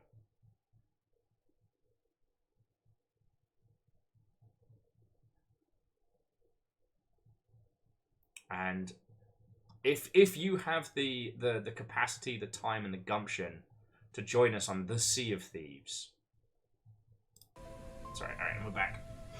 To join us on the Sea of Thieves. Ah, beans! Hey, no. It's all good. I did not organise things because I didn't want to round everybody up for Sea of Thieves on Friday and then be hobbling around like a Dickensian orphan. I'm still good to sail, even though I have the black lung. God bless us, everyone. Do you think Uncle Scrooge will pay you enough for a new cane? Scurvy's a bitch. Fuck. Did I ever tell you we had a scurvy outbreak at Sega QA? I think about that a lot. Because as I'm sure you know, scurvy is not like a contagious thing. It is a lack of predominantly like vitamin C in your diet. Well, because the thing was, they were paying us minimum wage, and that was during the last financial crisis.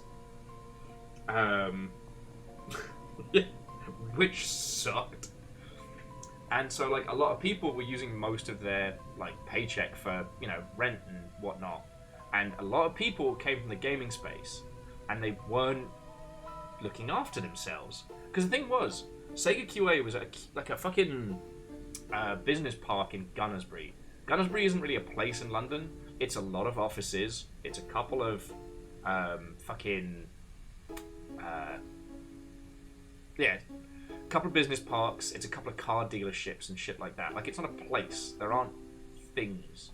There's an pub, an hotel lobby bar, and that's it. And yeah, so people were just not eating anything with fucking vegetables in, just subsisting on cup noodle and shit like that. And yeah, more than one person. I never got told if it was our shift, but definitely while we were working, more than one person got scurvy. So Sega implemented... This is where it gets brilliant. So Sega implements a policy where everybody gets fresh fruit at work. Great, brilliant. But again, we are being paid minimum wage with 0 hour workers, right? Which means you only get paid for what you work, and you are not guaranteed any work. So people started supplementing their lousy incomes by taking fruit home to eat. So Sega then had to go all fucking Sonic Gulag on us and be like, but one piece of fruit per QA member. Beware the waggling finger of Uncle Sonic. Hang on, let me tell you one more story while I boil the kettle. That's going to take a second.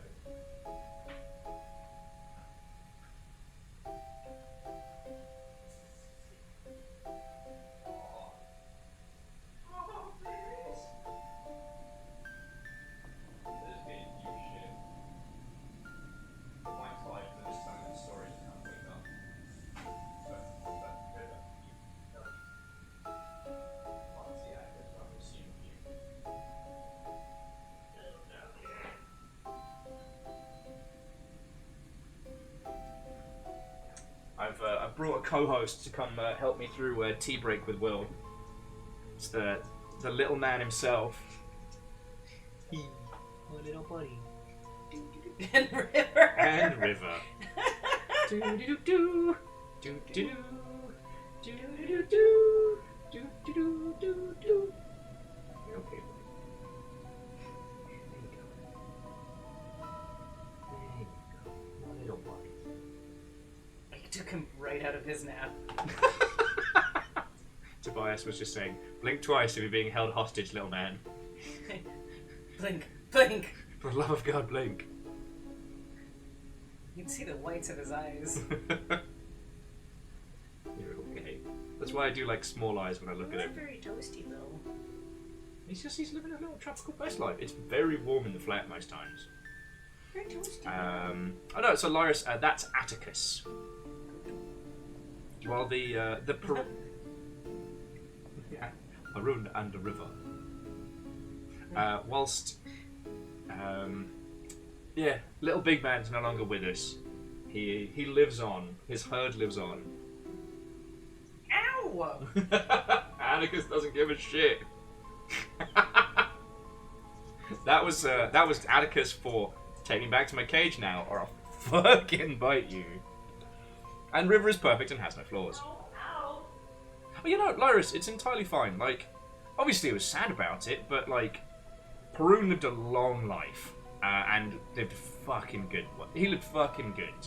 All right. I don't know if you ever saw the pictures of when I would get drunk and I'd put him in a whole ass like Freddy's tub of salad. And hey, look, Lyris, it just means I got more stories to tell you. Phyllis was saying that a story that they had from today, they visited the office for the first time in person, And one of the people there recognized them and was like, "Oh, didn't you work at Bungie like 10 years ago? You wore that big costume for Halloween. That's fucking cool. That's fucking cool." I don't know. I've been catching up with a few more CA people because they've been reaching out to see if I'm okay, which has been lovely. And if time zones were better, I probably would have had more conversations with them.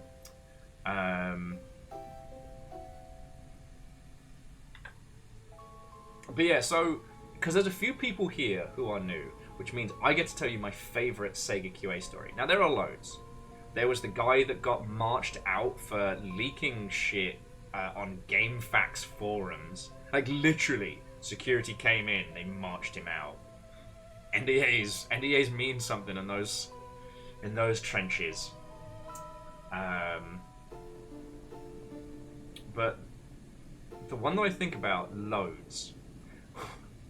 So, when I was at Sega QA, this was during because I guess this is why I talk about this era a lot, because it's very personal.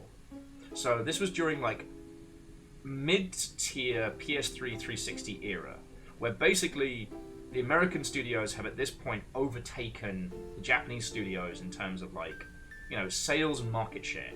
The PS2, that was dominated by Japanese devs, right? There weren't no Western devs, but you know what I mean. But from like the Xbox into the 360, Western development houses really came into their own. The big publishers became big heavyweights. We saw that real shift. And so all the Japanese companies were like, shit, we gotta sell stuff to all these Westerners. These pasty white fuckers, they love video games, we should make some for them. So, like, all the major Japanese publishers went on the aggressive. From Sega, this is the era that brought us Bayonetta, and some lesser thought out games we won't go into. Oh yeah, sorry. You know what? I can talk about them, because, like, Vanquish was sweet. Binary Domain was weird and interesting. Like, it was a really fun time. Now, why does this matter? Because basically, Sega QA at the time was a 24-hour operation. 3 shifts working round the clock. So you had, night shift. They would do, like, 11 o'clock at night through to, like, I forget, it was, like, 7, 8 o'clock in the morning. Now, they only worked Monday through Thursday, but they had the longest shift and the hardest shift. But they had real camaraderie. I was always a little jelly of their whole shift being a squad. Then you had day shift from like... Oh no, so I think it was earlier they finished, it was like 5 or 6. Because then day shift was until about 4 or 5. And then we would take out late shift. So we'd come in at like 3, 4, and we'd roll through until 11 and then swap out with night shift. And that was our fucking life. Hello, River. Hello, Rico. Anyway, why does this matter? Because it is... so it's gotten dark, so it's about like 6, 7 o'clock in the evening. We're a few hours into the shift. And, I was a drinking coffee all hours of the day kind of guy. But at this point, I've made myself, like... I think I was into my 3rd office coffee. Got real good at turning shit industrial tubs of, like, freeze-dried instant coffee into something vaguely drinkable. But, like, I've just made my 3rd one, and I'm talking to my buddy Martin, and I'm like, yo, I thought I got good sleep last night. For the first time in ages, I've actually, gotten a decent kip. But I tell you, mate, I'm 2 coffees in. I'm ready for a snooze. Like, I'm ready to pass the fuck out. He's like, yeah, me too. So we sit down. We were part of the Total War Advanced Testing Team, aka the Twats. I'm very proud of that. And yeah, so a few minutes goes by, and then, I'm there at my desk, and I'm typing away, and I keep doing just, okay. Another one, okay. Give myself the good slaps. I'm like, alright, I'm in here. Come on, Napoleon, let's do some weird shit with a cannon. Not long after that, the guy running our entire shift, not just our game, but all the games on our shift, stands up and goes, okay, everybody, in a calm and orderly manner, we need you all to evacuate the building right now. You may grab any bags in front of you, but if they are in lockers, you will have to leave them. I'm like, what the fuck? So we go. Alright? Like, we're just told to just down tools. Yeah, so we get outside and they're like, okay, everybody, so here's what's happened. Turns out there was a gas leak, and everyone's like, what the fuck? We were getting gassed? No one was fucking falling asleep. And then they explain some other stuff. They're like, the fire department's been called. You know, we're going to get it sorted.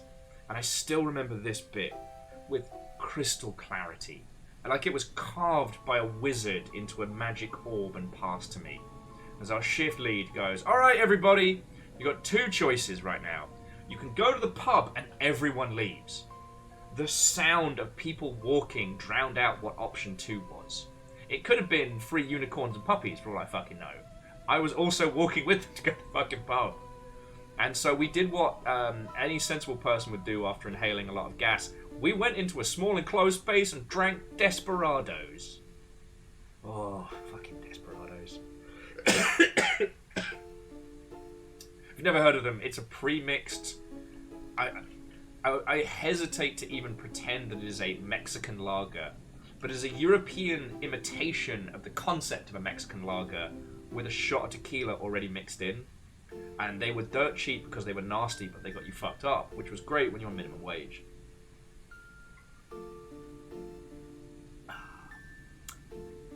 Yeah, so anytime I have those moments where I'm almost like trying to fight nodding off in my chair, I'm like, ha, gas leak. Oh, that's great.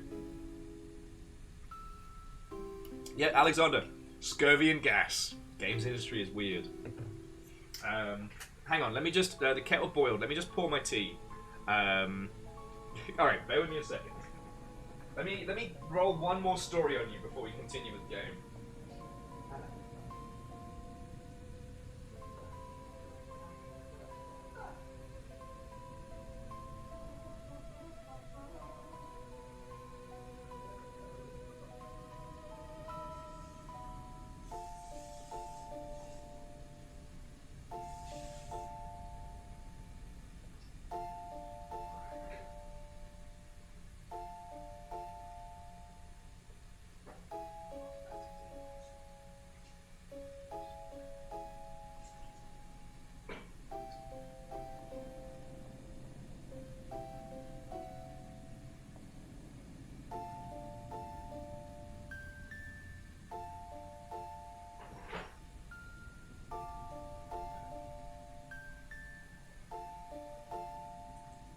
River. Okay, we're just going to go around you. Hello, hello. Oh, and Quincy, what and welcome. We're just having like a little story time in the safe room because I was starting to nod off, and we'll have none of that. So, God, I'm trying to think of some other favourite stories. I don't know if I can tell that one.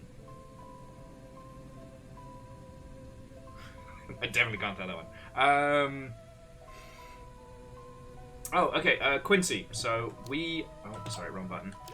We are this far in, alright? We're just about to do the theatre puzzle. We're just cleaning this up in Telman's office. Our goal is still to get into Crow's office. So far as I can understand... Oh, and these are the... Oh, no, those aren't the key items we have. This is what we're at the moment. Fine. Every time I look around.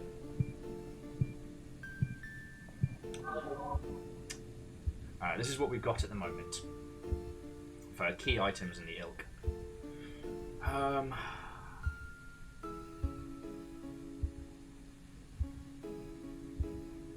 I will say, one of the most random glorious days we had was at CA, which is when we had a full power outage for the whole ass building.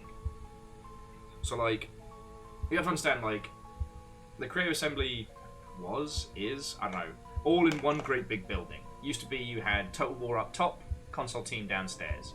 But we're all in the same space. This is important because when the whole power grid just goes, boom! Well, I shouldn't say grid, but whatever it was that controlled the building, plus backups, were all just not happening. There is literally nothing that a video games company can do without power. And so they were like, look, we don't know when this is going to be fixed. We don't know what's going on. Please, what is it? Please try and stay close to the office for a bit. We're going to see if we can get this sorted. And we'll let you know. So, what happened was a large number of critically understimulated games industry individuals were let loose on the city of Horsham. Fuck me running. The tiny fucking town of Horsham, trying to find something to do. And, it was a little too early for the pub, a little too early to get lagered up, especially if we had to go back. Because I think some of us have stories about going a little too hard at lunch and then having to pretend like you're not shit-faced in a meeting. That's always funny. So we're tottering around the tiny town of Horsham, and I spy the local toy shop, which I look at a whole bunch. I don't know, maybe there's some remnants in my mind of, the feeling of going to a Toys R Us that I've always tried to scratch back. I also find it fascinating to see what toys are on shelves. There's always a Turtles section. I would have thought the Turtles would have been replaced by something by now, but that's another story. What do my fucking eyes spot but a sale? And a sale on knockoff Nerf guns. Like the Busby Pro nonsense. And I'm just like, we could have a Nerf war. We could have a Nerf war. There's no computers, no one's working, so we can't disturb anybody. This is perfect. And so yeah, I got this little pump-action rifle that looked like one of the N7 guns from Mass Effect. And Craig got this, it's like a knockoff double-barrel shotgun, but it actually had cartridges. So when you crack it, they ping out, which was cool. But after 2 seconds, was fucking worthless because you're like, fuck, where are my shells? And yeah, we ended up just having what could best be described as this team v team war ground. Because at first it was just lads with Nerf guns. All right. Okay, no, it wasn't strictly just, masked presenting folks playing, but the best way I could describe it, regardless of who was involved, was big lad energy.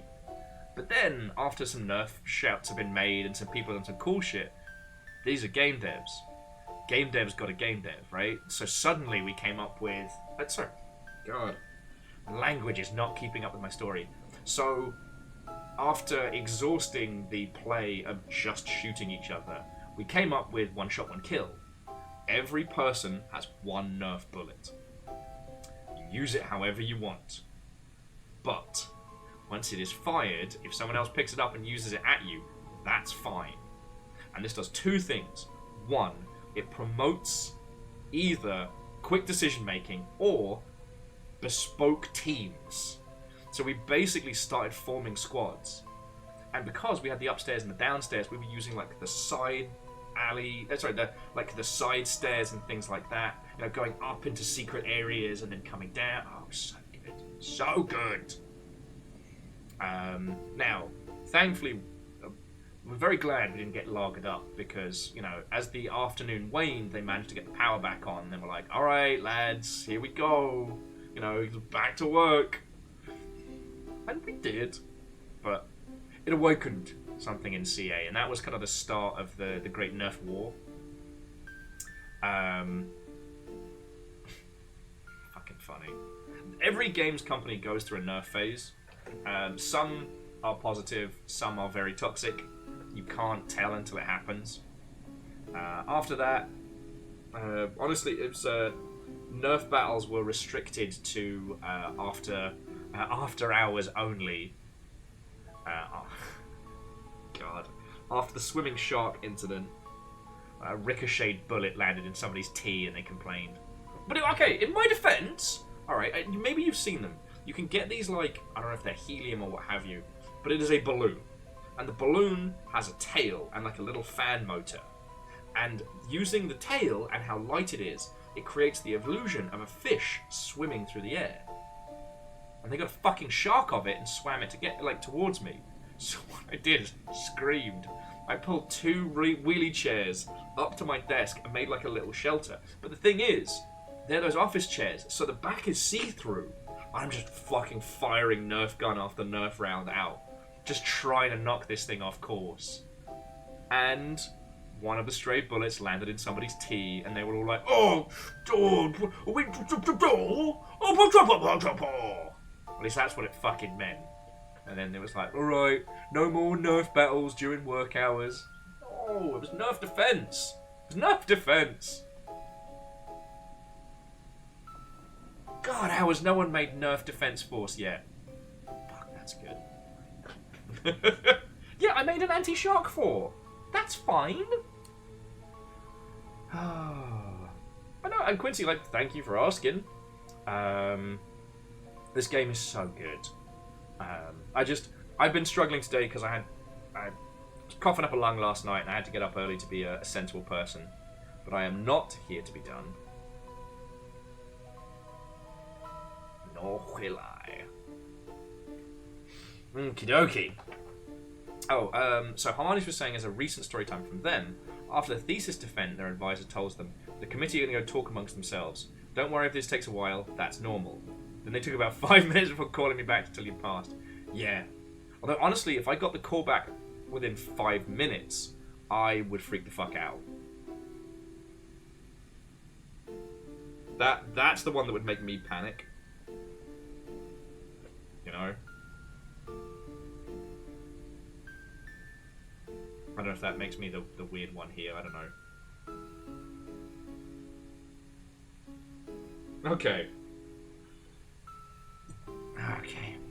I've got me tea. Oh, it's lovely. And yo, if you have any, for those of you that are of game devery. Okay, so.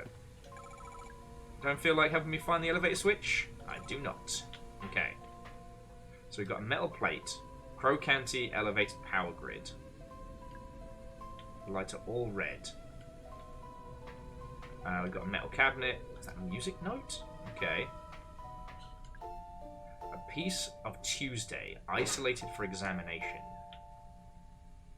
That's fucking weird, but alright. Just a bottle of drugs.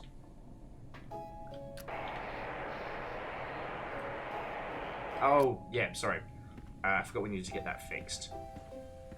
Okay. So, 1350, 1912, 1937, 1945.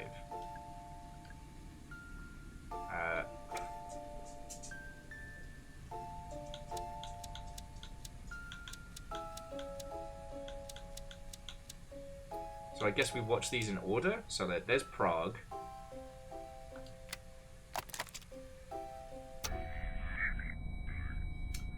A Litany in a Time of Plague by Thomas Nash. Rich men, trust not in wealth, gold cannot buy you health. I drop fat beats, I'm the plague beak man. Physic himself must fade, all things to end are made. That didn't go... Oh! What was that? F. F. F. Okay, someone remember F.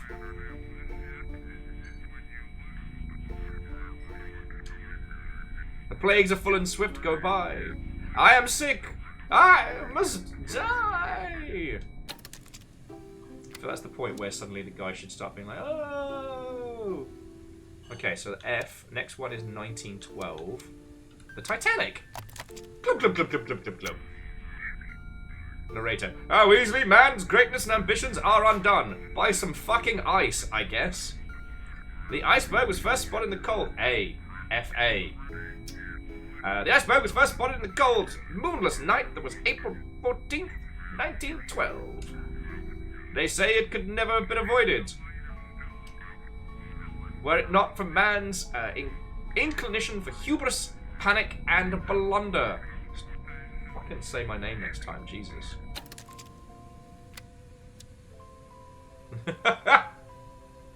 Yeah, I'd have to kick its ass. Okay, next up is 1937.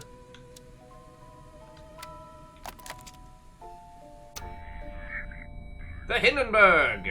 A small fire broke out in the port side just at the head of the port fin, and then explosions. Now, no more fucking blimps, I guess. Okay, that one's C. Fuck. Fucking hell. Oh, the humanity! No more balloons! And last but by no means least, Hiroshima. Jesus.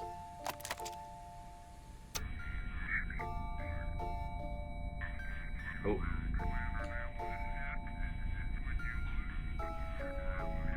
E. Face?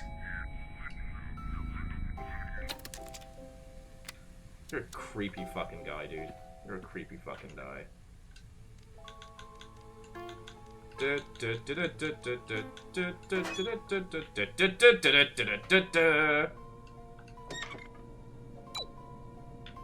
Ah! Solved your stupid puzzle. Alright, Tormentors, be honest. You loved it. Ah! You know what? Maybe Tolman is the first fucking guy that gets the joy of Umbrella Corporation architecture. It's not about why. It's about why not. It's not about did this make your day better, but did you have fun? You gotta spend all day working on, you know, biohazard test subjects and rotting corpses. Why not have a little fucking whimsy? Tolman is a dev. Yep.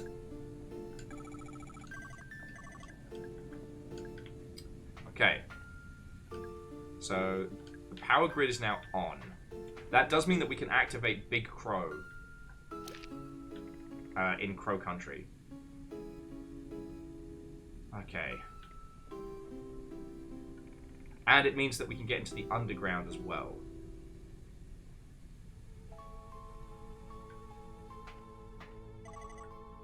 Tolman says, Mara, hold up.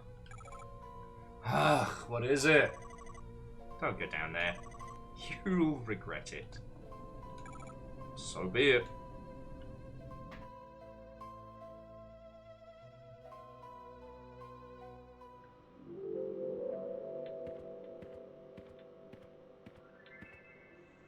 Alright, big boy can get fucked. I'm going this way. Yeah, I think this is the right way. We're going for a fucking nap. We are not doing that again. Oh shit! Hey, not Leon. What's up?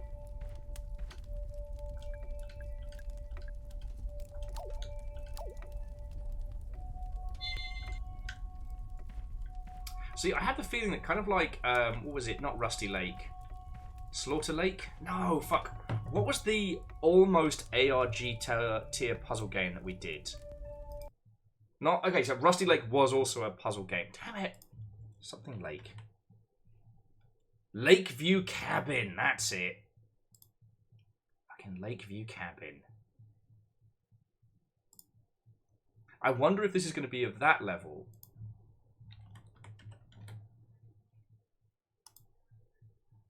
God, I still haven't even touched Lakeview Cabin 2 because it fucking scares me. Oh, sorry. If this is the first time you're hearing about this, this is the link. So Lakeview Cabin was a series of short games. Each one was kind of a parody of an old, like, slasher or horror film or something of that ilk, right? And at first, it seems like all you have got to do is just survive the killer. But it quickly unfurls that there is this, like, meta level of understanding of both the movie and your character that you need to enact, not just to get out, but to really progress. And Lakeview Cabin 2 is like that, and then some. And it's awesome, and it scares me. Which is why I haven't done it yet.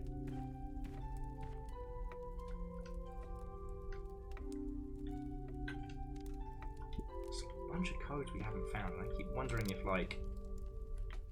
Sorry, apologies for leaping between thoughts. No, that's the legal summons, we saw that one. Maybe the key to what the number code is in here somewhere. But anyway, Mara says hi. Harrison's like, well, look who it is. Mara, you could have told me you were on your way out. You told me you were on your way out. I got lost. Uh-huh. I am not stupid, you know. Did you find Natalie? No, not yet.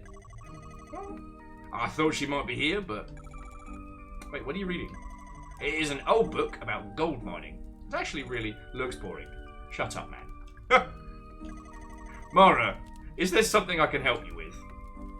Wow. So, how you feeling? What do you mean? Not, injured? None of the old chomp, chomp, chomp. Sorry. Have been attacked by anything? Oh, you saw them too. Oh, the creatures. Did they attack you?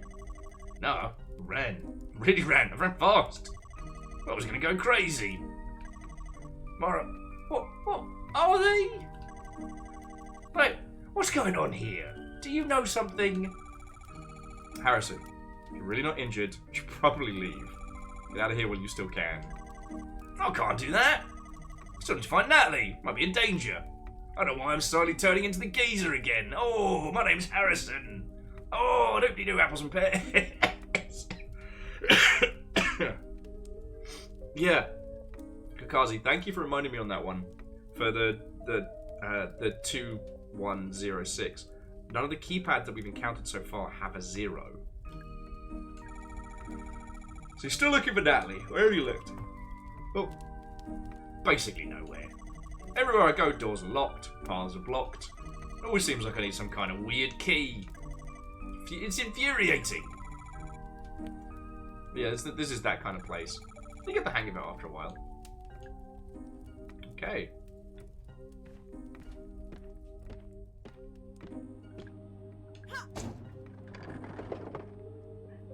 Ah.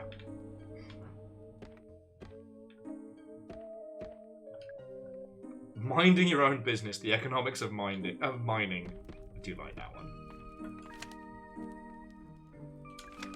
Yeah, this was our puzzle nonsense from earlier. I can see through to the lounge. Listen, Jay doesn't notice me yet. It's kind of fun. Oh yeah, that's enough of that. I mean, I guess when you're getting chased by the undead.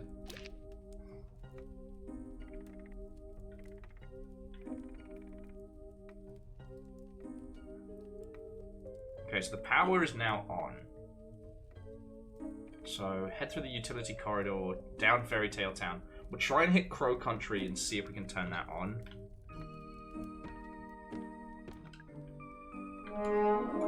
Hey!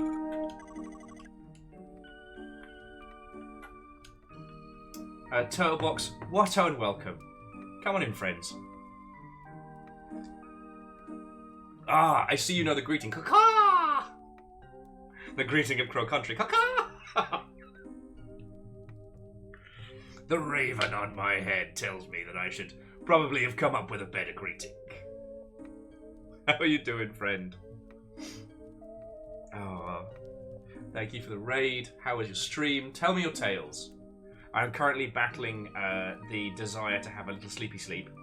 And trying to finish up Crow Country, which we've gotten very not far in quite a lot of time.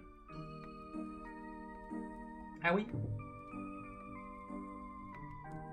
Yeah! I see you're a person of taste! How far did you get into Dread Delusions? Because, don't want to flex or anything. I got to do some video work for them for the Ludo Narracon promotion. So I got to play basically everything up until the Wobbly Noggin. God, that's such a good name. Oh, Turtle Box, thank you.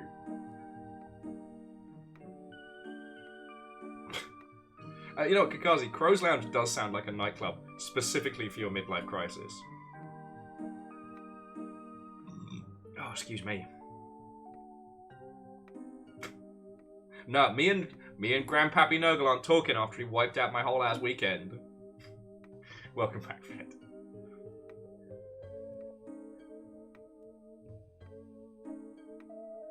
Okay, yeah, so Turtle Box, you played it. Okay.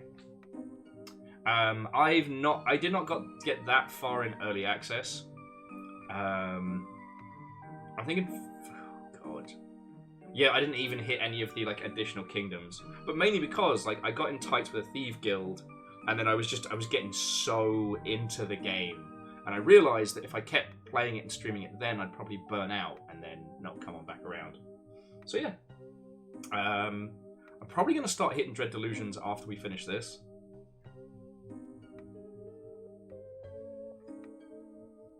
But I definitely need a little breather before doing the opening segment again, though. Not because it's bad, no. It just... I don't know if I told you, I had this whole thing where I got asked by them to make the stream, the 2-hour Let's Play, basically.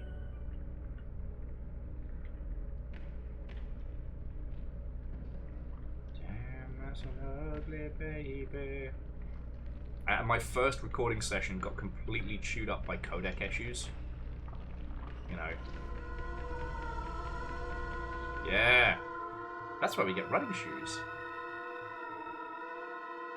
And it was heartbreaking because the pixelation on it made Dread Delusion look so bad. And we all know Dread Delusion is fucking gorgeous. So like, I had to do it over, you know?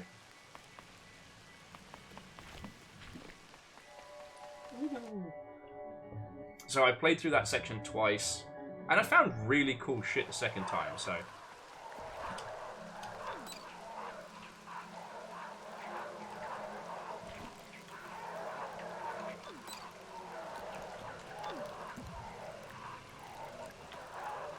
I mean, it's our power. We powered the whole fucking thing up.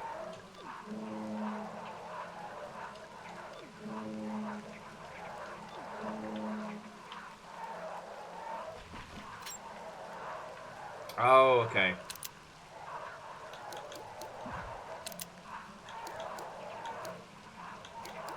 Can he be powered by gemstone? No. Okay. So we've powered up the area, we haven't powered up everything. Okay. I'm taking my next hint. It's probably going to be go underground. There's an acid tank somewhere underground. Cool, love that for us. Yes.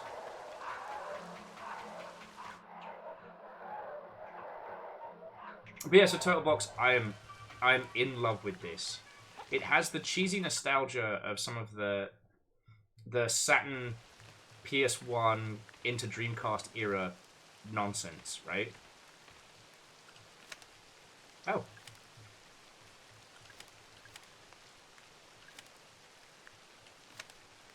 I think I was supposed to take this missing persons report at the beginning of the game, and I didn't. Arthur, did a police officer come by here? Yeah, he was on a bike. Did you talk to him? Yeah, it was a little bit, yeah.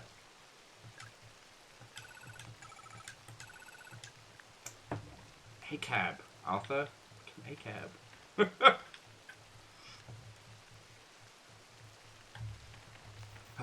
Anyway, so to those of you who just joined us, yeah, we're in Crow Country. If you wish to know anything about what's going on, just ask me. I figure at this point you'll have made your minds up if you're going to be down for spoilers, mischief, or otherwise. Okay, we're going to head to the utility corridor. So go through Crow Country past into Haunted Hilltop. But yeah, I figure at this point you all have decided you're in for the ride. So yeah, if there's anything... Ow! Makes sense. Wobbly and fuck. Just let me know. Oh, okay, we need to think of another way that we can give away some of these Warhammer games. We can't do Mosh Pit Sim, because Mosh Pit Sim's been causing problems with, like, piss the bed. Not quite copyright strikes, but you know.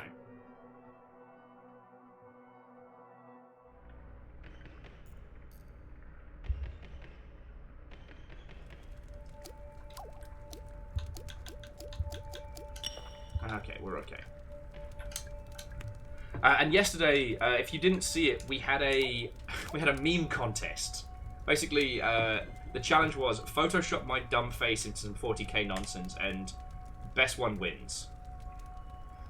Now, Harmonious, you may ask, the games that I have in my little buffet of Warhammer retreats, I have Vermintide 2, Darktide.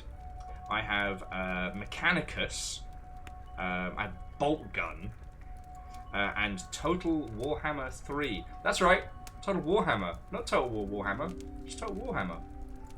Eat farts, Rob. You can't stop me. I am beyond your powers, Rob. Look, I understand none of you have met Rob, none of you will meet Rob, and you don't understand my act of rebellion there. Just, yeah.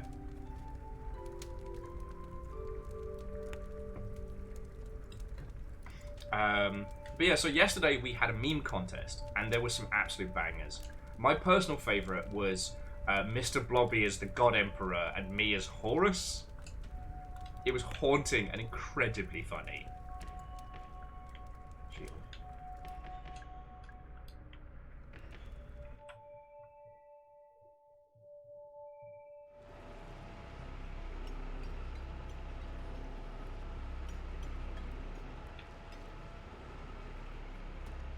Literally nothing here we need. It's all traps and bombs. Okay.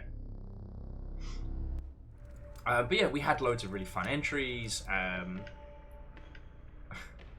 At the end of it, I decided the best way to resolve it was to let the Longship vote on who was the winner. We had a draw. I contacted both winners and was like, hey, whoever hits me up first gets first pick. But yeah, you were both voted the winners. You both win. Both people were like, we're good. We just did it for the fun. In fact, one person even went so far as to be like, oh no, I didn't realise it was a contest. I was just taking the piss. Sorry, I'm just, I feel from turning the power on, we've unlocked something and I'm not seeing it, you know?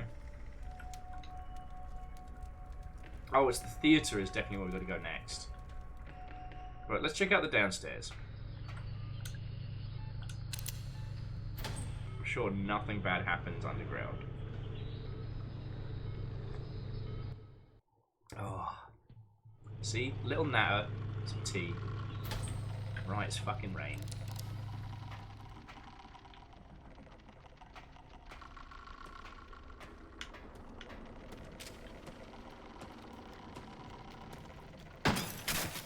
Fuck you.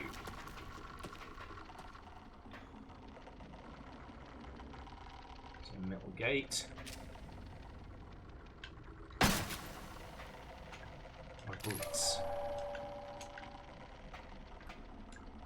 Can't get to the pipe. It's a high-tech pressure lock.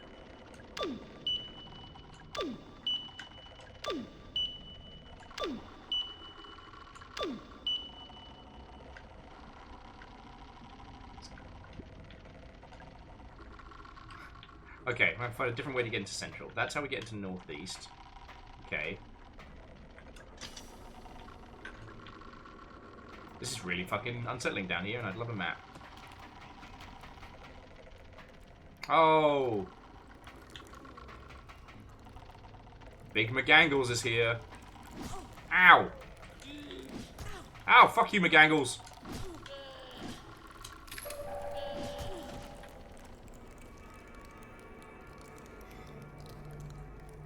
I feel like I just got ganked by like a Rick and Morty character.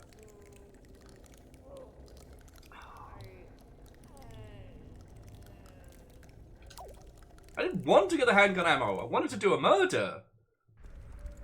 There was a disagreement there between me and this little character.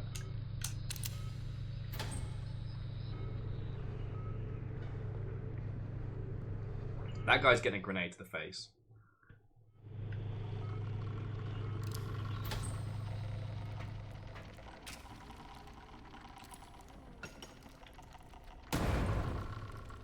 That guy has survived a grenade to the face.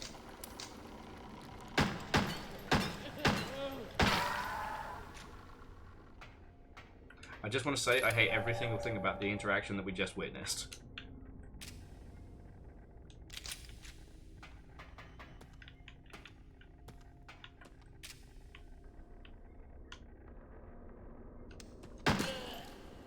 Come on. Come on. You must die like a strange clown zombie. Ha ha! I win.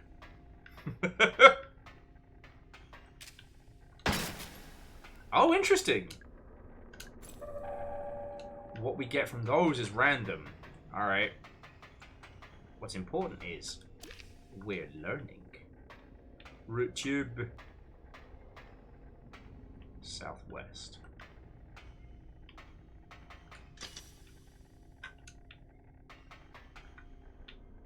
Alright, does any of you remember the cart segments from Donkey Kong? I may need your help. First crime, every crime.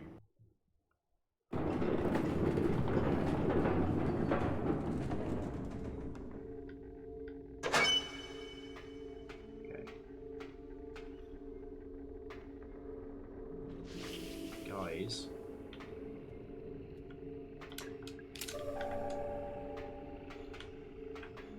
I would love it if that pop-up would not be there anymore.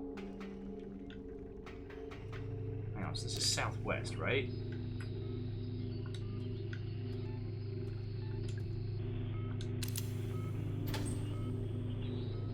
What if this is a way that we can pop up? What if there is a way we can pop up into an area we couldn't get to prior? Like this! Aw, no!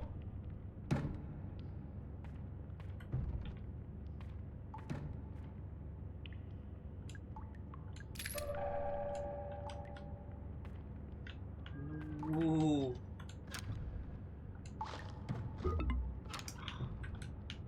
I don't want to do that. Because now, look, we're over in the delivery area, which we couldn't get to earlier.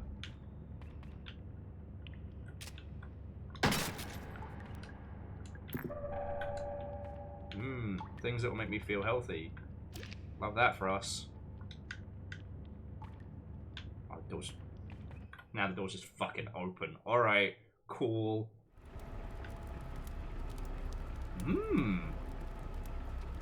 Newly burnt garbage. My favorite smell. Okay. It's a computer screen, a bunch of flickering numbers. I can't make sense of it.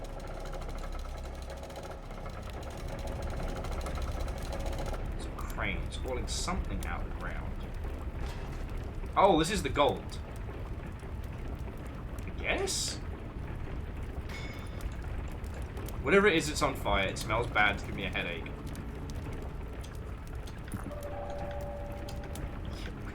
Forget it, you fake.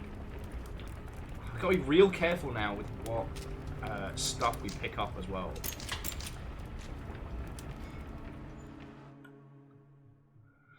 Alright, we've got flamethrower. If this thing turns out to be a big pain in the bad word, then we'll deal with it.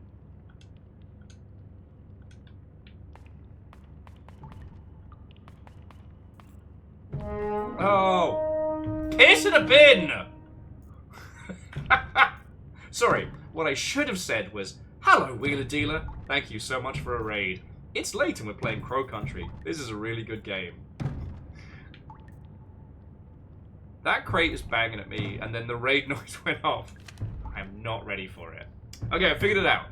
Bronze key, crank handle, ruby chain, mask, trident, silver, key, data disk, acid bottle, full, golden key, large battery charge. What an ordeal. Everything that's going to be required to get through. I think it's a shipping crate. Maybe I shouldn't do it. Oh, it's people! I was gonna grenade it. Julie's like, oh, hey kid. Oh, what happened? I'll tell you. You helped me out of this thing. Yeah, of course. And sorry, Wheeler Dealer.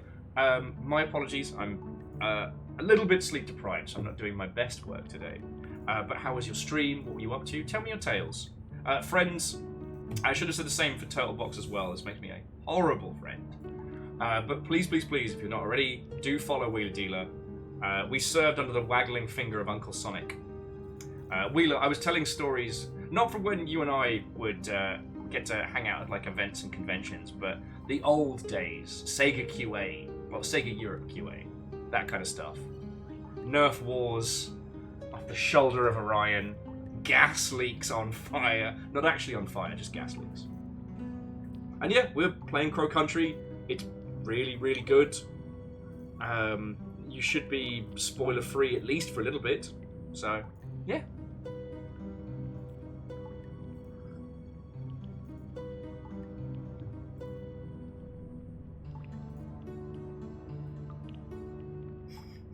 Watto and welcome, friend. Hello, hello. Okay. So yeah, as we continue the banterifics a little bit, Julie says thanks to help. How do we do a crate? Some guy grabbed me from behind, threw me in there.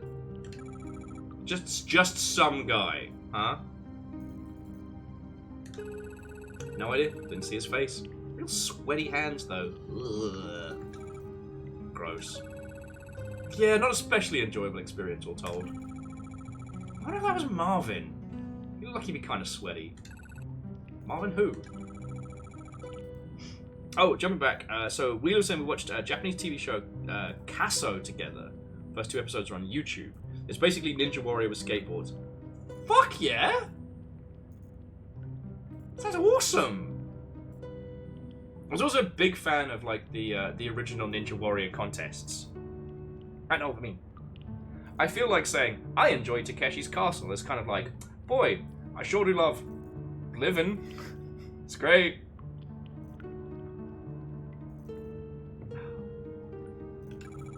Anyway, glad you're safe. Yeah, listen. It's twice you've helped me out now. Let me know if there's a way I can return the favor. Alright. Thanks. Will do. Anything I do for you? Not right now. So I guess this is where Julie lives? I was so ready for that to be a massive fight. I've noticed there's an elevator behind the large crow. Does it go anywhere? Does anyone use it? It seems to be powered down. I figured it was broken, but someone said there's a switch at the crow's office that turns it on. Well... isn't that a crazy random happenstance?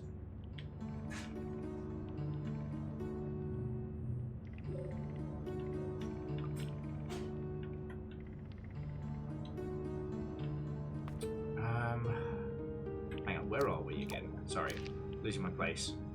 Let's go save as we've made some progress. Oh.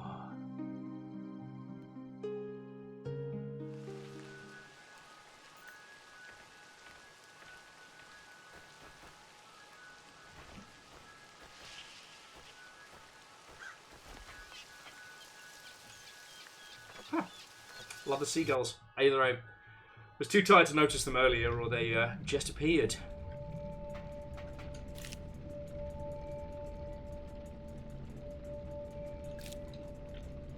Okay.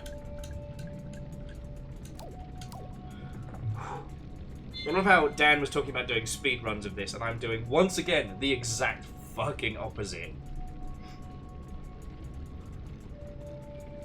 Oh!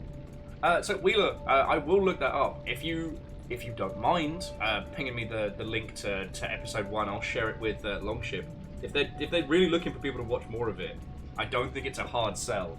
What if Ninja Warrior but skateboard? It is very cleverly designed. I feel like the theme park whimsy lends itself better to the insanity of how... Yeah. Oh, thank you. It lends itself better to the insanity of how Umbrella Corp buildings tend to shake out. Okay. Did we ever work out what was going on with the slushy machine? Oh yeah, no. Look, Wheeler Dealer, thank you for the raid. It's always good to hang out. And, yeah, I know. As soon as I see people, I'm like, friend! Oh, I'm just going to handle Scrundler here.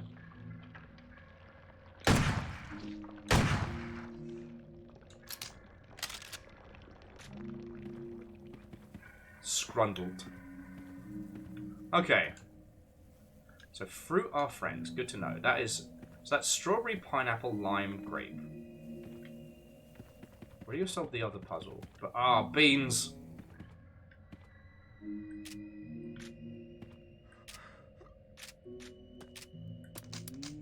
Alright, we're just gonna make it work.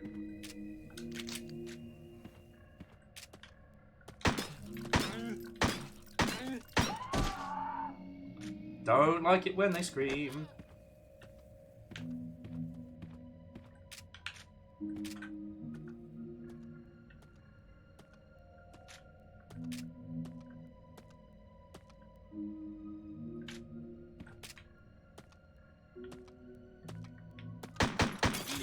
Beans. That felt personal.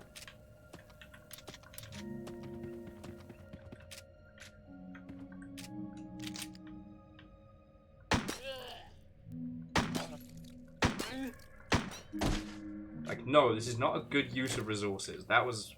I needed that. That was cathartic. Spite. Okay, so it's... Right, show the machine. Alright, I get it now, so... It's strawberry, pineapple, grape. Oh, I'm gonna do it backwards. Okay.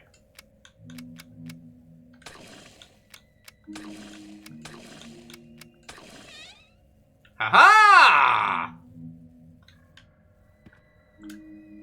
Mr. Crow keeps an extra treasure map in a wooden bureau in his lounge. The code is 8891. Woo! 8891. All it cost us was too many bullets. Too many bullets.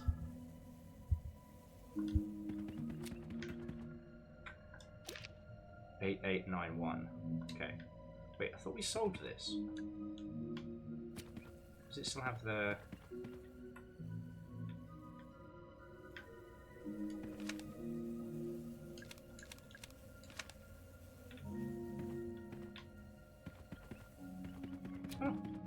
I just, the reason I'm checking is because if we rush off and come back, we might have to clear the place out again. And those are goodies we don't currently have. But I'm definitely taking that treasure map.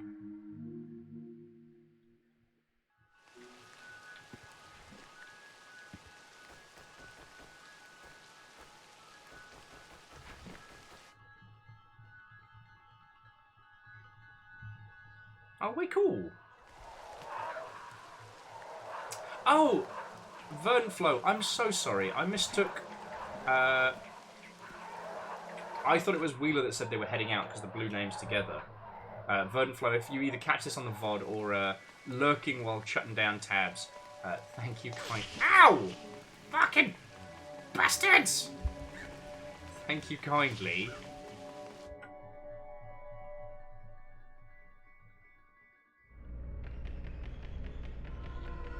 Aha! Get fucked, Grundler.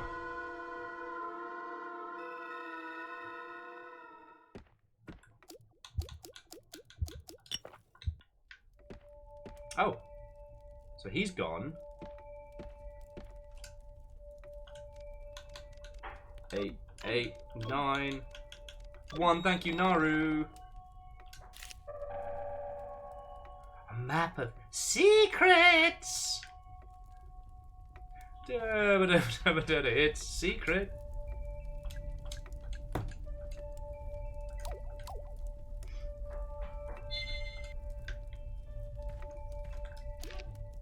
Okay. Ooh. Okay, that's pretty cool. So we've solved 5 secrets, and there's still 10 more to go. There is a secret in the toilet. Fucking knew it. Oh, Oh, the mushroom one's gonna drive me up the wall. Okay. Sit on it. Can I have a little sit? There you go. Gaze into the flames.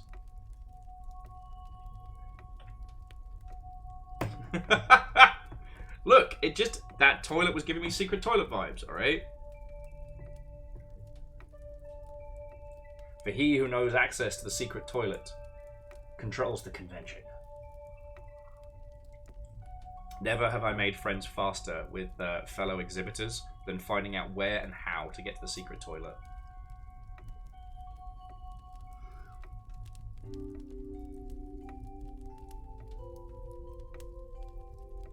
I do, Fred, I do. I have trained this. Shitaru, Watto and welcome. How goes it? I'm still curious about the mushroom puzzle, because I thought it was eat the safe mushrooms, and we did.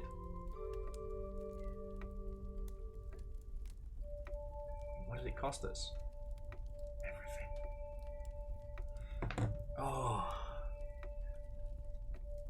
Okay. Friends, I think even with tea and with the ilk, I think I'm going to have to admit defeat, though. If you all want to, like, natter for a bit before I bring our adventures to a close, we're more than welcome. But, I think...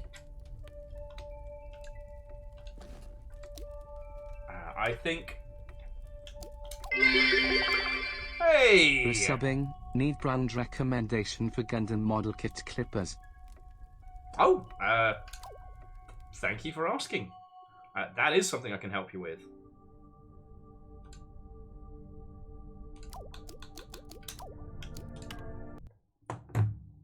Yeah, it's got some real fucking cozy vibes there, you know? Oh, okay. So let me put on some tunes. We'll have a little natter before we roll credits. Because I'd like that. Huh? Yeah, who would be even interested in talking about Gundam shit? Not this guy. Fucking nerd.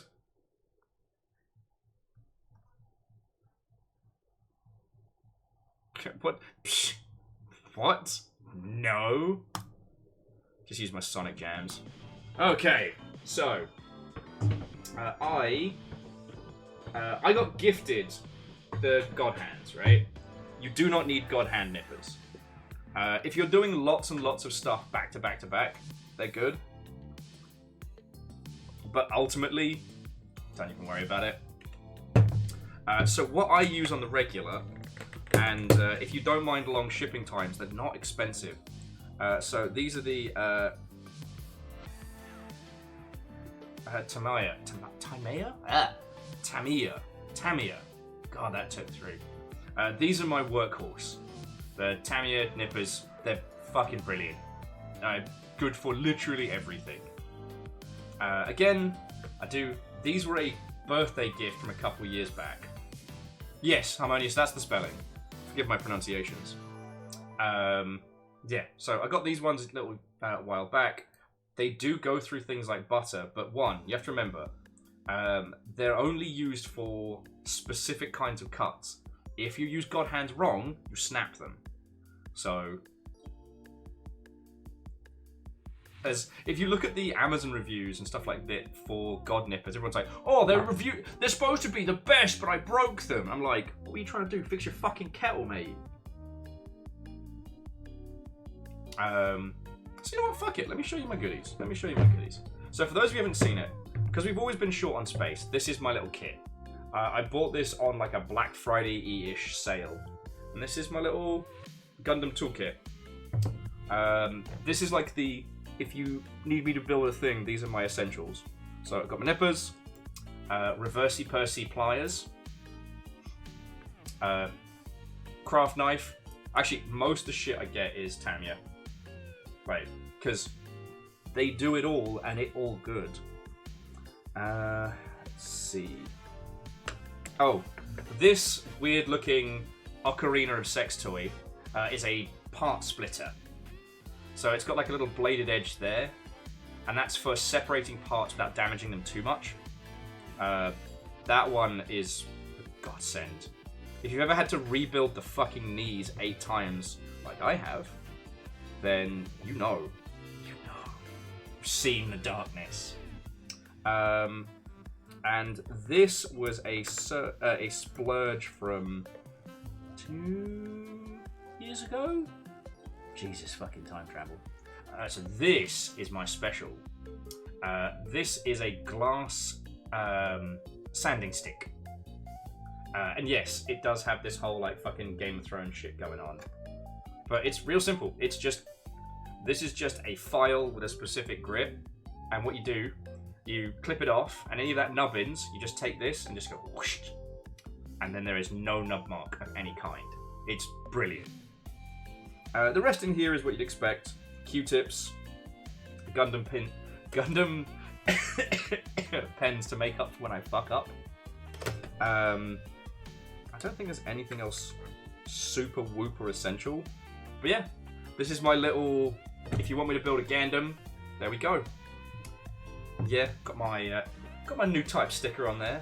They still don't sponsor me, because I'm not cool enough for new types. But I still buy from them anyway, because they do a lot of good.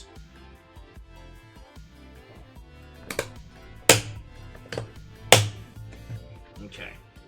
I mean, there's a larger box with a lot of, like, weird, like, one-use shit. Okay. But, like, actually, Akira, so the Gundam Ensemble, aren't those, like, the...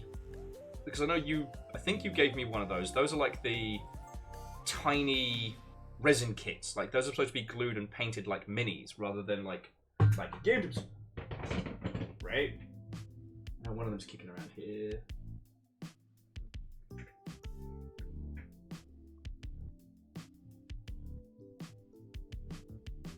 Oh yeah, actually, Harmonious, that's a real good shout.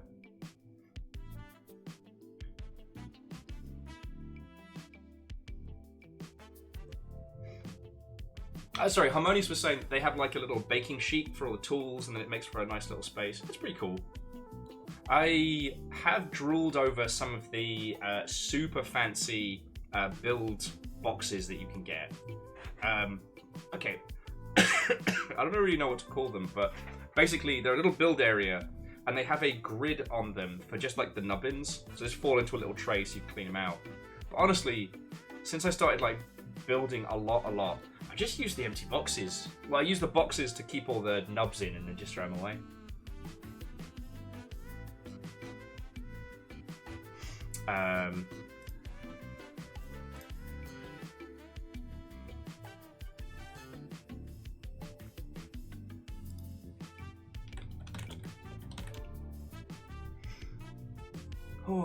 Okay, friends. I do apologise that I hit the wall. I mean, we did get a good 5-hour stream, but loads of chances to hang and natter and what have you. And Akira Zero, sorry, I didn't thank you for, 25 months. That's not a small number. That is a very big number. 2 years plus change.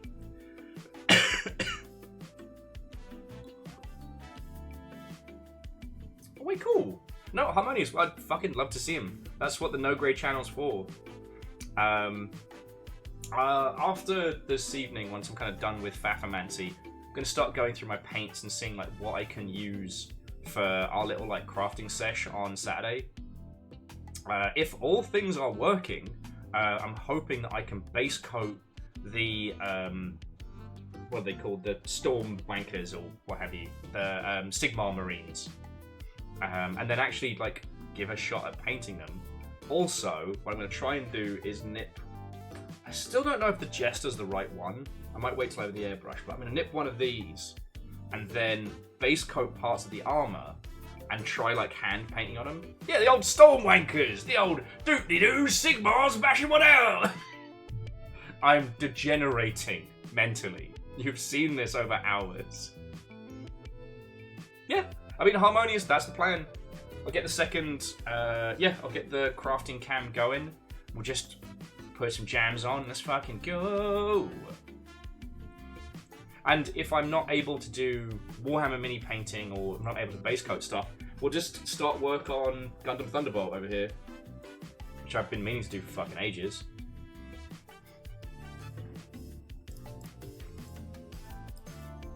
Do.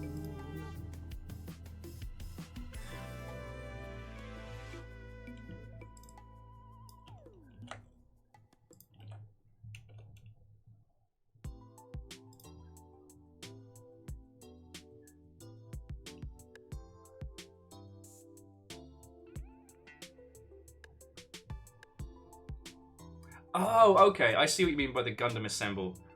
Yeah, honestly, for those, for the Gundam Assemble kits, you can just pick up some nippers from like Amazon or some shit.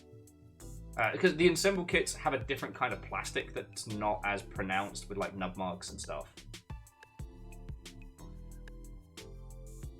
Oh, okay. The Tamiya Basic Toolkit.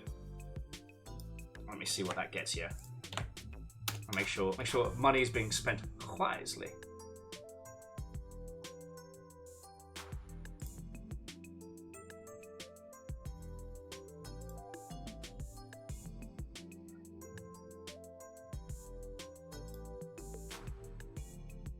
Wait, the Tamiya Basic Toolkit.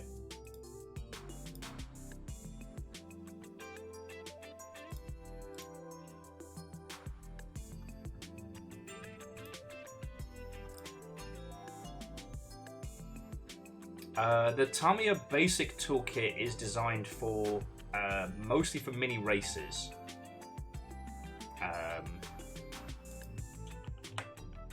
Like, okay, so the Tamiya's like other big line of stuff is all around like electric, like little RC cars and stuff like that.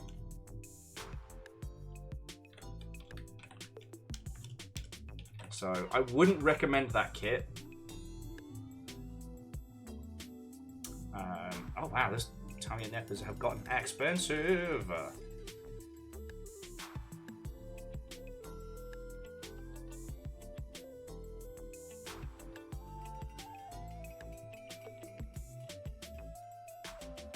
I guess I keep forgetting how much the Gundam craze has changed the price of a lot of things.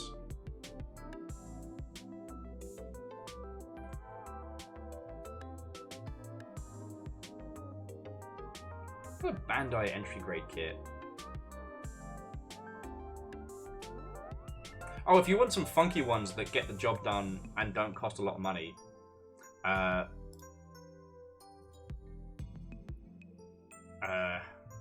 I'll have to send you the link off of twitch.television because that link is ugly.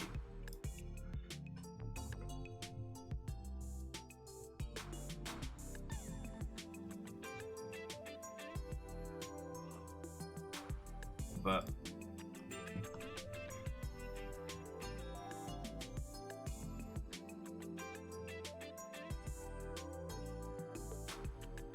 okay, so you know what, friends? It is very clear to us all that I am losing the faculties that should come with being a person. So, all right, friends, thank you for today. For those of you that have been just lurking and putting up with me while I've been drifting off into the land of insanity, I really appreciate it. I'm sorry we didn't get Crow Country finished. I severely underestimated how tired I would be. Here's me being a fucking numpty. Oh, I'm so sorry, I only streamed for 5 hours. And honestly, most of that was just talking and hanging out, which I fucking love. So thank you. So Uri came in and blew the fucking doors off. Still amazed that no one unseated Bacon today. Still amazed with that. Yeah, Naru, that's the thing. I'm over, you know, I have the faintest bit of a scritch from coughing, but like, I don't feel like shit, I don't feel like garbo, you know, I didn't have to take a buttload of pills to make it through. I've had no meds today, I'm feeling good. Sorry, I've had no cold or flu medicine because I haven't needed it. You know what I mean? No, this has been a lovely little day. And to everybody that, you know, saw my post and things I've been talking about and going through and just came to check in and say hello, really fucking appreciate that. You know, if you didn't see the stuff earlier, the TLDR was I made just a big old post about how, you know, I'm gonna try and actively, well, it's not about trying. I am dealing with a lot of things all at once. I am going to probably be more... I'm going to be posting a lot of silly things and memes and positive stuff and things like that, because if I don't, there will be nothing but darkness. So, rather than be consumed by it, I shall stamp on it, and I shall leave a small glittering trail of something, you know? And everybody has come out of the woodwork and said some really fucking lovely things, and I'm still... yeah, I'm still kind of blown away by that. And yeah, no, Fearless, I know you get me. I'm like, hey, if life gets you down, you know we got you. But sometimes when things reach fever pitch, I don't know. I have decided that I'm going to focus on doing good. Focus on sharing the little joys, even in the face of the big sads, you know? That's what I'm going to do. When life gets you down, use Phoenix up. I never got over the fact that the Phoenix Down in the Final Fantasy universe is something that you can buy over the counter, and it's supposed to revive you from death, right? But in any other universe, it would be the name for those like horrible gas station dick pills that absolutely will give you some horrible kind of like brain weevils. I'm just saying. I'm just saying.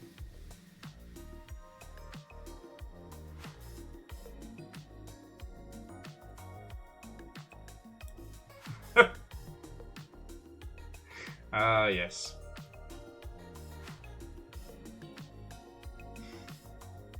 That's why you can buy it at 7-Eleven at any hour. Sorry. I got chaos and... I got chaos in me. But no, like, I just want to say, like, I don't want to lie and say I'm doing good, but I am actively going to do good. Does that make sense? Anyway,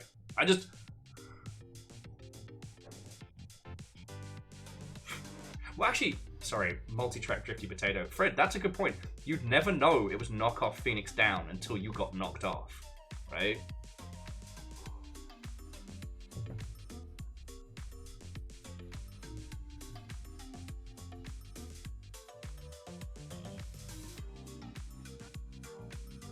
I mean, no, that's kind of the hope. I needed to... The reason why I needed to post it on, like, personal channels and stuff is because shit sucks worldwide. There are so many things. Do you remember when there used to be an thing, maybe, like, once every few months? Do you remember those days? Pepperidge fucking Farm remembers. Jesus.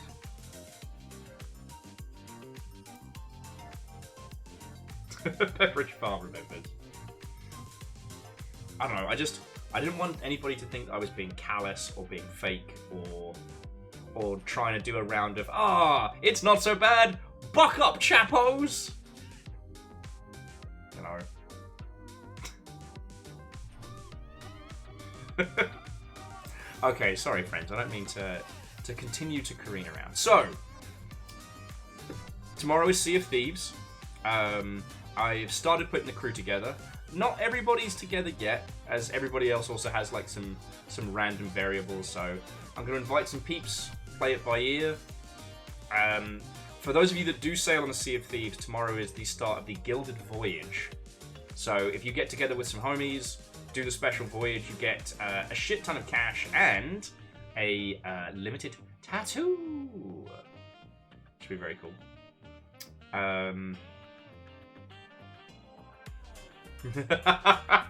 Do not, Fred, that's a good point. When I start telling people to buy less video games, that's, you know, when I'm being fake.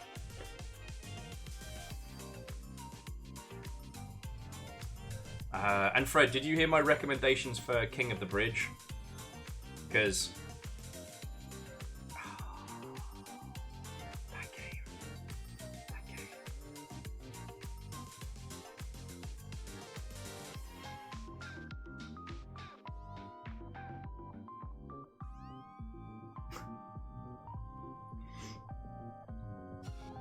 Yeah, Alexander, thank you for the sentiment. And again, thank you all for hanging out. Okay, let me roll credits before I lose the ability to speak. I just... You know... The day I cease to be grateful for your lovely selves is the day that I deserve to be thrown downstairs backwards. Oh yeah, like, there's loads of people going. Sage is going... Loads of cool people we can raid into. So first up, to Old Man Gizmo, thank you kindly for following. We got to chat and hang out. New real people. That's fucking great. To Mango, Ivory, and Akira Zero, whether you were gifted a sub or celebrating, thank you kindly. Uri Free, huge donation. You do not know how much that helps us right now, so thank you. To Eriman, Lyris Dragon, Akira Zero, Some Numbers, Naru Hoodie, Asari Green Fire, Bacon Avenger, Andor, Fearless Sun, Vanderbeast, J Post, and Wheeler Dealer. Seriously, like donations help us immediately, bits help us long term. Fucking legends, thank you. To Turtlebox Official, Wheeler Dealer, and Restless Roots. That's 3 raids, even though I was sleepy baby, sleepy times. But thank you. Please, friends, if you are not following those lovely individuals, just slowly setting that cannonball up for yourself. Ah! Yo, I didn't realise Bacon's whole thing was also translucent. That's cool. But Lyris, thank you kindly. Oh yes, Nara, you are correct. King the Bridge is cheap and it works on Mac. Oh, what was that? What was that? Have a good night. Bye. Shitaru, absolutely. And you, friend. And you. Right! You don't have to go home, but you can't stay here. Oh! I'm sorry, not forgetting my manners. Thank you to all the mods for putting up with me being a fucking sketchlord. So Lizzie, Moose, and Caffeine. Fucking thank you. Right! Let's just make sure these friendos are rolling.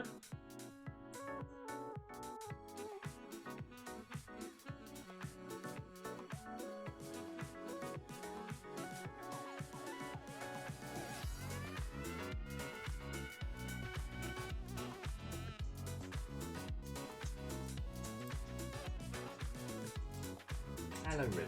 Yes, I know. We're saying goodbye. And now get you out. And then it's dinner time for me. You already had dinner.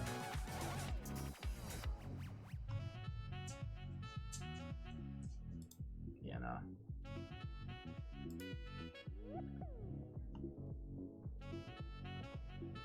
You know what? Fuck it. For all the other homies kicking around, let's head over to Sage. Sage is making solo leveling type decisions. I see a shiny weeb, a maid type, and some other nonsense. God, that sentence didn't even make sense. I do not regret any part of this stream, and I'm very glad that we did it. I'm sorry we didn't make much progress on Crow Country.